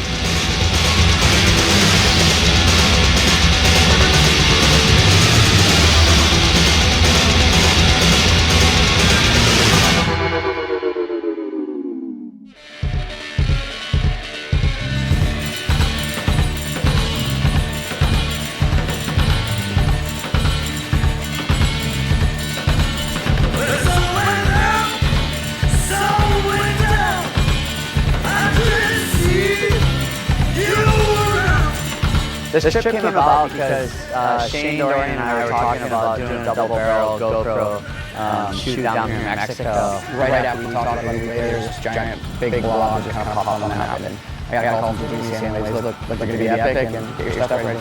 It's funny because usually your whole goal is to not get dropped in on by somebody. You know, you never want to be really riding behind someone like normally, especially in really heavy conditions.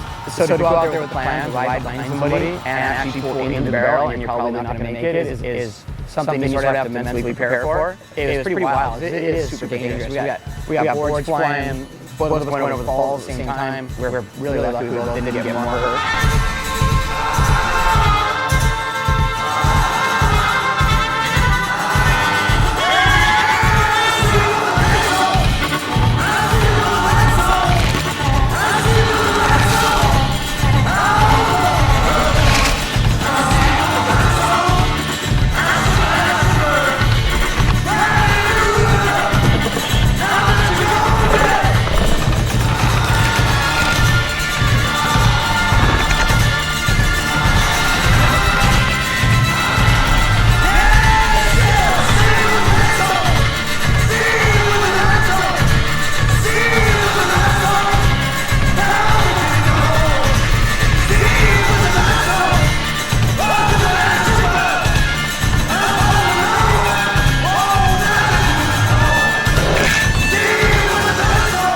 it was crazy because you didn't really know what to expect or how to pull it off, how to execute the shot that you really want to nail. And, I think it's just the tip of the iceberg what we got, but it was pretty cool. Like we had some moments in there that were just pure gold, and it was a lot of fun. We got pounded, and my neck's a little bit sore, and I got a mouthful of sand, and but it was a blast.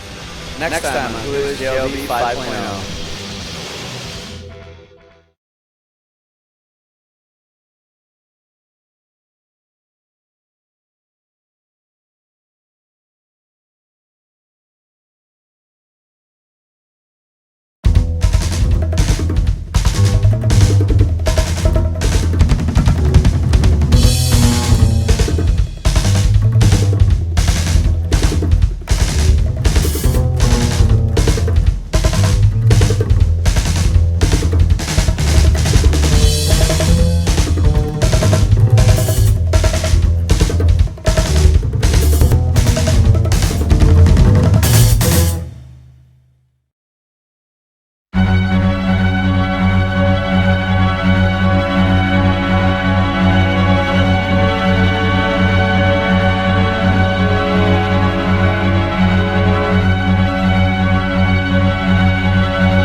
Bueno, estamos en la inauguración de 360, nos hemos encontrado con Prisquier.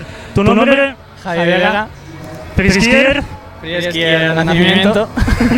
Cuéntanos cómo empezaste, cuál es tu estatus ahora. Bueno, yo empecé de pequeño, hacía esquí alpino y me vine aquí a vivir a Andorra, conocí a toda esta gente, me pasé al lado oscuro y nada, y ahora estamos aquí inaugurando esto que es genial para nosotros. Sí, cuéntanos un poquito, ¿qué puedes aprender aquí? ¿A qué ayuda un Prisquier como yo que está empezando? Bueno, o sea, realmente esto es tirarse al barro. Aquí, para quien no se atreva, te puedes tirar trucos nuevos y para los que la gente sabe, puedes perfeccionar todo. Grapas, vueltas, de todo. O sea, hay diferentes niveles, tanto para un pro como para ti, como para mí, que soy un amateur. Funciona. Lo bueno es que tienen diferentes niveles de altura de rampa y eso, puedes coger más velocidad, más altura, según lo que quieras hacer. O sea, que no tiene límites, ni de deportes ni de niveles. Aquí a tope, con todo. Skate, BMX, todo. Eso es lo bueno, que nos han unido a todos y yo creo que va a estar guay. Sí. Aparte, durante todo el año esto para entrenar, ¿qué hacéis? Después de esquiar, ¿vais a venir aquí? ¿Cómo funciona? Esquiaremos por la mañana, vendremos aquí por las tardes y lo que entrenemos por las tardes al día siguiente a probar la nieve. Pregunta, ya personal. Cuando caéis boca abajo, que es como una avalancha, porque he visto a la gente ver un poquito, ¿qué hay que hacer? Bueno, no pasa nada, o sea, hay unas cuerdas para salir. Ahora no se han utilizado, pero te tiran una cuerda, la coges y te sacan como una grúa. O sea, es fácil. No hay que agobiarse, no hay peligro. Ok, Javi, sabemos cómo empezaste y a día de hoy cuentas con sponsors, ¿qué nivel estás? Bueno, tengo grandes ayudas, todos los sponsors que tengo, Rockstar, Movistar, Elan. Yo soy de Madrid, me tengo que trasladar aquí, hemos pillado piso todos aquí para entrenar. Y bueno, a día de hoy entrenamos aquí, que son los mejores parques, las mejores instalaciones. Y bueno, lo que venga, competiciones, hay campeonatos de España este año, campeonatos del mundo, lo que salga. Y todo con tus sponsors cubres gastos, ganas dinero, bueno, al menos haces lo que quieres, que ya es mucho. Al menos hago lo que quiero y de momento puedo aguantar. ¿Y tu ideal de aquí 5 años, 10 años, dónde te ves? Pues la verdad que no lo sé. De momento aprovechar el momento, apretar todo lo que se pueda ahora mismo y el futuro ya se verá. ¿No tienes ninguna meta donde te gustaría llegar? Bueno, realmente no. Yo quiero seguir con lo que hago, que es lo que me divierte. Y sí, totalmente. Y lo que vaya viniendo, bueno será. Muy bien, Javi. Mil gracias. Disfrutar.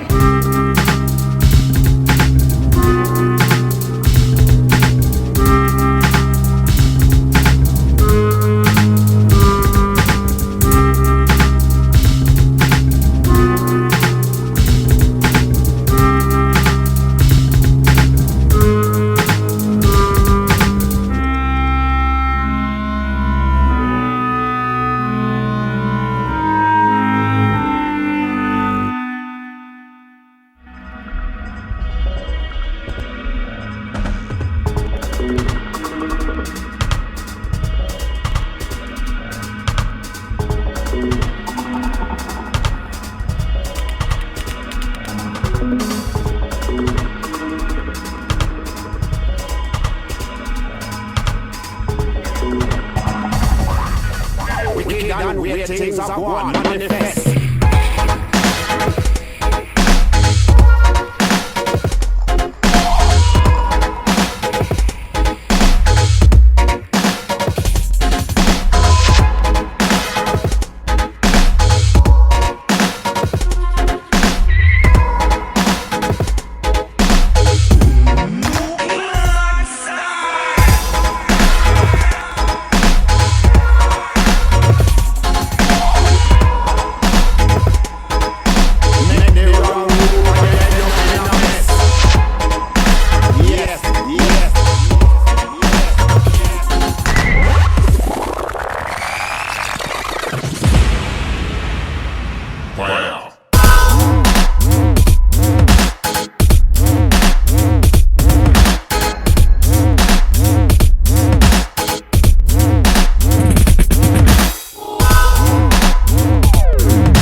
Hola, soy Luca Meloni, soy Free Skier y estáis viendo PRExtremeTV.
Hola amigos, soy Joseph Agram, pronto entrevista en exclusiva en PRExtremeTV.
Hola, soy Jean Pujol, soy rider de snowboard y estáis viendo PRExtremeTV. Hola, soy Javier Vega, rider de Risky y estáis viendo PRExtremeTV.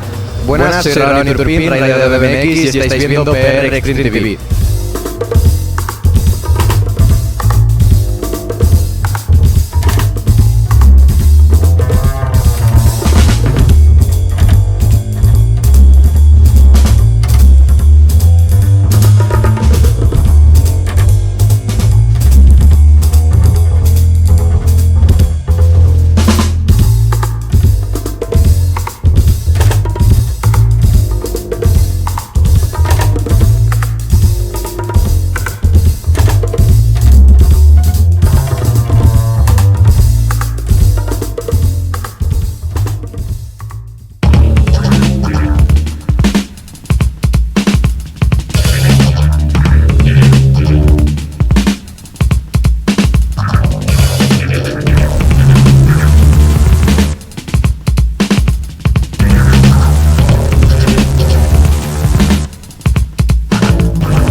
start this with the rallycross and the racing? Well, I started racing stage rally in 2005, and stage rally is basically the basis of all the skills that I have. I've just kind of adapted those skills in a different way with Gymkhana and rallycross.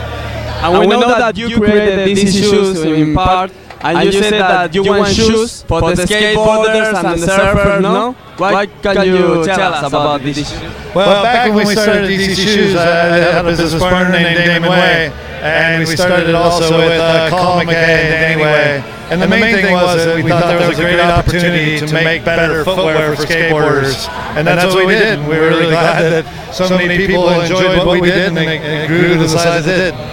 Okay, it's a pleasure to have you here. I saw your first video with the Subaru going drifting, and it was awesome. So thanks very much and enjoy Madrid. Well, thank you very much. I'm stoked that so many people have enjoyed what I've done. So thank you. Thank you very much.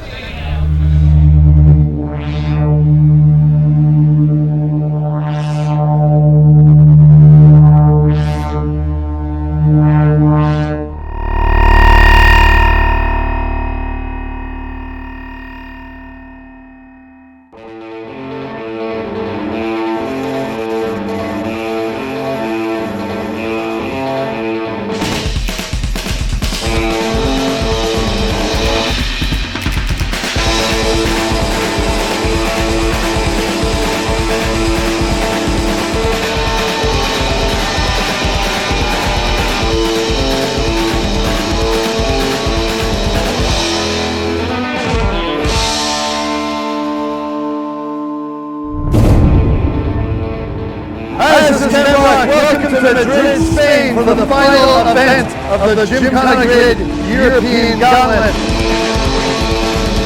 Gymkhana to me is Ken Block.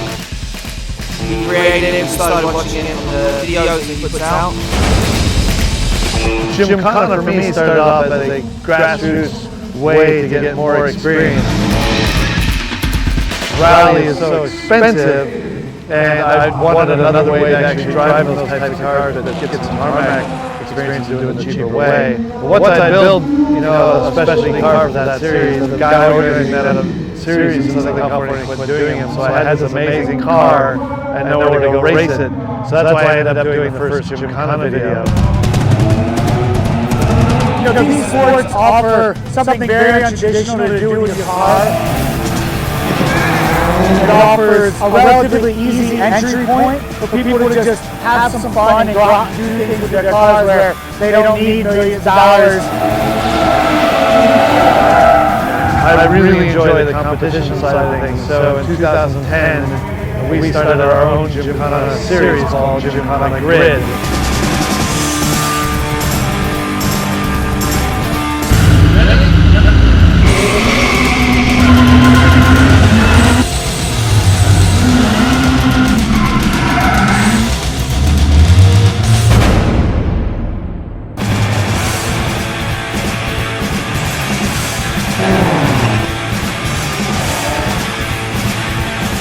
I've walked around the paddock and checked out, there's obviously some really legit rallycross and rally drivers, not even all from the cars here.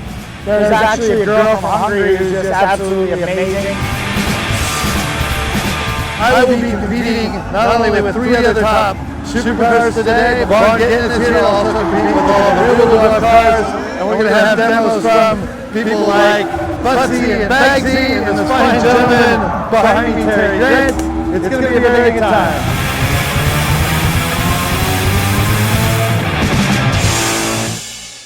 '91 was pretty cool out on his first lap. I enjoyed it a lot. The new experience, and I like.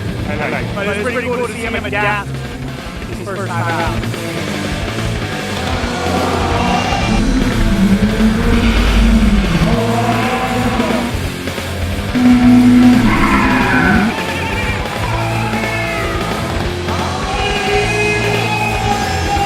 Alright, we just wrapped up the end of Gymkhana Grid European Gauntlet. Not only did I have fun competing, but it's fun to watch all these guys compete too. And girl.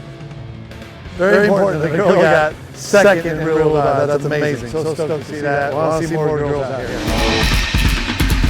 So I ended up second in the supercars, and Danny Roma got first, which is very, very good. Congratulations again, Annie. Great to see a local hero get that first place. For me, it's amazing.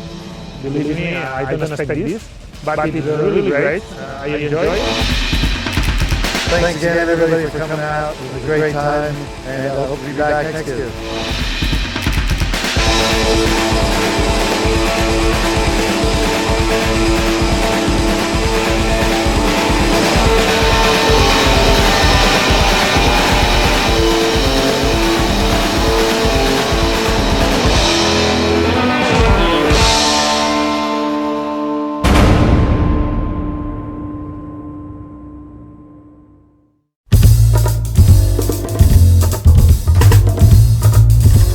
Hola, soy Jan Pujol, soy rider de snowboard y estáis viendo PRExtremeTV. Hola, soy Javi Vega, rider de ski y estáis viendo PRExtremeTV.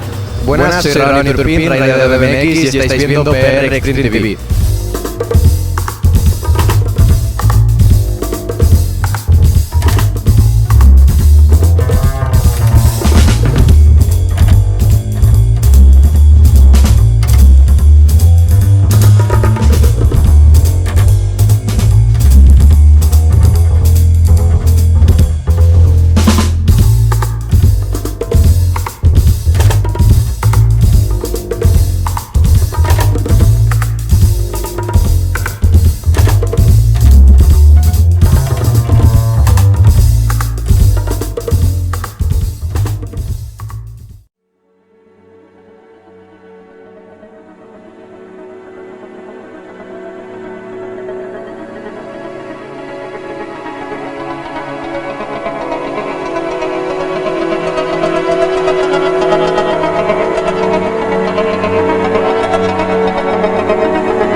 Hola, soy Andy, estamos aquí en el FMX en San Jordi con Kyle. Your name, please?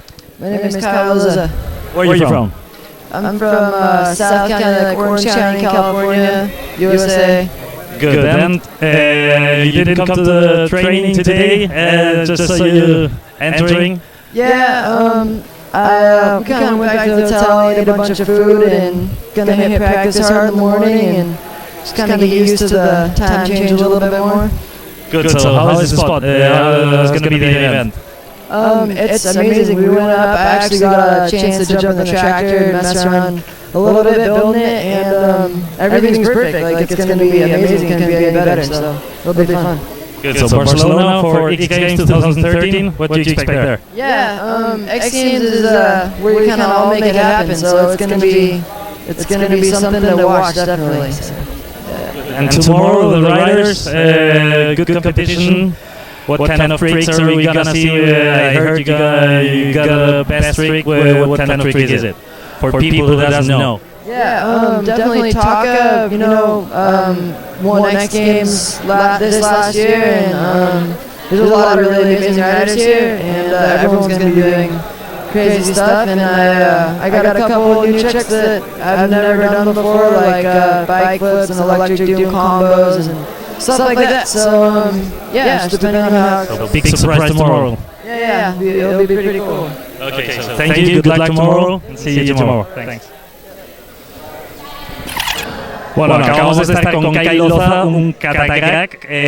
Básicamente lo que nos ha dicho que está encantado de estar aquí en Barcelona.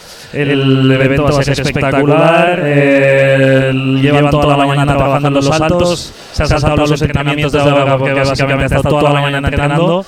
Y bueno, el titular que me llevo es que mañana nos vas a sorprender con un truco. Tenemos aquí al lado a Taka, que ganó el año pasado el mejor truco en los X Games.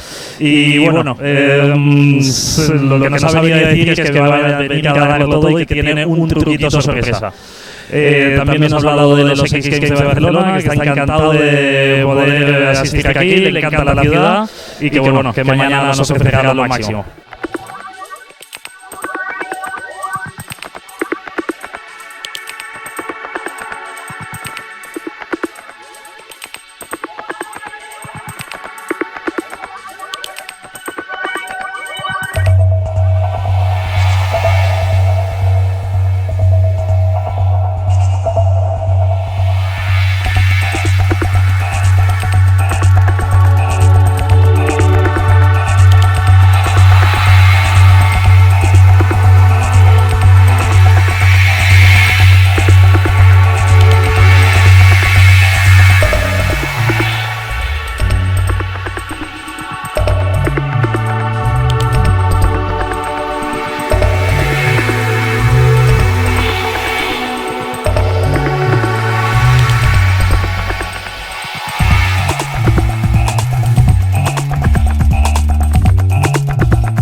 Hola, soy Alex Pascual, soy Rider y estoy viendo PRExtreme.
Hola, soy Andy Kleine, estamos con PRExtreme, nuestros amigos de Superdrive nos han llamado y teníamos en este caso una rider también. ¿Tu nombre? Marta Suria.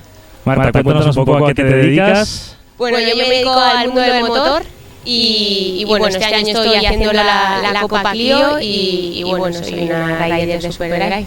Una rider de Superdrive. En el mundo del motor, pregunta que te han hecho más de una vez, pero una mujer, ¿cómo se desenvuelve? ¿Cómo has llegado a meterte en ese mundo que está visto de hombres? Bueno, de hombres sí, pero bueno, poco a poco te vas ganando el respeto de tus rivales y bueno, yo estoy encantada, me encanta el mundo del motor y estoy muy contenta. Bien, ¿cómo empezaste con esta pasión por este deporte? ¿Por familia? ¿Por dónde viene? Sí, por mi padre corría y bueno, yo le acompañaba a todos los circuitos y papá quiero correr y al final acabé corriendo, llevo ya 10 años corriendo y genial. Y aparte de papá, ¿has contado con alguna marca que te haya podido ayudar, aparte de Superdrive? ¿Cómo has llegado? Entiendo que hay muchas mujeres que les gustaría competir, como tú bien has dicho, no es la única y es un mundo que está visto de hombres, pero ¿qué le aconsejas a una chica que haya empezado en karting y le guste? Bueno, es poco a poco y como dices, cada vez hay más mujeres. Es poco a poco sacar resultados y pues eso, encontrar apoyos de marcas y patrocinios. Y bueno, yo este año estoy con Six, es una empresa de coches de alquiler, estoy con Afrasa, estoy con TomTom y por supuesto con Superdrive. Toda esta gente me apoya y gracias a ellos estamos corriendo ahora. Bueno, aparte de correr, vives de esto, me han contado, haces pruebas de coches con DriveX. Cuéntanos un poquito. Con DriveX estoy monitora, es una escuela de conducción y bueno, pues intentar enseñar las cosas que yo sé y transmitírselo a la gente. También hacemos pruebas de coches y de todo y bueno, lo suyo es estar el más tiempo posible encima de un coche, las 4 ruedas y como sea. O sea, que estás full time viviendo encima de coches y puedes dedicarte a esto. No te dedicas a nada más. No, full time no. La verdad que no me encantaría que fuera full time, pero no, y aparte tengo otro trabajo y las carreras, bueno, son como un hobby, se intenta dedicar el máximo tiempo posible, pero no, el full time que me gustaría. Como estamos en un canal de deportes extremos, tengo entendido que eres full deportista. Cuéntanos aparte de la gasolina que más te gusta. Me gusta todo, el deporte me encanta y la verdad que me atrevo con cualquier cosa. Estoy también ahora con Scott, es una marca de bicis y bueno, me he hecho hace nada la Andalucía Bike Race, una prueba muy dura de bici en montaña y triatlón, o sea, lo que me tiene, la verdad que me gusta mucho el deporte y me atrevo con cualquier cosa. Todo esto te ayuda también para concentración físico, que también necesitarás, ¿no? Sí, la verdad que este año yo creo que ha sido de los años que he venido con mejor forma física a las carreras, porque me están entrenando muy duro para la prueba esta de bicis, pero bueno, también en cuanto estás en la temporada hay que mantener todo esto y pues eso, hago muchísima bici, nado, corro, hago de todo para tener una buena forma física dentro del coche. tu futuro ideal, ¿a dónde llegas? Porque cuando hemos entrado a la tienda estabas un poquito de mala leche, se podría decir. Cuéntanos, ¿dónde te gustaría estar? ¿Cuáles tus expectativas y tu escenario ideal?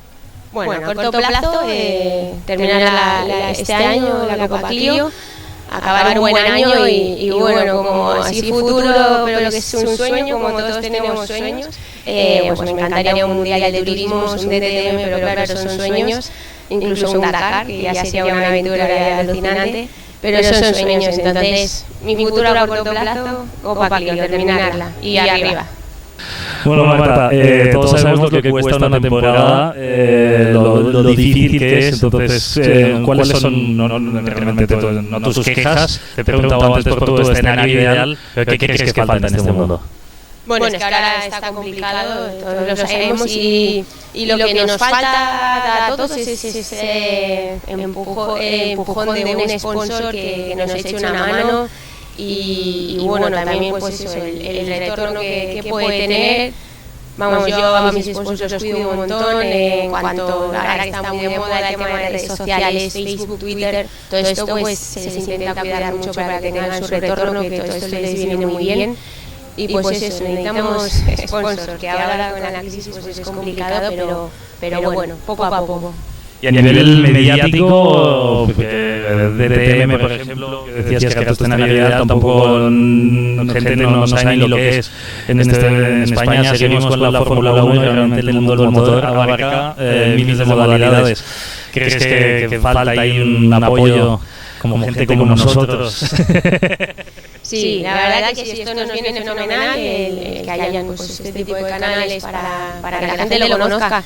Sí que hacen falta y vienen fenomenal. Bueno, Marta, mil gracias por tu tiempo. Espero que logres todos tus retos. Nos vemos en el DTM y en los X Games. Chao.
Soy de Valencia, llevo ya 10 años en competición, he corrido la Copa Clio,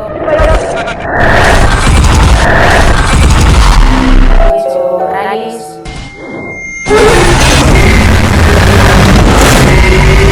he hecho la mini challenge. En 2010 hice subcampeona de España de la mini challenge, en 2011 la gané.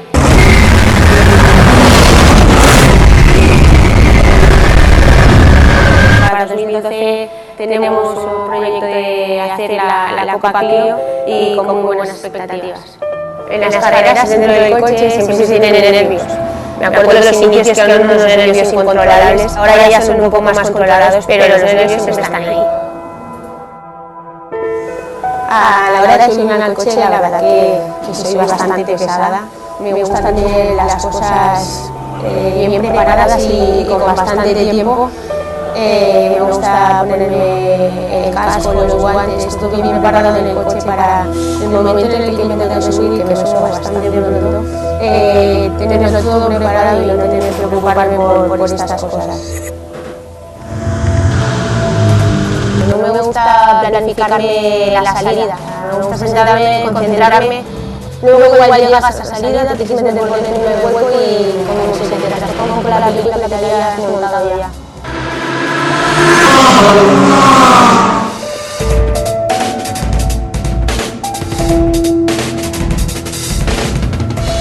Los inicios, como todos, son bastante difíciles. Ser una mujer dentro de un mundo de hombres es bastante duro, pero la experiencia y la evolución que he tenido en estos años me he ido ganando el respeto frente a mis rivales.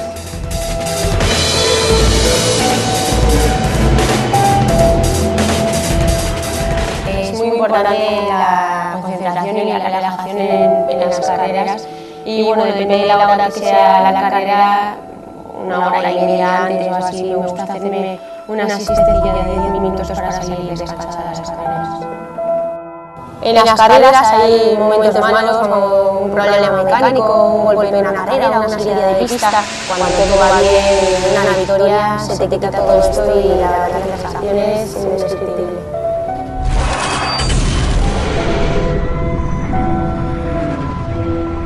En el mundo de los turismos tampoco necesitamos una preparación física muy dura. Me encanta el deporte y ahora últimamente entreno muchísimo.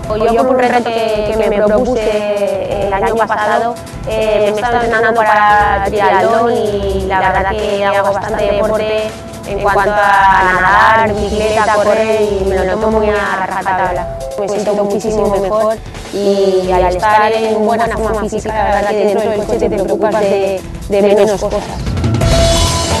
Para mí los patrocinadores, ahora que lo son todos, si no estaría en las carreras y para mí son todo palabras de agradecimiento hacia ellos.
Soy Mar Monera, rider de District Eagle y estás viendo PRExtremeTV. Buenas, soy Luca Meloni y estáis viendo PRExtremeTV. Hola, soy Mónica Fon, soy rider de Speedride y esto es para PRExtremeTV.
please.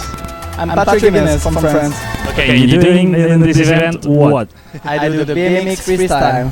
Okay, tell us a little bit about it, because we just have seen some motorbikes, and now we see bikes jumping around. So the discipline we are riding is called dirt. Okay. So I ride the BMX, and we have to jump like those 2 jumps and do the maximum trick record. Good. You're gonna battle against these guys? Of course. Yeah? Have you ever ridden one of these? Yeah, we do lots of shows all together, so we know each other pretty well. And it's no problem. It's a big family. Freestyle is like this. You're a big family, no? Yeah. Good. And what about Barcelona? We're gonna have the X Games in 2013. What do you think?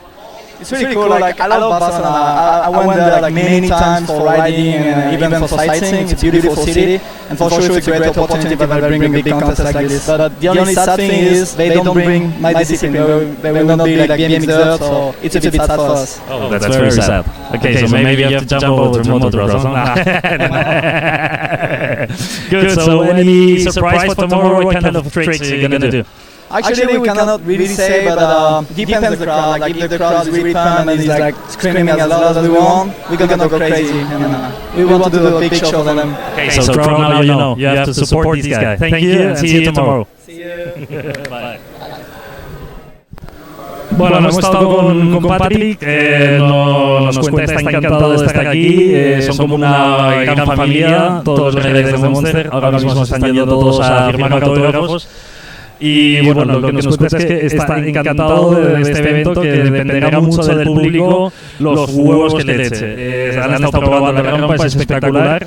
Y nada, nos verá mañana, nos espera vernos mañana, que le apoyemos al máximo. Según él, tiene bastantes cosas que enseñarnos, tal vez bastante más que las motos. Dice que no tiene nada que ver y que será una gran batalla. Nos vemos mañana.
PRExtremeTV. PRExtremeTV. PRExtremeTV. PRExtremeTV. PRExtremeTV. PRExtremeTV. PRExtremeTV. PRExtremeTV. PRExtremeTV. PRExtremeTV. PRExtremeTV. PRExtremeTV. TV.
I'm a soldier, that's why I'm so good, I'm not tired, I'm so good, I'm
Soy Andy Kleine, estamos con Rubén Pérez, un snowboarder olímpico. Vamos a hacerte unas preguntas. Rubén, ¿cómo empezaste? Bueno, todo empezó hace muchos años, unos 20 años o así. Yo tenía 4 o 5. Y nada, mi madre nos trajo unas tablas de Estados Unidos, que aún no había tablas, eran pequeñas y bueno, así empezó todo. Me he quedado.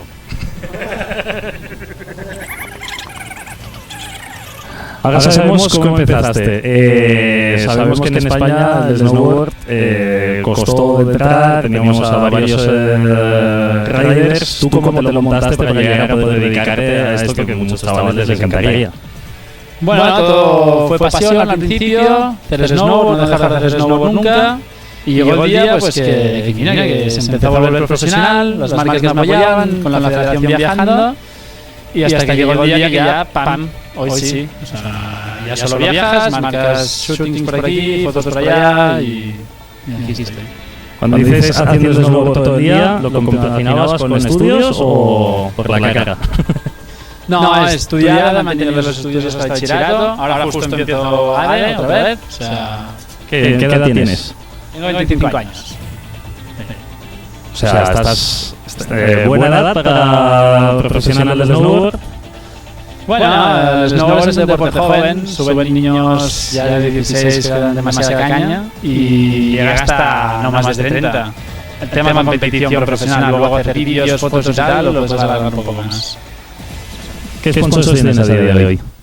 Pues tengo la gran suerte de estar con Santa Cruz y Protest Internacional y bueno, luego otras marcas como pues Oakley, Tirtu, Eñes, ¿qué más? Mejor alguno seguro. No te dejes ninguno, que con lo que cuesta. Muy bien, ¿de qué forma te apoyan?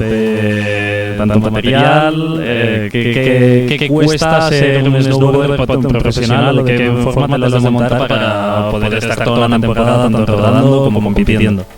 Bueno, también tengo la suerte o el trabajo de estar en la Federación Española, que me apoyan y me soportan. ¿O yo a ellos?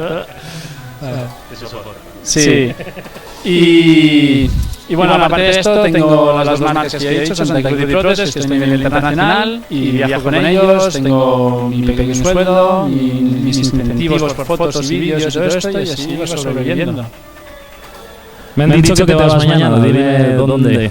Bueno, ahora me voy un viaje de vacaciones a las Canarias, hacer surf, verano, y en verdad no paro en el tema, pero... Verano, aquí está empezando el frío, hay que ponerse en forma para estar a tope en las competiciones. Sí, ahora venimos de Nueva Zelanda, que hemos estado entrenando a fondo, un mes y medio, y estamos en forma tema nieve. Y luego aquí estamos entrenando físico a fondo también, cada día. Y bueno, es un viajecito a Canarias, que no dejo el físico ni nada, pero para cortar un poco de la nieve. Viajecito a Canarias, pero en Nueva Zelanda, como viajecito, cuesta dinero. Entiendo que tienes un apoyo, ¿cómo consigue alguien como tú ir a Nueva Zelanda? ¿Qué le cuesta? Porque me imagino, cuando dices vamos, seréis unos cuantos, me imagino que no habrá riders que no tengan tanta suerte como tú de tener a la federación. ¿Cómo se lo montan? Sí, bueno, esta vez justamente hemos ido lo que sería el equipo nacional, con la federación que nos apoya un poco, no totalmente. Y lo que falta de ahí pues lo sacas de tu bolsillo. Y claro, tu bolsillo viene o de la federación o de las marcas y tal, pero es dinero que tú vives. O sea que hace falta un poco más de apoyo, ¿crees? Por parte de federación, parte de sponsors. ¿Qué echas en falta? A ver, siempre se puede pedir más. Yo estoy contento, todo va bien, pero... Sí que bien, no sé, en verdad, yo estoy bien, me siento afortunado, tengo todo lo que necesito para viajar y tal, pero sí es verdad que muchas veces el dinero sale de mi bolsillo. Y bueno, estaría bien que ya que tú proporcionas el snowboard, lo haces para un país, para presentarlo, para cubrir, o sea, para presentar las marcas, imagen y todo, que al menos saliera de ellos. Pero bueno, ahora el mundo está difícil y se hace lo que se puede. ¿Crees que el freestyle, el esquí que ha vuelto tan fuerte ha hecho los sponsors.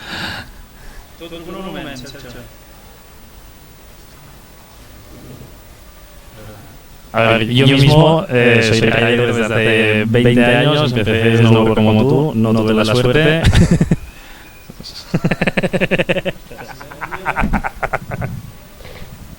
Yo tampoco he silenciado. Ok, volvemos. Lo que te decía, yo también empecé con el snowboard cuando me dejaban subir al telesilla, porque no sabía lo que era. He visto que ha habido una progresión del snowboard que en un momento dado, creo que cuando empezó el freestyle ski, tal vez hizo algo de daño, y ahora, ¿cómo ves la situación tanto en freestylers, palilleros contra snowboarders? ¿Cómo está el tema? No, a ver, el tema freestyle es freestyle. Ahora ya, antes había como un poco, hostia, los esquiadores, no sé qué, pero es totalmente lo mismo en el parque, en todo. El tema es respetar la montaña y disfrutar de ella. Nosotros hacemos freestyle, ya está. Y esto ha ido creciendo muchísimo. Y es verdad que cuando empezó el esquí, mucha gente se tiró al esquí. Ahora han vuelto al snowboard porque si es lo que les gusta, que lo hagan, igual que el esquí. Y no sé, son mundos muy paralelos, la gente es muy similar, lo único que uno va recto y otro va de lado. No cambia nada más. Cuando vas a arribar aquí en España, ¿dónde sueles ir? ¿Qué park te gusta? ¿Dónde sueles practicarlo? Bueno, yo tengo casa en Cerdaña, así que voy por allá, ya es Juan Romeo o Andorra, y si no, también en Sierra Nevada, están haciendo un buen trabajo, está bien, y cuando puedo, pues me voy para allá. Si no, para fuera otra vez. Nueva Zelanda, en verano sueles entrenar o te olvidas totalmente. No, sí, normalmente estoy en la nieve en Nueva Zelanda y en verdad snowboard en España muy poco todo el año y estoy siempre fuera. Bueno, antes de despedirnos quería hacerte una pregunta. A nivel repercusión mediática, ¿cómo está visto en España el deporte extremo? ¿Tenéis repercusión? ¿Crees que hay canales que es al fin y al cabo lo que los sponsors buscan? Sí, a ver, es un deporte muy minoritario. España es fútbol, por desgracia, y bueno, cuesta, pero hay mucha gente que le gusta y sí es verdad que en los medios cuesta de ver, pero cuando la gente lo ve, lo mira. O sea, se ha visto ayer, yo que saltó este de Strators, estaba todo el mundo mirando. O sea, cuando lo hacen, la gente lo mira, le gusta. No solo fútbol, que es lo que ponen en la tele, porque es lo que va. Lo cual, los Six Games, ¿crees que ayudarán, nos darán un empujoncito teniendo los Six Games en Barcelona? Sí, eso es un gran empujón y sí, en principio espero que vaya bien, que la gente se aficione un poco y que los medios vean que esto funciona, que hay que apoyarlo y que la juventud haga esto, porque se centran solo en lo clásico. Muy bien, pues desearte suerte y que descanses en Canarias y suerte en lo que venga de campeonatos. Gracias.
Estamos en Nevermind, presentación de los Six Games, invitados por Red Bull. Nos hemos encontrado con tu nombre. Sergio Layos. Sergio, cuéntanos, ¿qué haces aquí? Pues yo hago BMX Freestyle y voy a participar en la modalidad de park en los X Games. La modalidad de park, para que no entienda, ¿en qué consiste? Pues sería un bowl como una especie de piscina, tipo las de skate, ya se comparten de hecho. Y nada, pues hay módulos diferentes, los que tenemos que hacer los trucos que sabemos y buscar las líneas, todo eso que hay. ¿Cómo has llegado para poder competir en los X Games? Pues practicando mucho y pasándolo bien, o sea, disfrutando, ¿no?, de la bicicleta, si no se llega lejos, yo creo. ¿Eres rider de Red Bull? ¿Cómo llega? Me cuenta todos los chavales que están en la calle donde el deporte es el sueño de todos, ser un rider de Red Bull, entiendo. Menos yo soy esquiador y ojalá. Bueno, pues yo la verdad es que tuve mucha suerte, de hecho yo llevo con Red Bull ya cerca de 11 años y a mí me vino el athlete manager de la que había en la época y fue el que me llamó, ¿sabes? Yo la verdad que conocía bastante poco la bebida y ya me metí de lleno y vamos, encantadísimo. Cuéntanos un poco el día a día de un rider de Red Bull. Porque entiendo, o sea, yo conozco a pilotos y ser rider de Red Bull creo que involucra estar muy encima de la marca, asistir a eventos. ¿Cuál es un día a día tuyo? Bueno, yo intento entrenar, ¿no?, en la bici y fuera de la bici, pues ejercicio, mucho ejercicio y luego dedicación, ¿sabes? O sea, yo creo que tampoco hace falta ser un atleta como tal, ¿no? En lo que nosotros hacemos y en el skate, yo creo que tampoco tienes que ser una persona que está entrenando 24 horas, ¿no?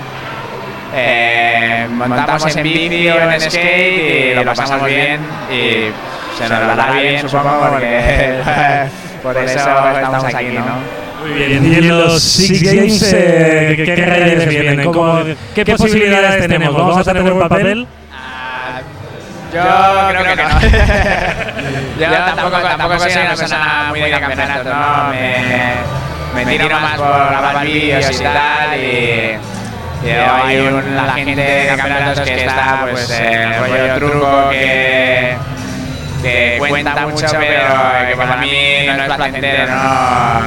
Y yo pues busco un poco otro tipo de riding, ¿no? Bueno, de todas formas, no nos decepcionará seguro. ¿Cuándo te podemos ver? ¿Qué día compites? Sábado, a las 2 de la tarde. Sábado, chicos. Nos vemos el sábado en los Six Games y apoyando a Sergio. Gracias. Muchas gracias.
Hola, soy Paco Benguerel, soy rider de esquí de freestyle y estoy viendo PRExtremeTV. Hola, soy Rubén Vergés, soy rider y estáis viendo PRExtremeTV. Hola, soy Sofía, soy rider y estás viendo PRExtremeTV.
Soy Andy, estamos aquí en el máster de FMX en San Jordi con Thomas. Your name, please?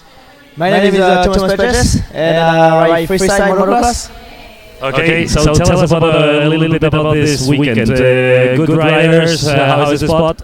Well, here in Barcelona it's just crazy. It's another 3 years that I come here, and the public is amazing. I hope tonight that tomorrow that the show is gonna be great. This is the best rider in freestyle, best rider in mountain bike for first year this year.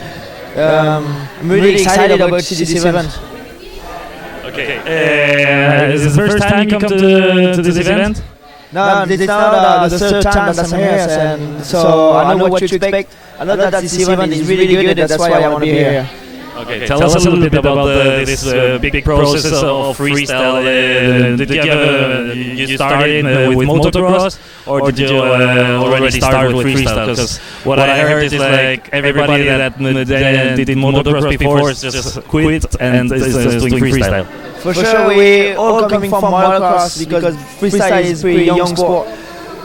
We all love the spirit, just having fun on bike, having fun with the friend, and quitting the competition. So that's why shows like here in Barcelona are just the best, and that's why we all love it, and we just want to enjoy this time. Good. And I heard you got a website called Brothers Trip.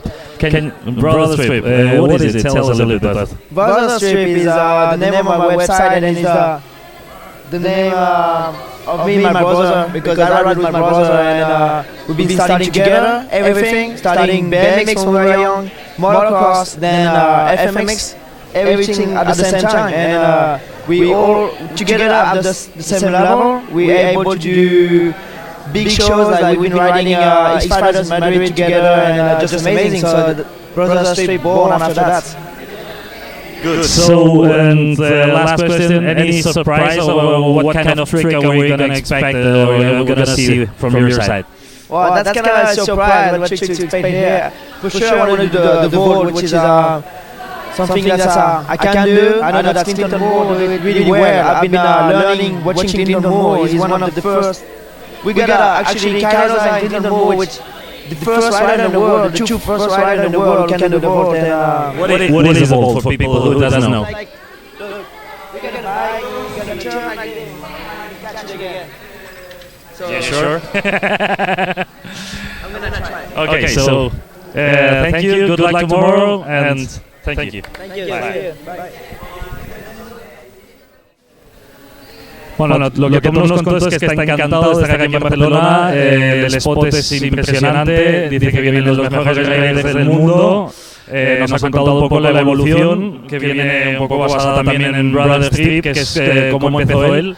Empezó con BMX junto a su hermano, es una web que tienen y bueno, ahí nos cuentan todas sus batallitas que podemos visitar, pero bueno, básicamente también lo que nos ha dicho es que va a intentar, que es parte sorpresa, pero va a intentar un salto que se llama Boat, que bueno, básicamente lo veremos en las imágenes, que es dar un 360 por encima de la moto y nada,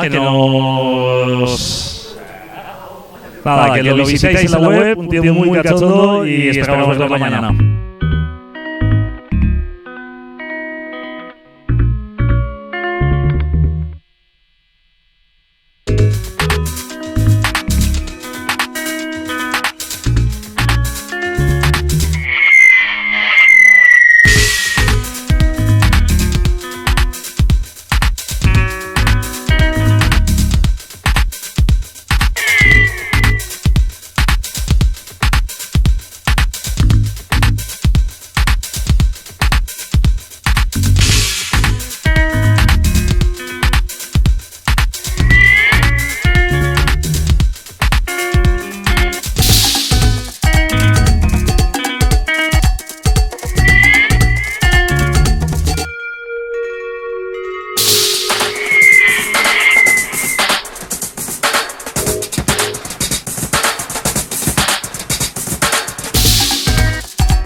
te conozco.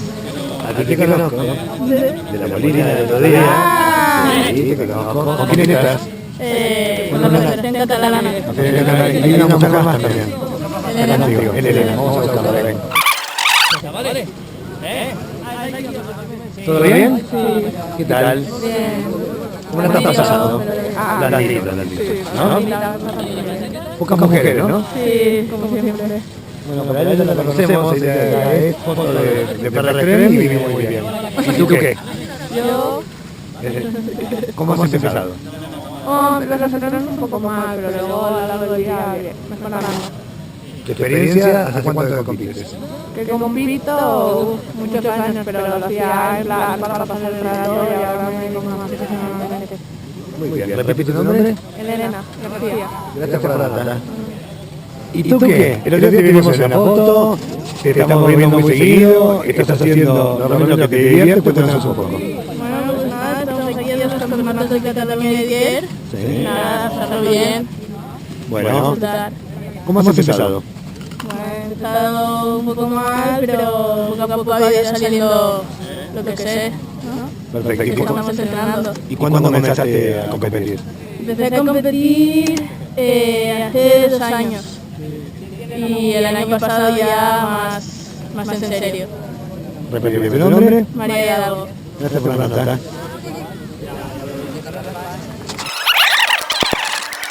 Hola chicos. ¿Cómo lo traen? Muy bien.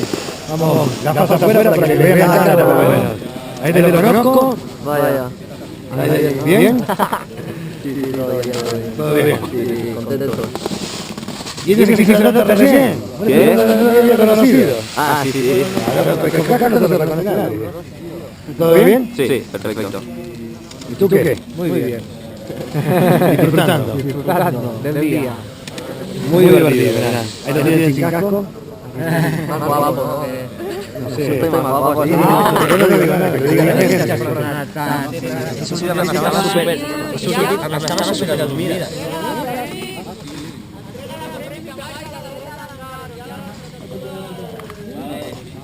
Hola. Hola, ¿qué tal? ¿Todo bien? Muy bien, muy bien. ¿Tu nombre? Ignacio Carpenter. ¿De dónde vienes? De Barcelona. Ok, ¿hace cuándo compites? Hace 3 años. ¿Estás contento? Sí, muy contento. Free es nuevo para todo el mundo, a ti free, ¿no? Yo para mí sí. ¿Pero por qué? ¿Tanta competencia como dicen? No. Bueno, un poquito solo. Son más. Más, ¿no? Sí. Repíteme tu nombre. Ignacio Carpenter. Gracias por la nota. Hola. ¿Tu nombre? ¿De dónde vienes? De Tarrasa. ¿Hace cuánto compites? Este año empezamos. ¿Este año eres novato? Sí, no, pero... rugby y eso sí. ¿Esquí o snowboard? Esquí. ¿Y te va?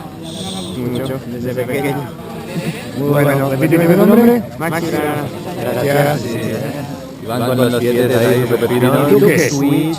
¿Y yo qué? Buenos días. Buenos días. ¿Nombre? Mi nombre es Josu. José, ¿de dónde vienes? Vengo de aquí al lado de Barcelona. De aquí al lado. ¿Haces snowboard? ¿Vienes a hacer estilo libre? ¿Te gusta lo que es el estilo libre de snowboard? Me encanta el estilo libre. Es la mejor fórmula para divertirte y pasarlo bien. Cuéntame la competencia, la rivalidad siempre, los palilleros contra los snowboarders. Bueno, ahora cada vez hay menos, ¿eh? Ahora los palis y los snowboarders somos amigos. Ahora nos discutimos con la federación siempre, por las organizaciones que hacen. Entre nosotros somos muy amigos. Repíteme tu nombre. Josu, del Club de Esquí Tarrasa. Gracias por la nota.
I'm Marquez, I'm 19 years old. I live here in Barcelona, and I'm a rider of Moto2 in the World Championship.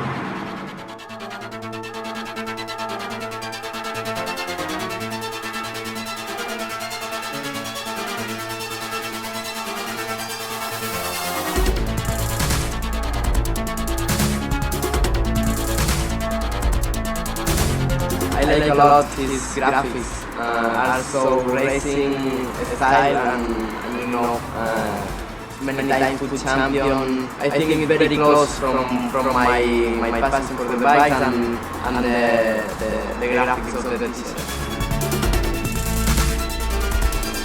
Yeah, I feel so good because it's one of the best brands in the world. So it's so important for me. I like a lot the t-shirts, hoodies, what I use more. So this clothes I like so much.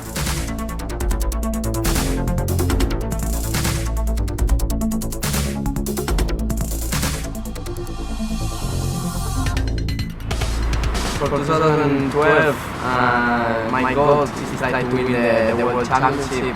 We will see if I can get it because it's so difficult. From 2012 and in the future, I don't know. Just I want to focus in 2012 and we will see what's happening.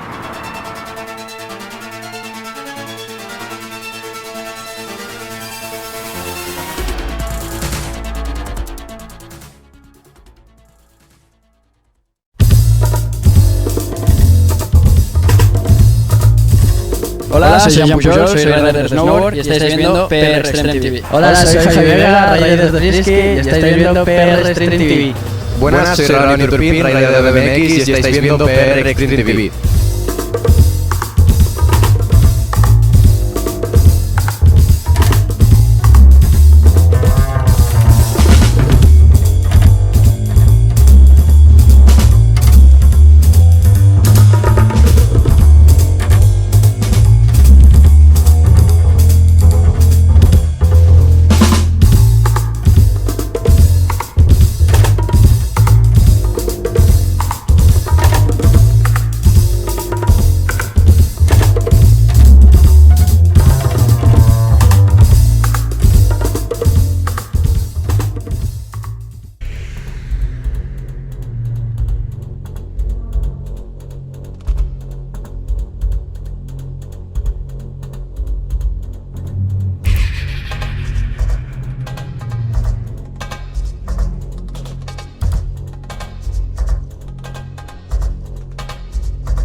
Invitados por los Games, nos encontramos con gente que viene poniendo el hombro y nuestros amigos de Latinoamérica, al alcalde lo llaman o un intendente o un gobernador. Pero quiero que te presentes y que me digas qué haces. Me llamo alcalde, yo soy el máximo responsable de esta ciudad, ¿no? es bonito que es la persona que dirige pues, la organización de esta ciudad para que las cosas funcionen, para que hayan servicios, para promocionar la ciudad y para dar respuesta a las necesidades de la gente de la ciudad de Barcelona. Bueno, el señor Javier Trías, ¿okay? Y quiero hacer un poco de retrospectiva para que después lleguemos a este punto. Por lo que yo hace 10 años que vivo en Barcelona y he visto el ensamble, he visto las Olimpiadas, he visto el Fórum y ahora veo los Games. ¿Estamos más o menos bien? Bueno, yo creo que este orden quizás se vaya a alterar. Lo más importante que pasa en esta ciudad ahora es ser la capital mundial de los móviles. Esto nos da una gran fuerza. Esto yo creo que es tan importante como los Juegos Olímpicos. Los Juegos Olímpicos fue una oportunidad para transformar la ciudad. Yo creo que las nuevas tecnologías son otra oportunidad para cambiar las ciudades. Y la marca de la ciudad que cuidamos muy especialmente, la cuidamos también ligada al mundo del deporte, ¿no? Los Juegos Olímpicos nos dieron mucho y continuamos haciendo apuestas, ¿no? Por ejemplo, pues en pocos días pues vamos a tener aquí a la Fórmula 1, vamos a tener los X Games, vamos a tener dentro de un mes los campeonatos mundiales de natación y vamos a tener en septiembre los campeonatos mundiales de saltos de caballo, ¿no? Dices, oye, pues todo esto ¿qué hace? Todo esto pues nos pone en el mundo, hace que todas las televisiones pues hablen de Barcelona y esto yo creo que es muy positivo por la ciudad. Sería negativo si después la ciudad no funcionara, pero como yo creo que esta ciudad funciona y funciona bien, pues esto nos da un empuje muy grande. Si esto se junta a una cosa que yo creo que es muy importante, que es que la ciudad de Barcelona es una ciudad de cultura, de conocimiento, y esto le da un carácter muy especial, pues nos hace que la marca de Barcelona sea muy apreciada en el mundo. Yo lo puedo resumir como consumidor. Tenemos otra cosa importante que ustedes valoran, ¿no? Que es el Barça. Hoy estamos en horas bajas, ¿no? Pero nosotros tenemos sí señor, con un jugador que es el mejor jugador del mundo, que también nos ayuda a dar una buena imagen, ganando o perdiendo, porque se ha de saber ganar y se ha de saber perder, y esto es lo más importante. Tú sabes que cuando uno vive fuera de su país de origen, con los años se convierte como un híbrido, no hay el otro. Pero ahora yo veo a Leo Messi, ya lo veo catalán porque él ha vivido gran parte de su vida en la persona que tiene la herramienta para poder justificarlo. Entonces, hoy ya te bienvenido. Tenemos una ciudad que es una ciudad de aluvión, una ciudad que tiene mucha personalidad, pero aquí siempre históricamente ha sido un sitio que ha venido gente de todas partes. Y nosotros siempre decimos que catalán es todo aquel que vive y trabaja en Barcelona y lo quiere ser. Me consta porque es el sencillo que vivo aquí, la última. Siempre dicen que en las fiestas a veces toca bailar con la más fea. Yo veo que hay un barco como viene este mundo y hay un capitán del barco que viene con la capucha tratando de sacar adelante y ese eres tú porque hace ya tiempo que vienes especheando para sacar la adelante. Estos games refuerzan esa idea de austeridad que estás realmente aplicando. No, esto no tiene nada que ver con la austeridad, esto es una inversión. Lo que hacemos con los X Games, lo que hacemos con la Fórmula 1, con los campeonatos mundiales de natación, es una inversión. Esto hay gente que se cree que esto es gasto. Esto genera una gran riqueza para la ciudad. Esto genera muchos ingresos. Esto hay gente que no lo entiende y se ha de explicar bien, ¿no? Fíjese, los X Games en esta primera edición yo creo que nos puede generar unos 40 millones de euros de ingresos a la ciudad de Barcelona. Pues esto es positivo. O la Fórmula 1, tener la Fórmula 1 en Cataluña y en Barcelona nos genera cada año que se hacen unos ingresos de unos 120 millones de euros, ¿no? Pues esto es una inversión extraordinaria, ni me cuesta un dinero, como ayuntamiento nos cuesta un dinero, pero es de estas inversiones positivas para una ciudad. Generan riqueza, generan puestos de trabajo, es lo que hemos de hacer. De las crisis se sale haciendo apuestas y generando puestos de trabajo. Javier, gracias por la nota y para nuestros amigos de Latinoamérica querían que conocieran la cara del capitán del barco que hoy viene, a pesar de vendaval, viene bien. Muchas gracias. Gracias.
Hola, soy Jean Pujol, soy rider de snowboard y estáis viendo PRExtremeTV. Hola, soy Javier Vega, rider de ski y estáis viendo PRExtremeTV.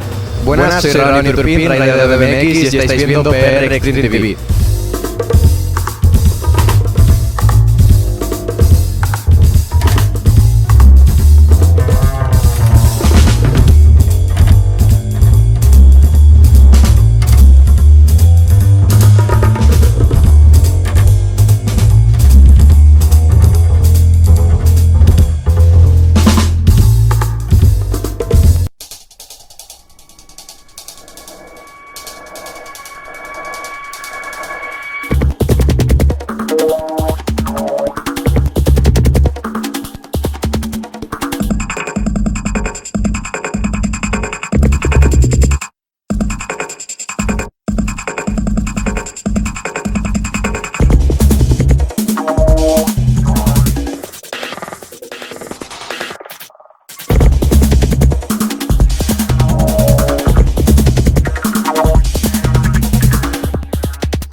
Bueno, hola, soy Marc, monitor de la escuela de Pucas, y bueno, os presento a Roger, que es un monitor también de la escuela de Pucas, y bueno, un surfista de aquí, a ver.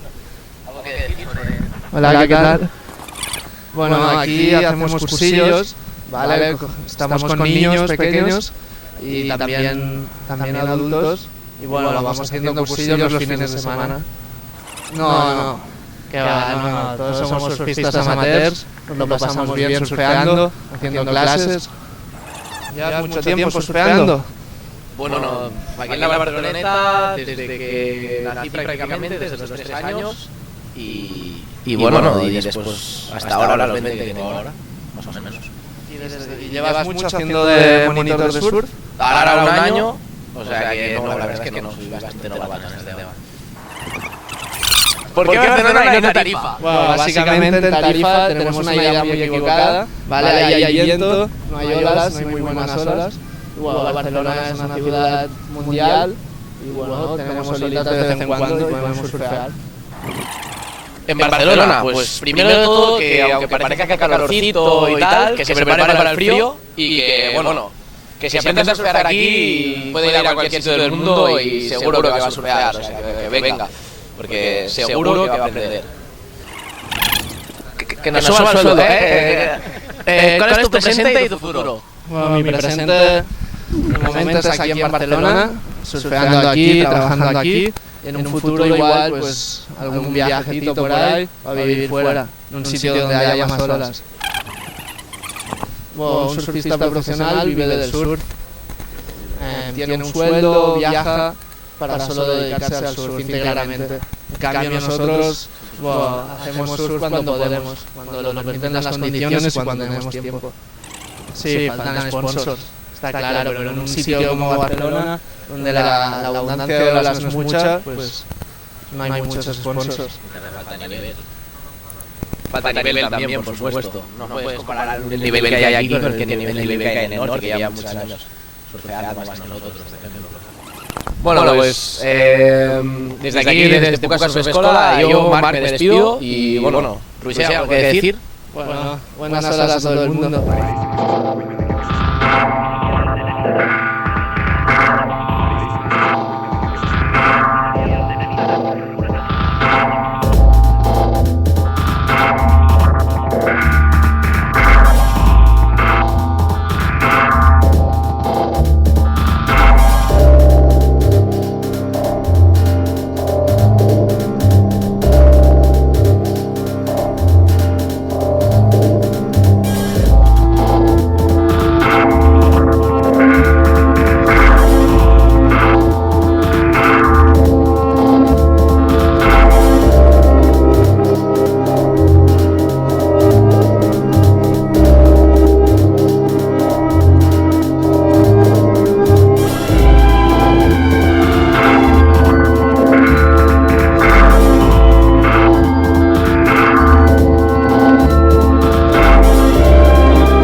Hola, soy Paco Miguel, soy rider de esquí de freestyle y estoy viendo PRExtremeTV. Hola, soy Rubén Vergés, soy rider y estáis viendo PRExtremeTV. Hola, soy Sofía, soy rider y estás viendo PRExtremeTV.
Hola, desde PRExtremeTV presentamos en La Molina la competición de Burn y Rider Snowboards, una special session de riders amateurs y riders pros. Aquí estamos todos los riders invitados, también hacemos de jueces. Y bueno, esperamos que sea una buena jornada de competición y que todos lo pasemos muy bien. Ahora os presento a los riders invitados. Por aquí tenemos a Jaume Pons. Aquí tenemos a Josep Falga. Hola. Toto Chamarro. Muy buenas. Borja Generigo, acá Monete. Buenas. Y Oriol Asín. Hola, buenos días, bienvenidos. Y aquí el seguidor, Pablo Infantes. Este consiste en un slopestyle en el cual hay 6 módulos. Hay un grupo amateur que será, digamos, una hora de competición en la que se escogerán a 5 riders que pasarán con los pros, a la hora de pros. Vale, los riders invitados somos los jueces, jugaremos a los amateurs y después ellos pasarán a competir con nosotros. Serán 5 seleccionados amateurs. Jaume Pons. Hola, ¿qué tal? Bueno, estamos aquí en el Burn y Ride Rail Contest y bueno, está un poco duro el día, las montañas, la nieve, pero esperemos que en un rato hablando y se puedan sacar algunos trucos. Y esperemos pasar un buen día de riding. Hola, Josep Falga, GP. Estamos en la competición Burn Ride GP Sessions. Hay mucha gente a meter, buenos. Y yo creo que será un evento muy divertido y con muchas ganas de darle al snowpark que esté aquí a La Molina.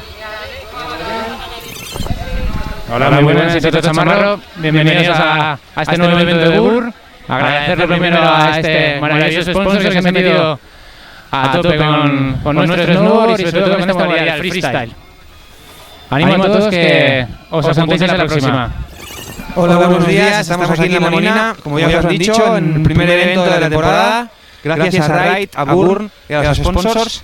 Y nada, os esperamos y espero que disfruten. Gracias, buen día.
Hola, soy Luca Meloni, soy freeskier y estáis viendo PRExtremeTV.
Hola, soy Sergio García y estoy viendo PRExtremeTV. Estamos en La Molina.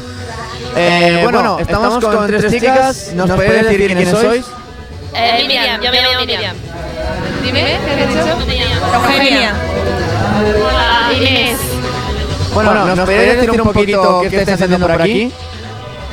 Bueno, estamos patrocinando a la marca Burn de Coca-Cola y bueno, para que conozcan un poco los productos y también regalamos camisetas, portamóviles, tablas de snow, etcétera, con diferentes concursos que hacemos. ¿Os gusta el snow a vosotras? No, la verdad es que a mí no. Bueno, un poquito. No, un poquito sí. ¿Habéis hecho eso alguna vez? Sí. ¿Y qué tal se os da? Muy mal. Bueno, normal. Regular. Bueno, esperemos que tengamos un buen día y que, bueno, como podéis ver, el ambiente está muy animado, muy buen rollo y bueno, esperemos que os guste. Un saludo.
Hola, soy Jean Pujol, estamos aquí en La Molina para un evento de Barney Ride. Muy contentos todos y aquí os presento a María Hidalgo, una rider. Hola. ¿Qué te ha parecido hoy la competición? Muy bien, muy divertido, mucha variedad de gente, hasta de niños pequeños hasta gente grande, perfecto. Muy bien, me han dicho que estaba un poco helado al principio. ¿Cómo has podido evolucionar hoy? Sí, bueno, ha estado un poco helado, pero poco a poco ha ido ablandando un poco, pero todavía así se queda un poco helado. Muy bien, muchas gracias.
PRExtremeTV. PRExtremeTV. PRExtremeTV. PRExtremeTV. PRExtremeTV. PRExtremeTV. PRExtremeTV. PRExtremeTV. PRExtremeTV. PRExtremeTV. PRExtremeTV. PRExtremeTV. TV.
Ya no te conoces, así que yo te presento. Pero igual, preséntate tú que a nosotros nos encanta. ¿Cómo te llamas? Yo, bueno, me llamo Dani Torre y ya llevo viniendo muchos años aquí al Palacio de Barcelona. Ok, soy Andy Klein, estamos aquí en el máster de FMX en Sant Jordi con Thomas. Your name, please? My name is Thomas Pedres and I ride freestyle motocross.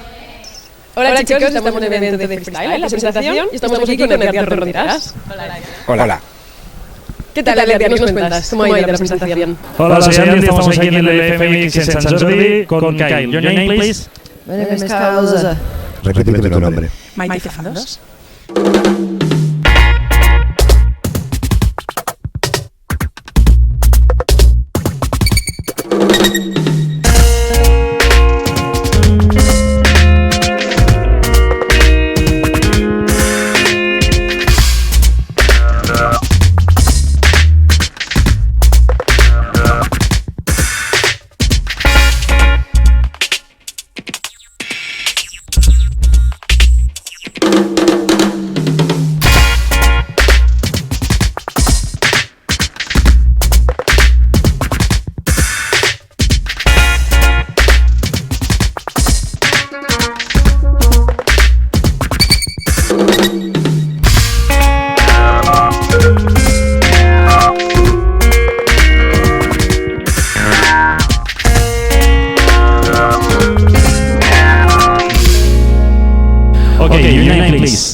I'm Patrick Jimenez from France. Okay, you're doing in this event what? El evento de freestyle de motocross de este año incluye el evento de bici, que a mi juicio es espectacular, porque se van a poder confrontar tanto las famosas BMX que matan con las motos. ¿Tu nombre?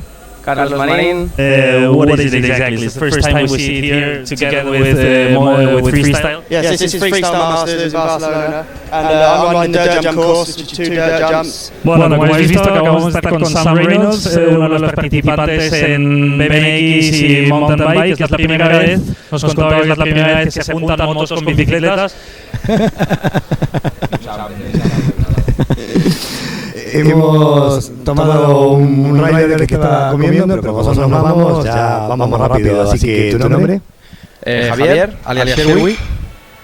A ver, Javier, ¿qué haces aquí en freestyle? Porque en realidad tu mundo no es el estar totalmente de las motos y el evento de las motos.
Estamos en Nevermind, presentación de los X Games, invitados por Red Bull. Nos hemos encontrado con tu nombre. Sergio, cuéntanos, ¿qué haces aquí? Pues yo hago BMX Freestyle y voy a participar en la modalidad de park en los X Games. Hi, how are you? What's your name? Hi, my name is Jarian.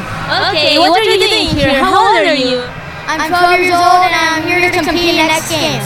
Vinimos a un evento espectacular, se vienen los X Games y parece que fuera todo skate. ¿Tu nombre? Dale León. Hi, how are you? What's your name?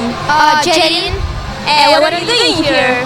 I'm here for the Red Bull reunion party. Hi, we are here with, what's your name? Jeff Eaton. Okay, you're part of the child that is going to be in the games here?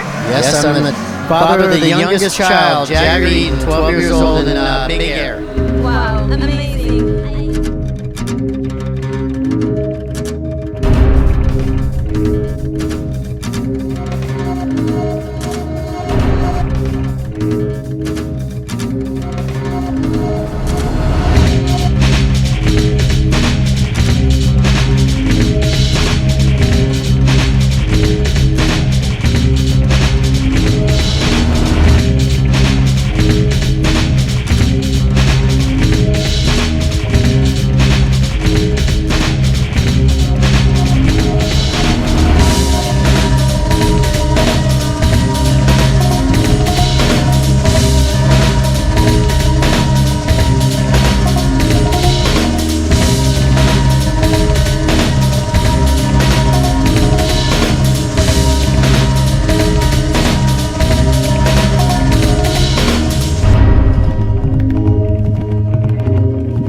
Y estamos viendo PRExtremeTV.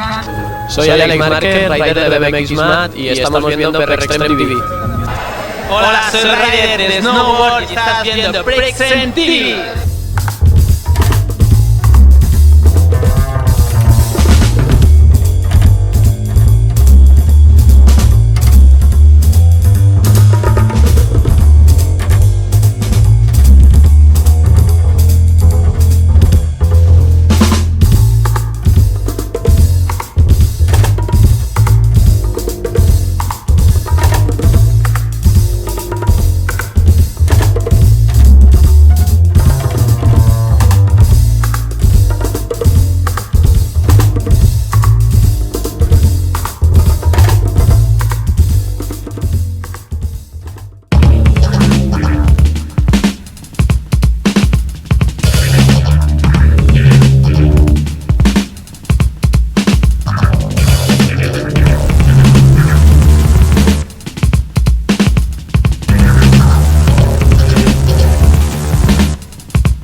I can hear it.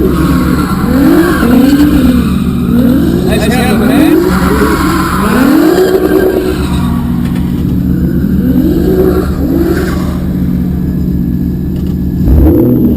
Is it a British car? No, Toyota.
Thank you, man. A pleasure. No problem.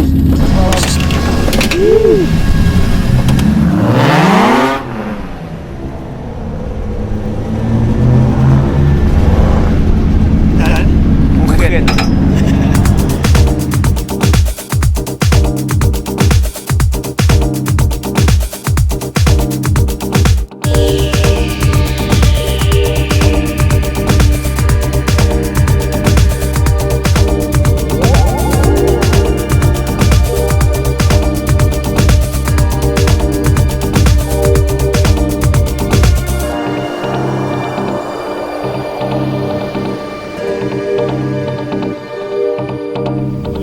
Thanks a lot for the driving.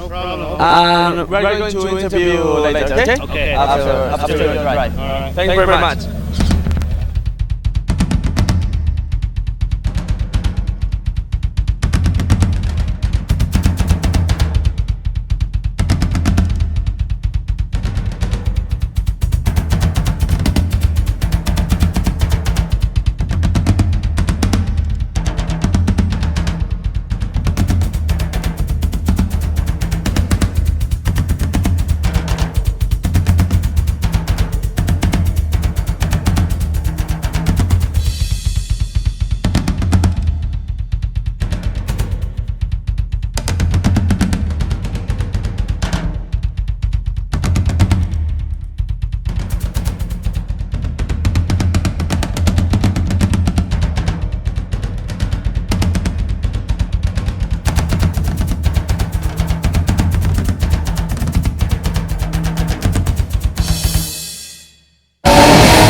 soy Paco Benguerel, soy rider de esquí freestyle y estoy viendo PRExtremeTV. Hola, soy Rubén Versés, soy rider y estáis viendo PRExtremeTV.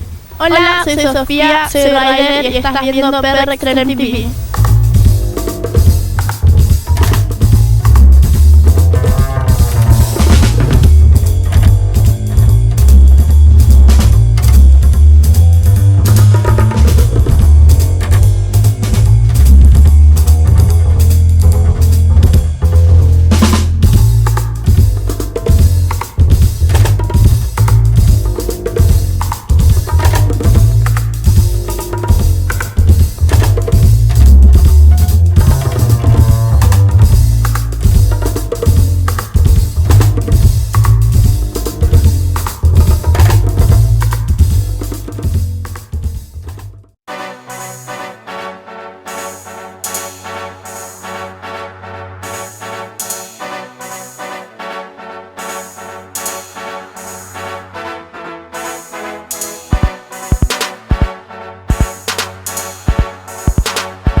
Hola, desde PRExtremeTV presentamos en La Molina la competición de Burn y Ride Snowboards, una special session de riders amateurs y riders pros. Aquí estamos todos los riders invitados, también hacemos de jueces. Hola, mi nombre es Eugenia. Ahora os voy a presentar gente. Hola, ¿cómo te llamas? Yo, Juana. Nos venimos a La Molina a un evento que nos invita una empresa de bebidas que este señor nos va a explicar. Primero tu nombre. José María. ¿Qué tal? ¿No? Paquito. Bueno, soy Alex Márquez, team manager de Ride Snowboards, y lo que hemos hecho aquí, bueno, es una pequeña fiesta. Hola, buenos días, estamos aquí en La Molina, como ya os han dicho, en el primer evento de la temporada. Hola, soy Manolo Borràs, estamos aquí en La Molina. ¿Tu nombre? Joan Pascual. Joe Pons. Hola, ¿qué tal? Hola, soy César García y estás viendo PRExtremeTV. Estamos en La Molina. Hola, Josep Fogal, GP. Estamos en la competición Burn Ride Jeep Sessions. Buenas, estamos aquí en La Molina en un evento de Burn y Ride y os presento aquí a Miquel Ruiz, jefe de Snowboard Division. A ver, Miquel, ¿cómo habéis preparado todo esto? Bueno, pues hemos estado 3 días trabajando noche y día, máquinas moviendo nieve, armando módulos. Estamos aquí con un corredor amateur. ¿Qué haces aquí? Aquí compitiendo para empezar la temporada. Hola, soy Jean Pujol, estamos aquí en La Molina para un evento de Barney Ride. Muy contentos todos y aquí os presento a María Hidalgo, una rider. Hola.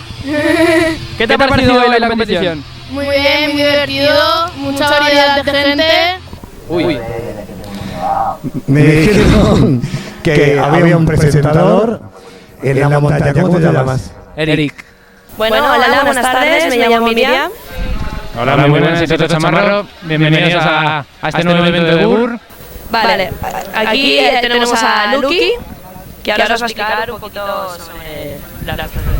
Buenas noches, os esperamos a todos en Discoteca Sena, una fiesta fantástica.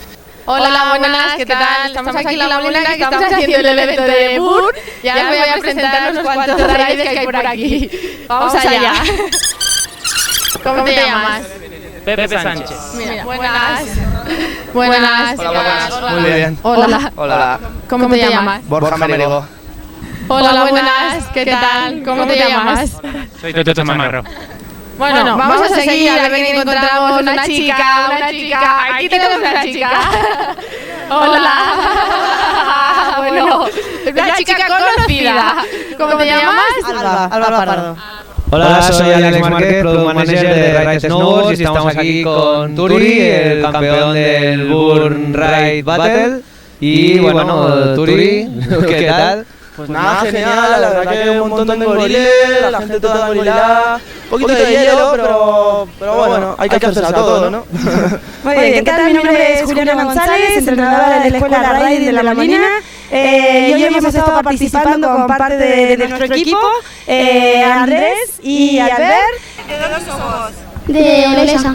De Olesa. ¿Y qué es lo que más te gusta de venir aquí? La nieve. La nieve y qué más. Hacer snowboard.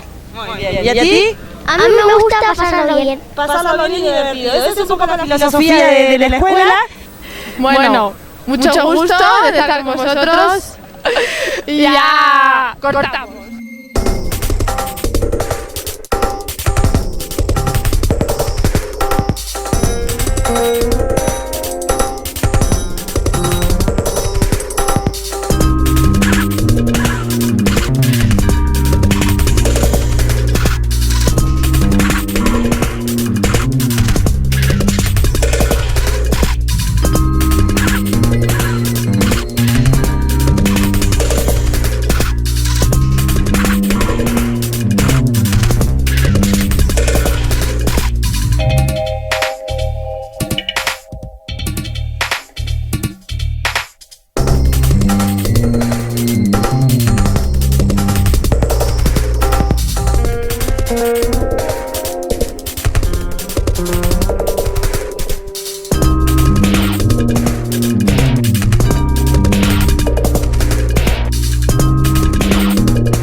Hola, soy Rubén Vergés, soy rider y estáis viendo PRExtremeTV.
What happens when the most brilliant minds in conceptual art, skateboarding, Formula One, street art and electronic music collide?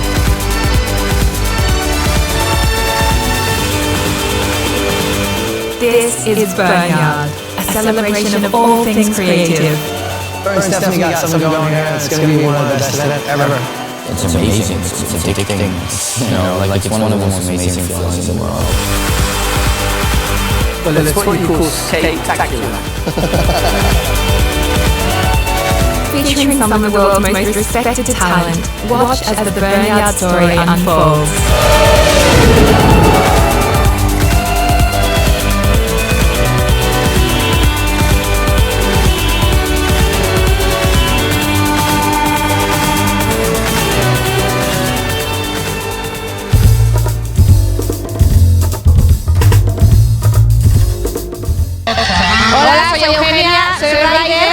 estoy trabajando y estamos viendo PRExtremeTV.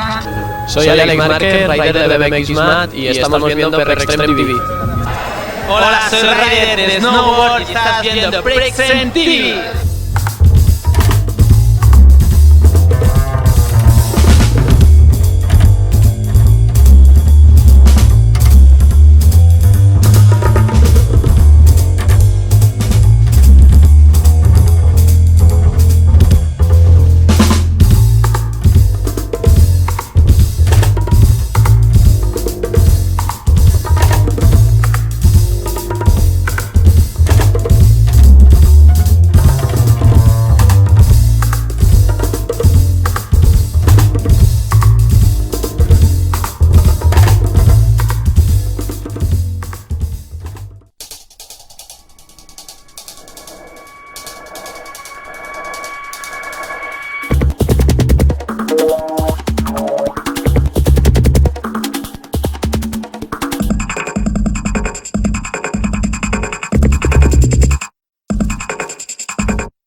Does this picture look familiar?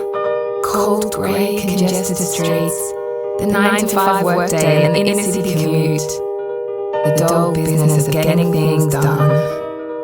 So what happens when you step back from the rat race? When you throw away the necktie, the rulebook and the timetable? Time to see a little colour on the wall.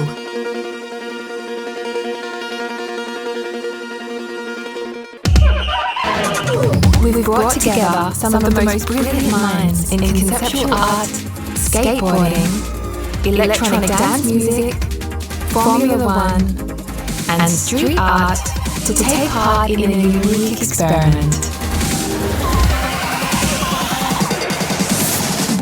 I don't think anyone's ever really made anything as big as what we're trying to create here. Like a massive sculpture and then combine it with skateboarding. It's a pretty unique thing. I'm very excited about working with Rune in this project because I think what he does is fantastic.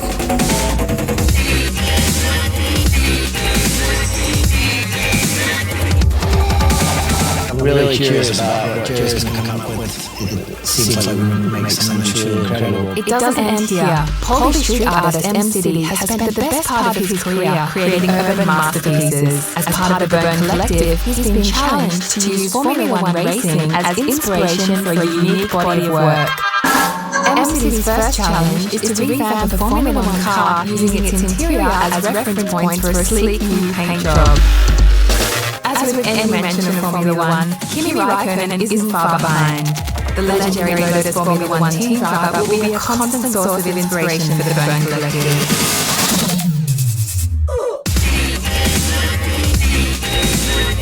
Avicii is one of them. Consistently ranked one of the best DJs in the world, and with several global #1 hits to his name, few artists have enjoyed such a meteoric rise to the top. Or going to places to try to find inspiration is definitely something unique. Together with Kimi and the Lotus Formula One team, Avicii is now on a mission to create a new track inspired by the dynamics of Formula One. He's never done anything like this before. If you really want to make it, you have to devote your life to it. Coming up, we trace the collisions of creativity as they come to life at the world's very first Burnyard Showcase.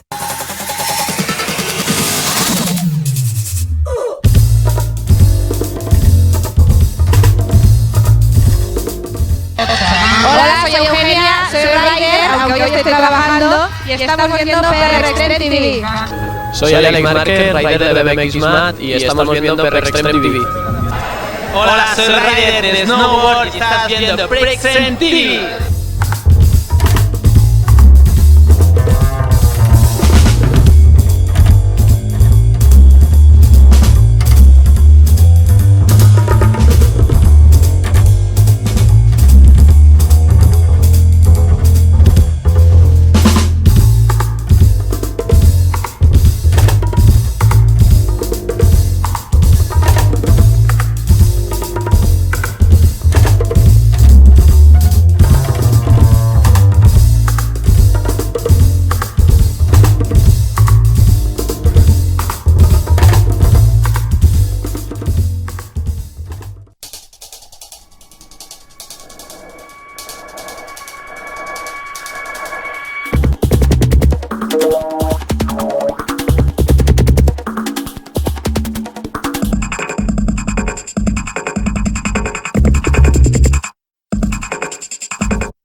Art and skateboarding have always coexisted, but they are about to meet head-on. In London, renowned conceptual artist Jerry Judah has been challenged to design one of the world's biggest skatable sculptures, and what better collaborator than skate park legend Rune Glifberg. My name is Rune Glifberg, I'm from Copenhagen, Denmark, professional skateboarder. I think the best part is the actual moving of the body and how it feels when you do it. You can do a trick, and usually it's the most simple ones, and they just feel great when you do it.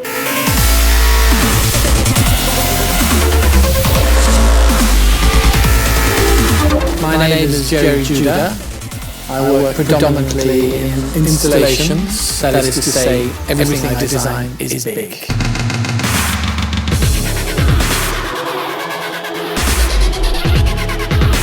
I've been asked by Bern to come up with a concept sculpture which Rune can skate.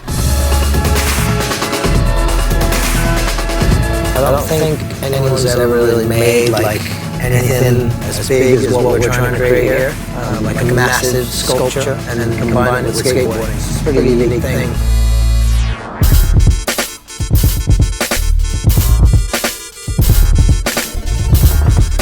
Hello! Hi Jerry. How are you? Want to hang out? Yeah. This is where it all happened. Yeah. So it smells very familiar. It's funny, I walk in there, like, oh my gosh. I think that's probably why I love coming to work. I think I'm elusive.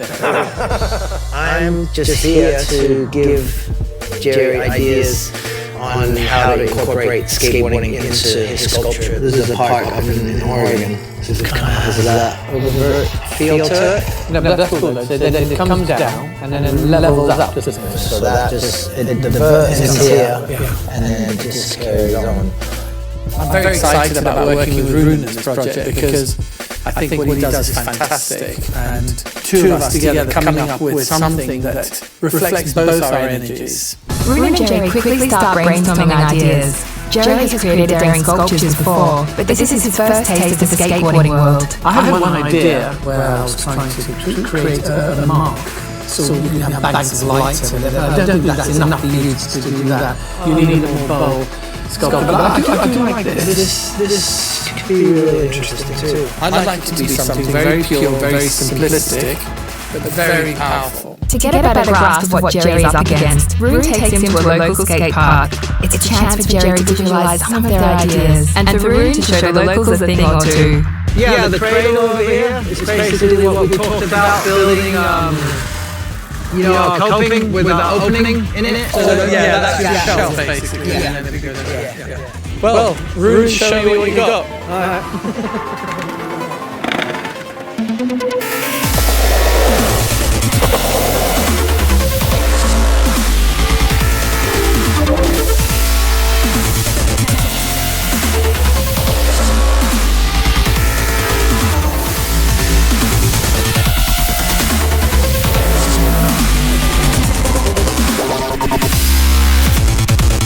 obviously I'm really curious about what Jerry's going to come up with. Not only because I want to skate it from our talk today. It seems like we're going to make something that's going to be truly incredible. Jerry and Roon take their designs to Budapest to soak up inspiration from the Burnyard site itself. The venue has been kept top secret and they have no idea what to expect. I'm looking forward to meeting Roon, to our collaboration, looking forward to seeing the site, Burnyard, where I can get some inspiration. Well, let's see where it goes from here.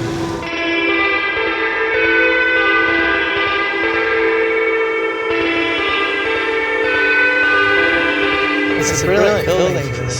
Looks fabulous. Yeah, it looks like you pretty much do whatever you want in there.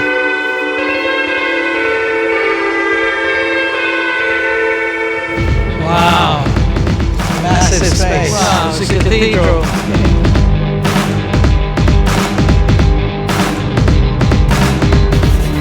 Doing something in here to fill this kind of space, it needs to be something monumental. It's extraordinary in its construction. I love it. I'm absolutely in love with it. Will Jerry's sculpture stand up to the extraordinary Burnyard space? And will Roon be able to skate it? Tune in next time to watch the sculpture come to life and find out how stencil artist MCD plans to restore the venue one spray can at a time.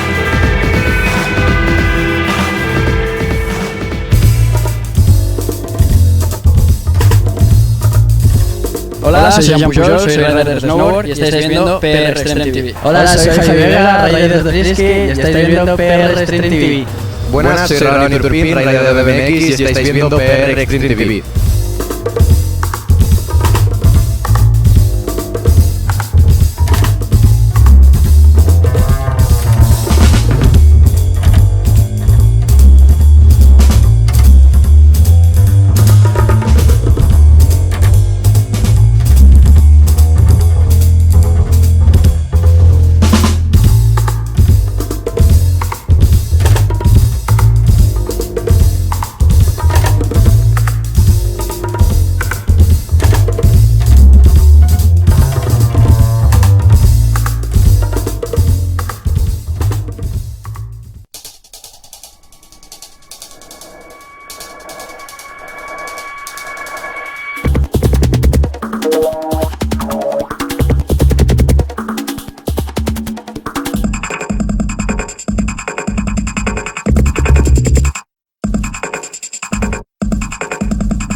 The first creative collision is underway. In London, Roon and Jerry made plans for their skatable sculpture, taking Roon's years of professional skating into account. They then went out to Budapest to see if their sketches would suit the mammoth Burnyard space.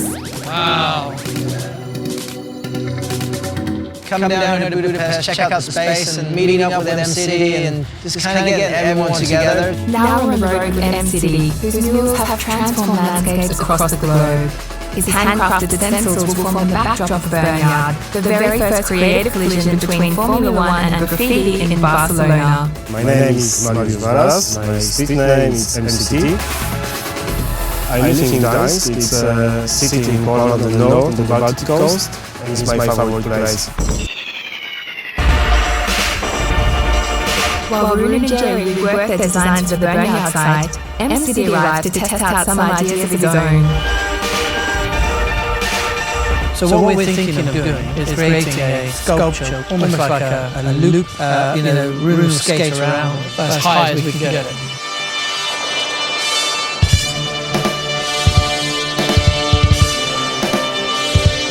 And know he's mainly known for his stencil art, and he's amazing. Street art is something that I love very much, but I've not really seen in action because it's always there when I pass it. When I was a child, I always painted something. The walls, on the tables, everywhere. This place is one of the amazing places when I mean. This is huge, it's massive. It's like Disneyland for the guys like me.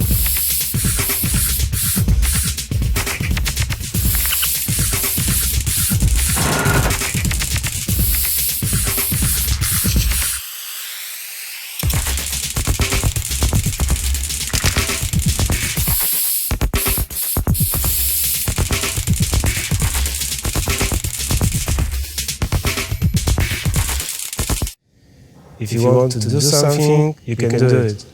MCD heads to Barcelona, where Kimi and the Lotus Formula 1 team are preparing for the Spanish Grand Prix.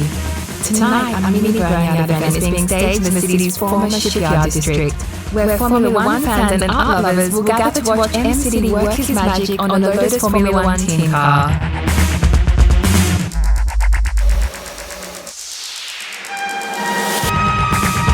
Very exciting to paint that kind of car. I never painted Formula 1 cars, so it's something new for me.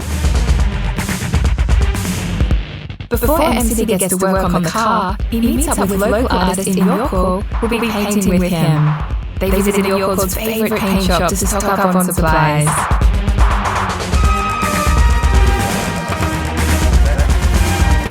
Four blacks. Give me two of this. This is for the lips. This is lipstick.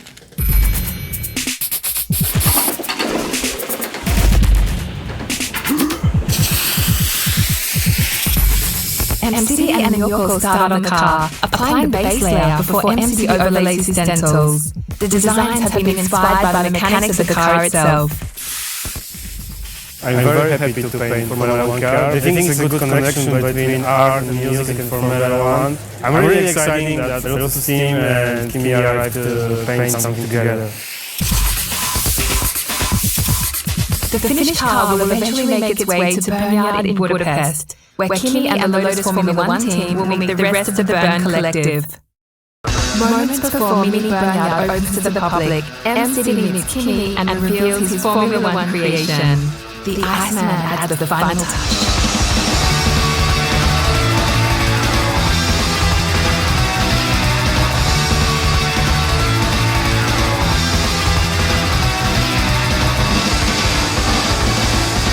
I mean, everybody has to be very creative in Formula 1 because you have to design new things and try to stay ahead of everybody else and other teams. So you have a lot of smart people coming up with new stuff, and it's always exciting.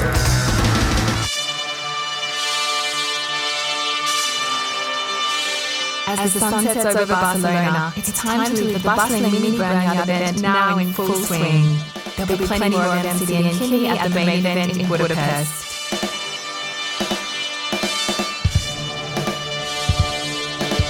Next time, we put Avicii's skills to the test to see if he can turn the adrenaline of Formula 1 racing into a thrilling dance track. Is he up for the challenge?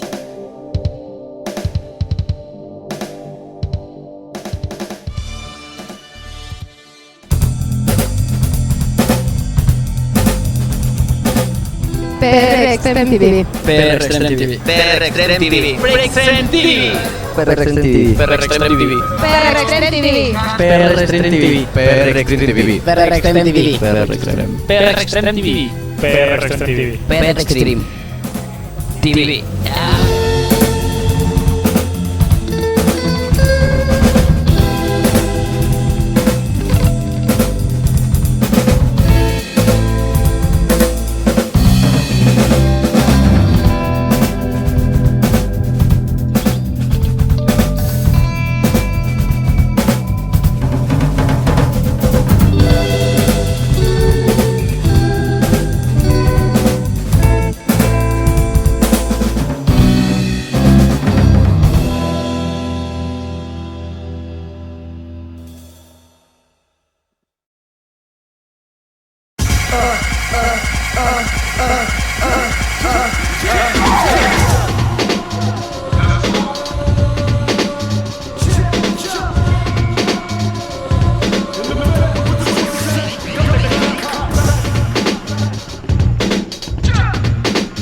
We've journeyed across the world, following talents from art, skateboarding, Formula One and music as they attempt to realise a series of radical projects.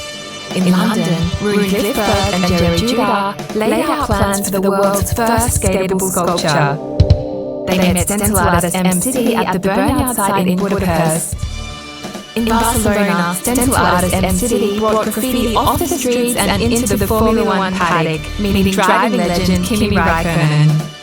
And in Enstone, Avicii had an inspirational Formula One encounter of his own. It's all been leading up to a single make-or-break moment, the Burnout event in Budapest.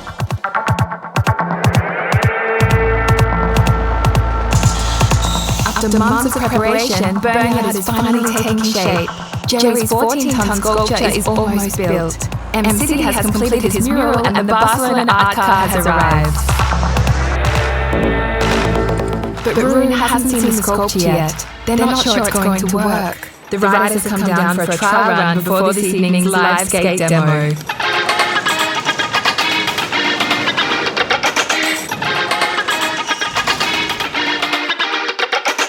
We made our way down here to the site, checked out the sculpture. Burns definitely got something going here. It's going to be one of the best events ever. Art to skateboarding to music, and everything's going to kind of get presented into one like rad sort of sequence of events that'll be mind-blowing. I mean, we have to be very careful how we did this because it's got to work. I couldn't create the curves I just fancied doing. They had to be the right curves. It was a bit frightening at first because I've never really worked with a skateboarder. He's got to be able to skate on it. If he doesn't, it's not going to work. I mean, look at it. It's like 12 meters tall. It's massive. It's bigger than anything that I've ever seen. And quite frankly, it's bigger than what I imagined that we were doing here. It's not a skate ramp. This is a sculpture. First of all, there's no flat. There's nothing about it is flat. The whole thing curves. Skateboarding's dangerous. Yeah, of course it's dangerous to do tricks. I mean, this whole thing is dangerous. I mean, it's about 5 feet off the ground, you know? It's kind of difficult to skate. It's not easy. When you're out there, you run around on it or skate around on it, the thing is moving. It's not a solid piece, you know? It doesn't have any bracing from behind. The whole thing rests on just the pivotal point, the center of it. And the whole rest of it is just freestanding. There's nothing holding it up. While Rune and the riders get to terms with the sculpture, M-City and the rest of the street artists make their finishing touches to the venue. Their murals have transformed the derelict site into a vibrant new event space. On the back is my work. I painted 6 days. The other artist Desmond, he painted graffiti over train, and I painted 3 floors. My idea was to paint the Formula car upside down because it's a little bit like a plane. So I had the story that it's possible to go upside down, but nobody do it because it's dangerous, but it's possible. Burnout looks the part, and people have started to arrive. But what will they make of the sculpture? And are they ready for Avicii's Lotus Formula One team-inspired track? I'm excited to see how it looks. I've heard my whole crew has been here all day, and they said it looks amazing. It's like very different than you. Lots of people, everybody's so nice, so we have a great time. Kimi arrives to wish Rune and the Burn Riders luck.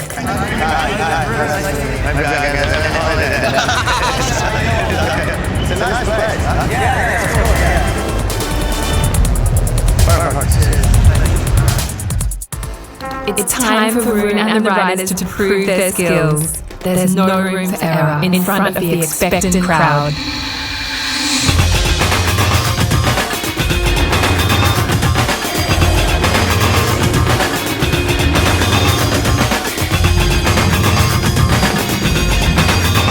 Rune and Jerry's experiment has paid off.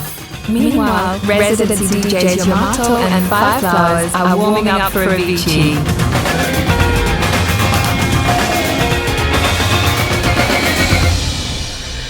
His headline venues worldwide, but tonight's show is different. It's the first time his fans will hear Speed, Avicii's Bald Lotus Formula One team-inspired track. I heard the track of Avicii just on the way here. It's something different, and I think it's nice for all to sign for Burn and everybody together to make it slightly different than normal ones. Well, for the last few months I've been working on a track together with the Lotus Formula One team member.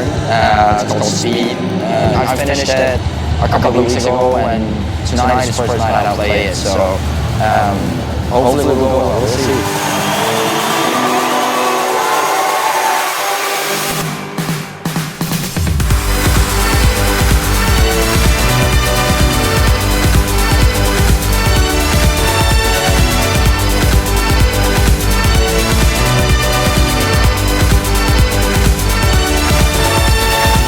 What began as a daring experiment has reached its dramatic finale. We've brought unlikely sources together, skateboarding and sculpture, and Formula One with street art and electronic dance music, to reshape the boundaries of creativity. We've challenged our collective to try new ways of thinking, to be innovative. Now it's your turn.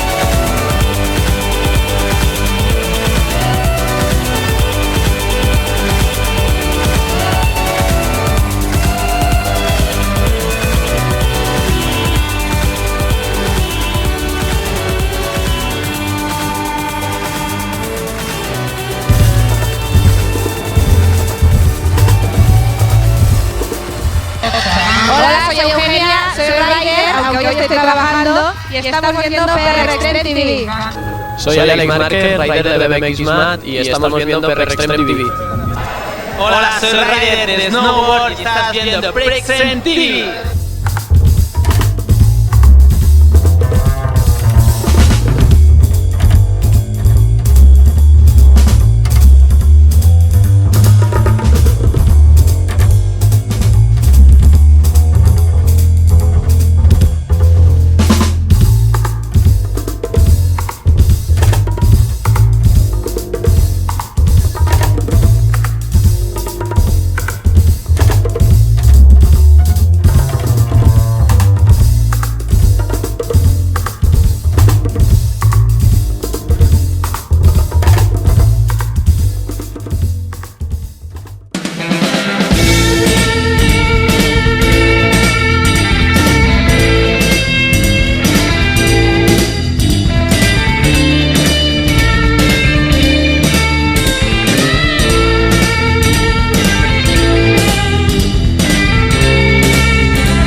Hola, soy Andy Kleine con Matabul, estamos en el OCP Campeonato de España de Wakeboard, Wake Skate y Wake Ski.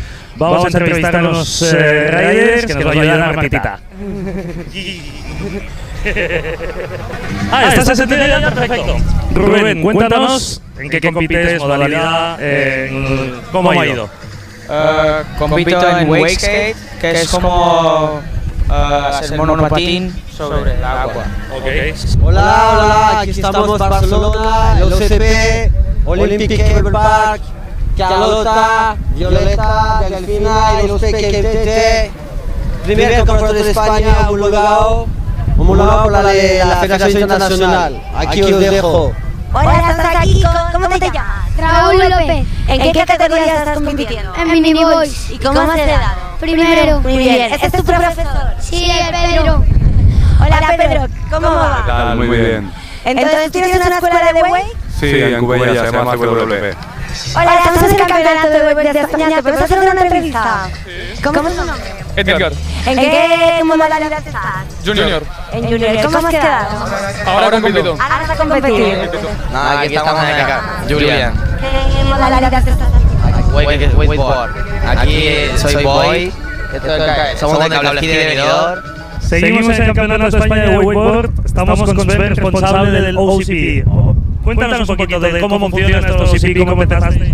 Bueno, todo empezó hace 3 años con 4 socios de aquí, 3 franceses y un catalán. Y apasionado el wake, hemos empezado a mirar, hemos negociado, hemos trabajado duro y hemos montado el OCP en junio pasado. Hola, ¿cómo te llamas? Yo, Jaime Baldo. ¿En qué modalidad estás compitiendo? Estoy compitiendo en Junior Men de wakeboard. Estamos a punto de empezar la prueba de wakeboard con Nacho. ¿Nacho Terran? Nacho Terran. ¿Compites en wakeboard, wakeskate? Wake, skate y en wakeboard. Estamos aquí en el canal olímpico con Luis Montana. Hola Luis. Hola, encantado. ¿Cómo va todo? Muy bien, se ha levantado un poco el viento, pero aún así podemos hacer wakeboard. Bueno, nos acabamos de encontrar con un gran amigo que empezó más o menos conmigo a hacer wake. Iván, encantado de verte por aquí. ¿Cómo es que estás en el agua? Bueno, porque hemos llegado trabajando en una empresa que teníamos, hemos montado un cable de la raya y nos ha podido dar la obligación. Cuéntanos qué es este bombardeo de cables que está viendo. ¿Cuál es el tuyo? Bueno, hemos Way, que es un club deportivo, una escuela para progresar y para entrenar a rider, que está en las rayas, en todos los Pirineos, bueno, cable de radar.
PRExtremeTV. PRExtremeTV. PRExtremeTV. PRExtremeTV.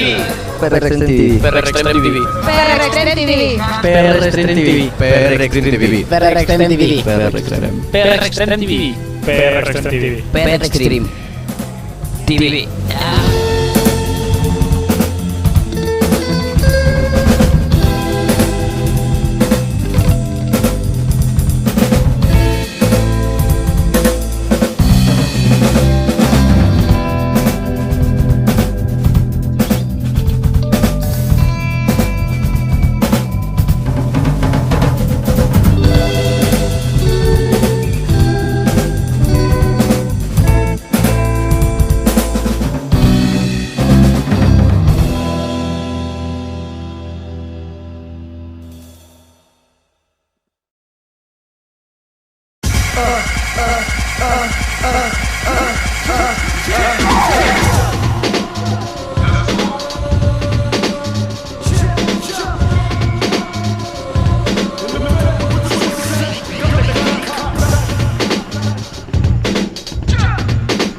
Seguimos en el Campeonato de España de Wakeboard. Estamos con Sven, responsable del OCP.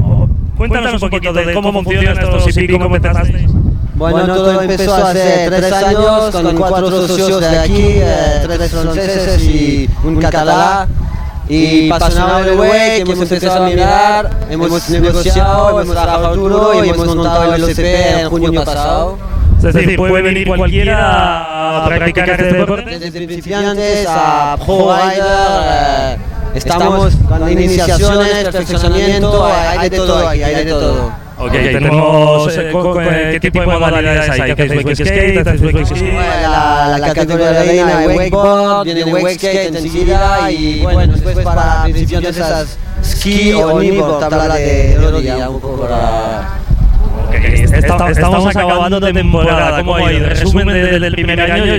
Yo que soy rider lo he visto muy lleno.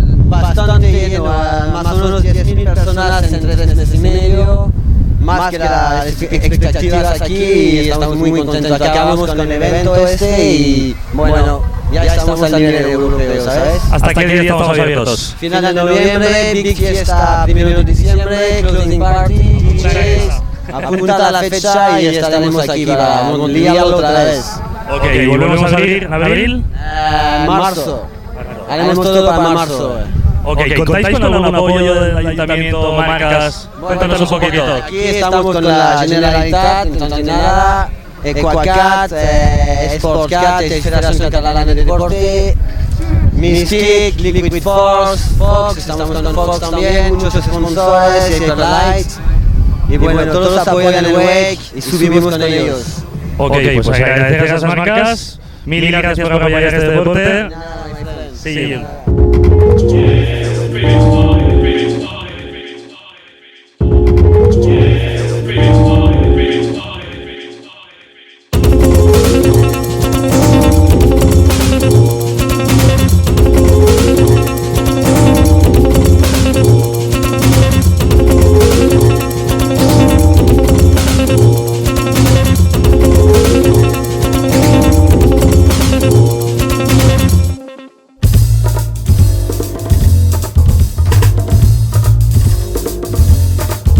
Hola, soy Paco Benguerel, soy rider de esquí de freestyle y estoy viendo PRExtremeTV. Hola, soy Rubén Vergés, soy rider y estáis viendo PRExtremeTV.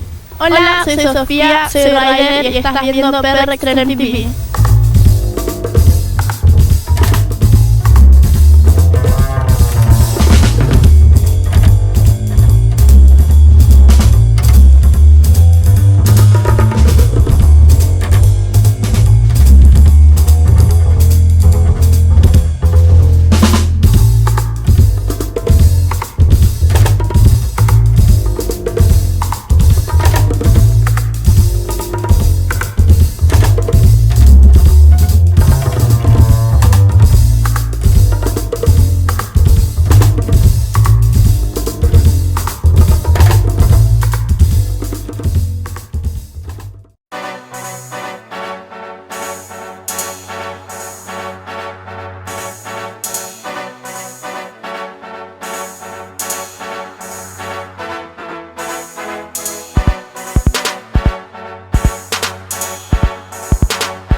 es una carrera muy especial, es un reto que una vez al año es anual y por lo que sea no puedes hacerlo, te retiras, sabes que tienes que esperar un año para volver a intentarlo. Cuando te retirarme mundial de rallies, conocí la carrera,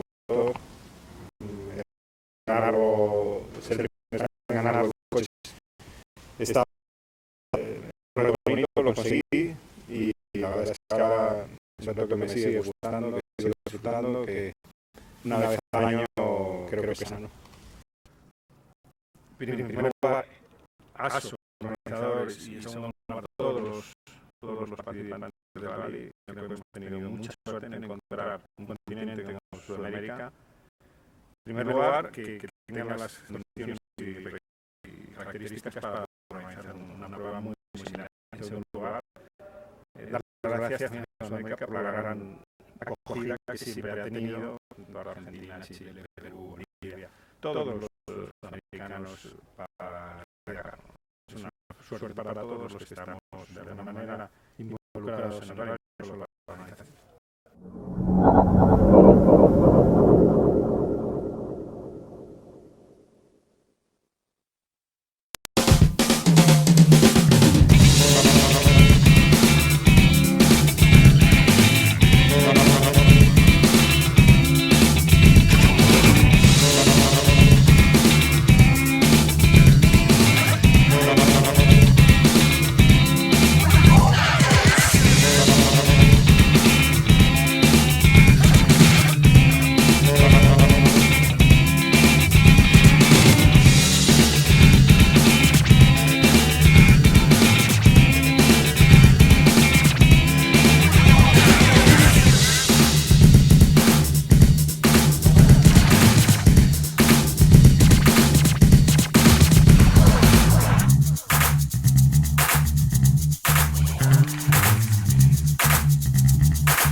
Hola, soy Jean Pujol, soy rider de snowboard y estáis viendo PRExtremeTV. Hola, soy Javier Vega, rider de ski y estáis viendo PRExtremeTV. Buenas, soy Ronnie Turpin, rider de BMX y estáis viendo PRExtremeTV.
soy Paco Benguerel, soy rider de esquí freestyle y estoy viendo PRExtremeTV. Hola, soy Rubén Vergés, soy rider y estáis viendo PRExtremeTV. Hola, soy Sofía, soy rider y estás viendo PRExtremeTV.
Buenas tardes, mi nombre es Gonzalo Terzaghi. Estamos aquí con PRExtreme. Fuimos invitados al evento en el Palacio San Jordi de Trial y de Enduro. Realizaremos unas notas, realizaremos unos pilotos y veremos a ver qué pasa. Adiós.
Estamos en el Palau San Jordi y vinimos a un evento espectacular entre trial y enduro, pero esta cara es muy conocida para España, pero como nosotros también estamos trabajando en Latinoamérica, quiero que Doña Rosa conozca una de las buenas caras de España. ¿Tu nombre? Iván Cervantes.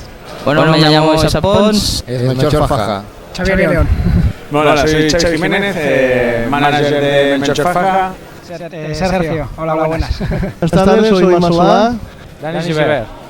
Con Enrique Caballero, Chili. Lorenzo Santolino. Your name? Antonio. Antoine, where are you from?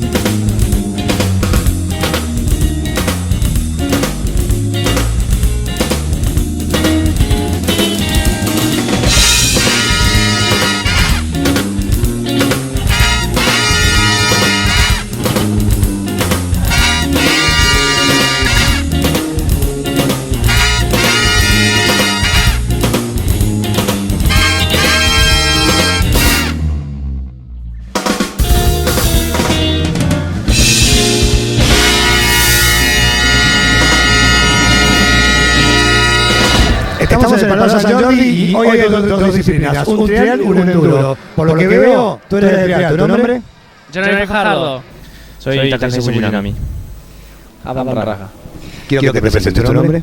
Tony Bow, piloto de trial.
PRExtremeTV. PRExtremeTV. PRExtremeTV.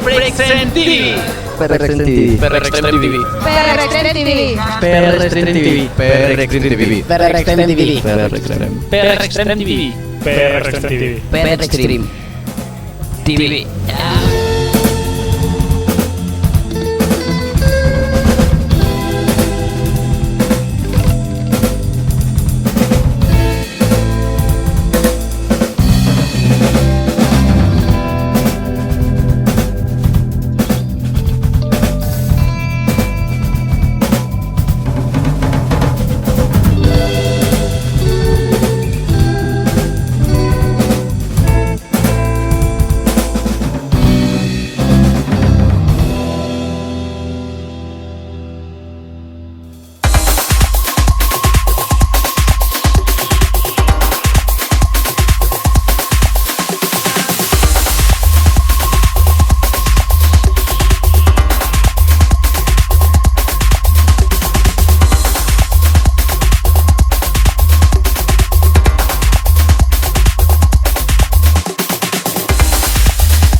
Hola, soy Andy Kleine, acabo de entrar en Cofix y me he encontrado con un chaval llegando con una moto con una tabla a plena noche. ¿Tu nombre?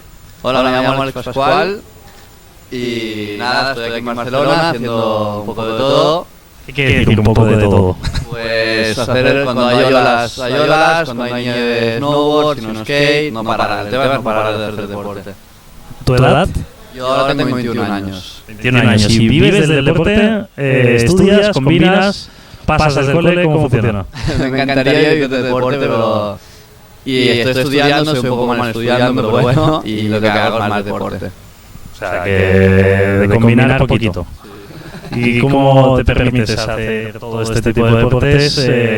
¿Campanas? ¿Tienes todo el material y a base de campanas vas tirando? ¿Cómo va? Todo el mundo siempre dice que no hay tiempo para hacer deporte, pero siempre se encuentra algún momento del día y te escapas rápido y vas a tirar unas solitas o a tirar un poco. ¿Tiempo ahora y dinero? Dinero chungo, pero bueno, trabajar un poco y ya está. O sea, que ¿el deporte te da dinero o de momento es puro hobby?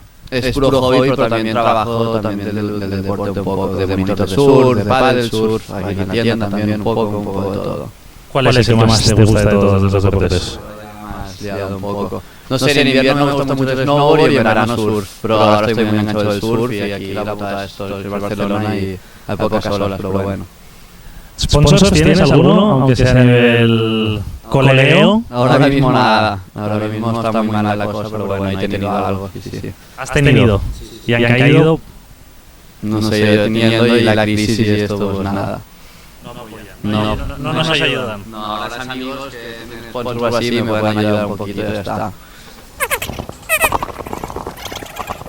Bueno, nos has dicho que ojalá pudieras vivir siempre del deporte. ¿Qué crees que falta? ¿Cuál es tu ideal? ¿De qué forma podrías llegar a dedicarte solo a lo que te gusta? No sé, falta infraestructura, por ejemplo en skate, hay muy pocos skateparks en Barcelona, que no hay nada. Después surfing, las olas, que hay muy pocas olas aquí en Barcelona, y el snowboard, pues también infraestructura y dinero, lo que falta. Dinero, será, me imagino que es sponsors, a nivel mediático, televisión, ¿crees que nos apoyan a los riders o estamos medio abandonados en España? En verdad apoyar no mucho, pero bueno, por lo menos el deporte se puede ver en la tele y... porque se ve en muy pocos sitios y solo se ve en internet y la tele pones solo canales de deportes y hay fútbol, tenis y cosas de estas solo. Todos con el fútbol. O sea, cuando quieres ver a riders buenos tal, ¿dónde te conectas? Internet, páginas web, blogs de riders, cosas así, si no nada. Si no, imposible. O sea, ¿crees que podría funcionar un canal? ¿Estarías enganchado con...? Sí, yo y miles de personas más igual que yo. Sí. Muy bien, con esto nos despedimos. Mil gracias y ya hablas. Muchas gracias.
Hola, soy Alex Pascual y voy a presentar a un amigo que hoy hace una película de Red Bull y estamos aquí en la sala Apolo.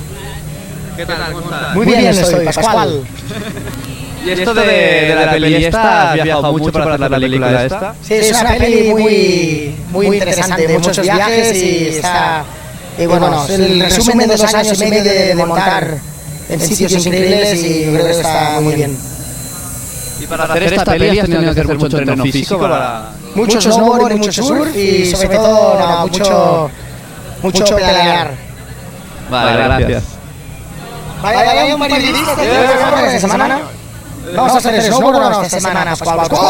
Vamos a hacer snowboard cuando quieras y a surfear también. Y Costa Rica más todo. Claro que sí.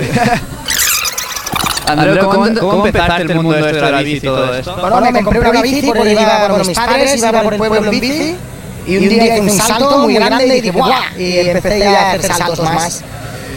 Te pusiste en el mundo de la competición y después en el freestyle, ¿no? Claro, primero hice carreras y luego freestyle. Mucho mejor el freestyle que las carreras. ¿Y cómo tienes ahora el presente y el futuro? Presente es la fiesta muy grande aquí en el Apolo con todos y el futuro será martes de dolor de cabeza. Y bueno, a montar sobre todo este año, a montar a tope y a seguir grabando con esta gente, espero, y a tope. Vale, muchísimas gracias y...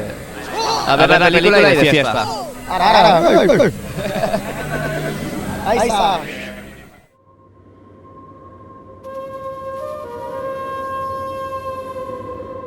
The scenery around here is beautiful. You're right at the edge of the Himalayas. It's a pretty rare, amazing experience to be able to take your bike to the ends of the world. It's definitely one of the most remote places in Nepal. It's not like we got a chairlift at the top of this, where it's like 13,000 feet where we start, and I walk 10 feet, I'm huffing and puffing. It's a struggle for me, but at the same time, every time I'm out here, I'm loving every bit of it. Pushing the limits of our riding is definitely a tough thing. One of the hardest tricks to do in unknown terrain is a 360. A lot that's going through your mind, how you jump, things that can go wrong, scraping your back tire and lip. You got landings that you don't really know what's down there, and ultimately how far the obstacles are away. In this case, they're pretty much world away. All about being confident and sure that you're just going to make that spin, spot landing, right away nice and clean.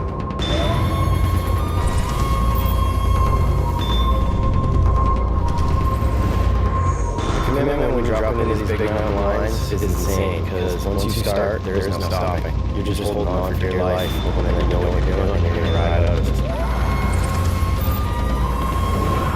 The bike for me has definitely been the greatest thing in my life. It's kept me out of trouble. It's brought me around the world and back. And, you know, it's just one of those things where biking's inside of me. My name is Darren Bearcloth, and I've been a professional mountain biker for 12 years.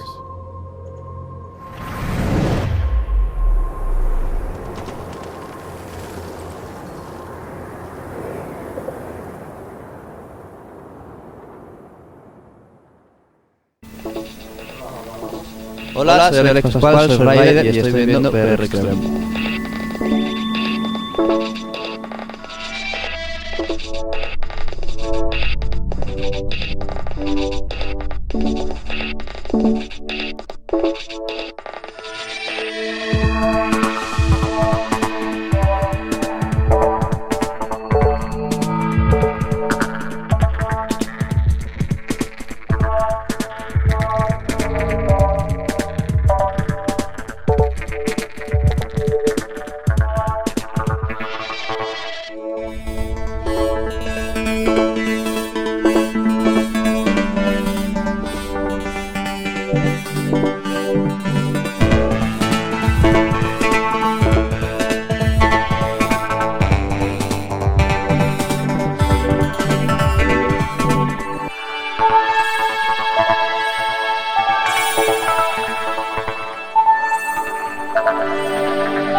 Vinimos a un evento espectacular, se vienen los Games y parece que fuera todo skate. ¿Tu nombre?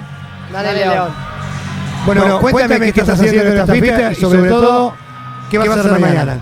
Pues aquí pasar el rato con los amigos, ahí conocer a más gente y bueno, mañana patinar todo lo que se pueda en la competición de bowl, en skate y a ver qué pasa todo.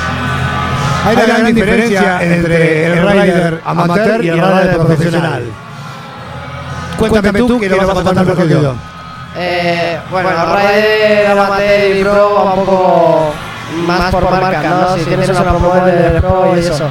Pero en realidad hay amateurs que son increíbles y incluso mejores que algunos pros. Y bueno, eso es un poco dividirlo. En realidad todos patinan perfecto. Puedo decir así. No, está bien, pero ¿cómo has comenzado tú? Yo empecé patinando, dices. Con 9 años hicieron un skate parte de mi casa, empecé a patinar y bueno, como cualquier chaval, cogiendo la tabla y con sus amigos por ahí. Y poco a poco pues mejorando.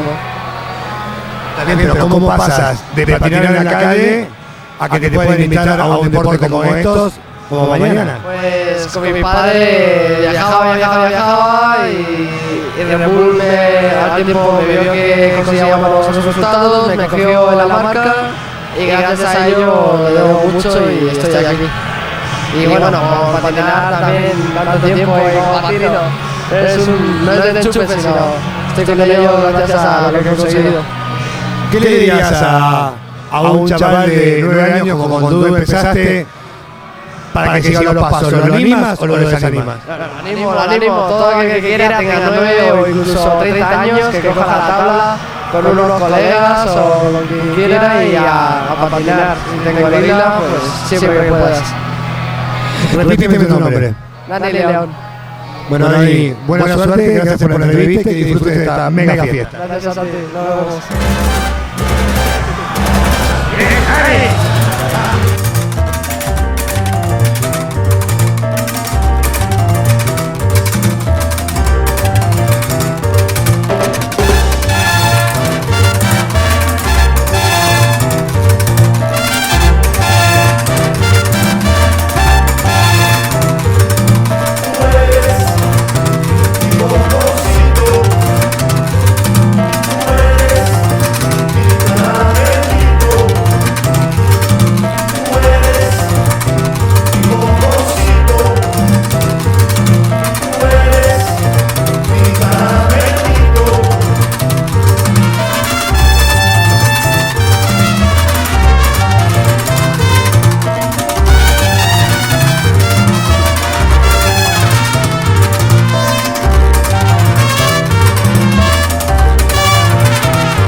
soy Jean Pujol, soy rider de snowboard y estáis viendo PRExtremeTV. Hola, soy Javier Vega, rider de Risky y estáis viendo PRExtremeTV.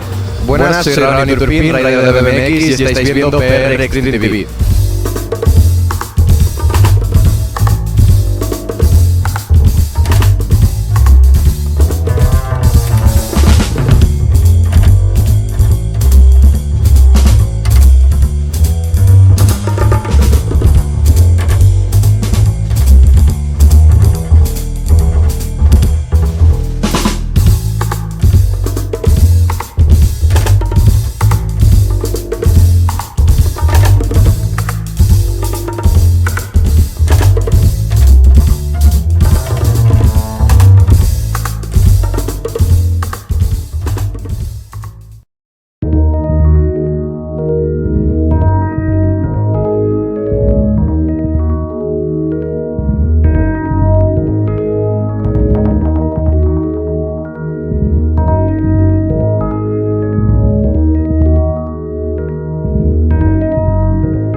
Estamos aquí en la inauguración de PRExtreme, la nueva tienda que se ha abierto en Barcelona.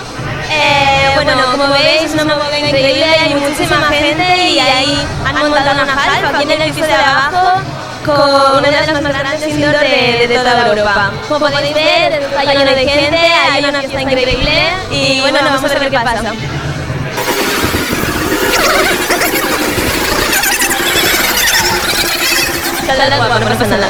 Hola, ¿cómo te llamas? Hola, me llamo Pepe. ¿Eres de Barcelona? No soy de Barcelona, pero vivo aquí hace un año. ¿Patinas, surfeas? Surfeo, doy clases de surf en la escuela de Pucas, aquí en la Barceloneta. Pasad cuando queráis, estáis todos invitados. Y estamos aquí un poquito para la tienda nueva de Swift, la nueva reapertura, que la verdad es que nos ha sorprendido gratamente. ¿Qué tal? ¿Qué te parece? ¿La half? ¿Lo has probado? ¿Cómo Está muy bien, está muy guay el rollo de tener una rampa en la tienda porque anima mucho a la gente, sobre todo días de lluvia como hoy, es un sitio perfecto donde todo el mundo puede quedar para venir y disfrutar del deporte que les gusta. Respecto a la tienda está bastante guay, el espacio es bastante diáfano y se ve bonita. Perfecto, muy bien, muchas gracias.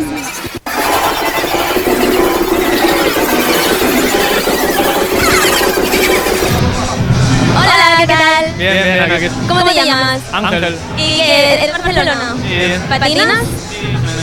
¿Y qué tal? ¿Cómo ves todo esto? ¿Has venido a la PRExtreme para la inauguración? ¿Cómo lo ves todo? Yo está muy currado, sí. Se nota que le han puesto ganas. Muy guapo todo. ¿Has visto la half abajo? ¿La vas a probar o...? No, hoy no tengo el skate, pero está bien, sí. Perfecto, gracias. ¿Cómo te llamas? Adrián. ¿Y eres de Barcelona? Sí, de Madrid. ¿Y cómo es que estás aquí? Pues trabajo. Sí. ¿A qué te dedicas? Red Bull, somos de Red Bull. Ah, muy bien. ¿Qué te parece la nueva tienda? Está muy bien, la verdad. ¿Sí? No, pero sí, lo que viste está muy bien. ¿Has mirado abajo la half? ¿Te gusta patinar? Sí, yo, bueno, antes que ir longboard, pero sí. Perfecto, pues nada, gracias. Hola, ¿cómo te llamas? Nacho. ¿Tienes calor? Sí. ¿Te gusta patinar? ¿Qué te parece la tienda? Muy buena, muy bien. Sí. ¿Patinas? ¿Vas a probar la lámpara de abajo o no? Sí, una vez.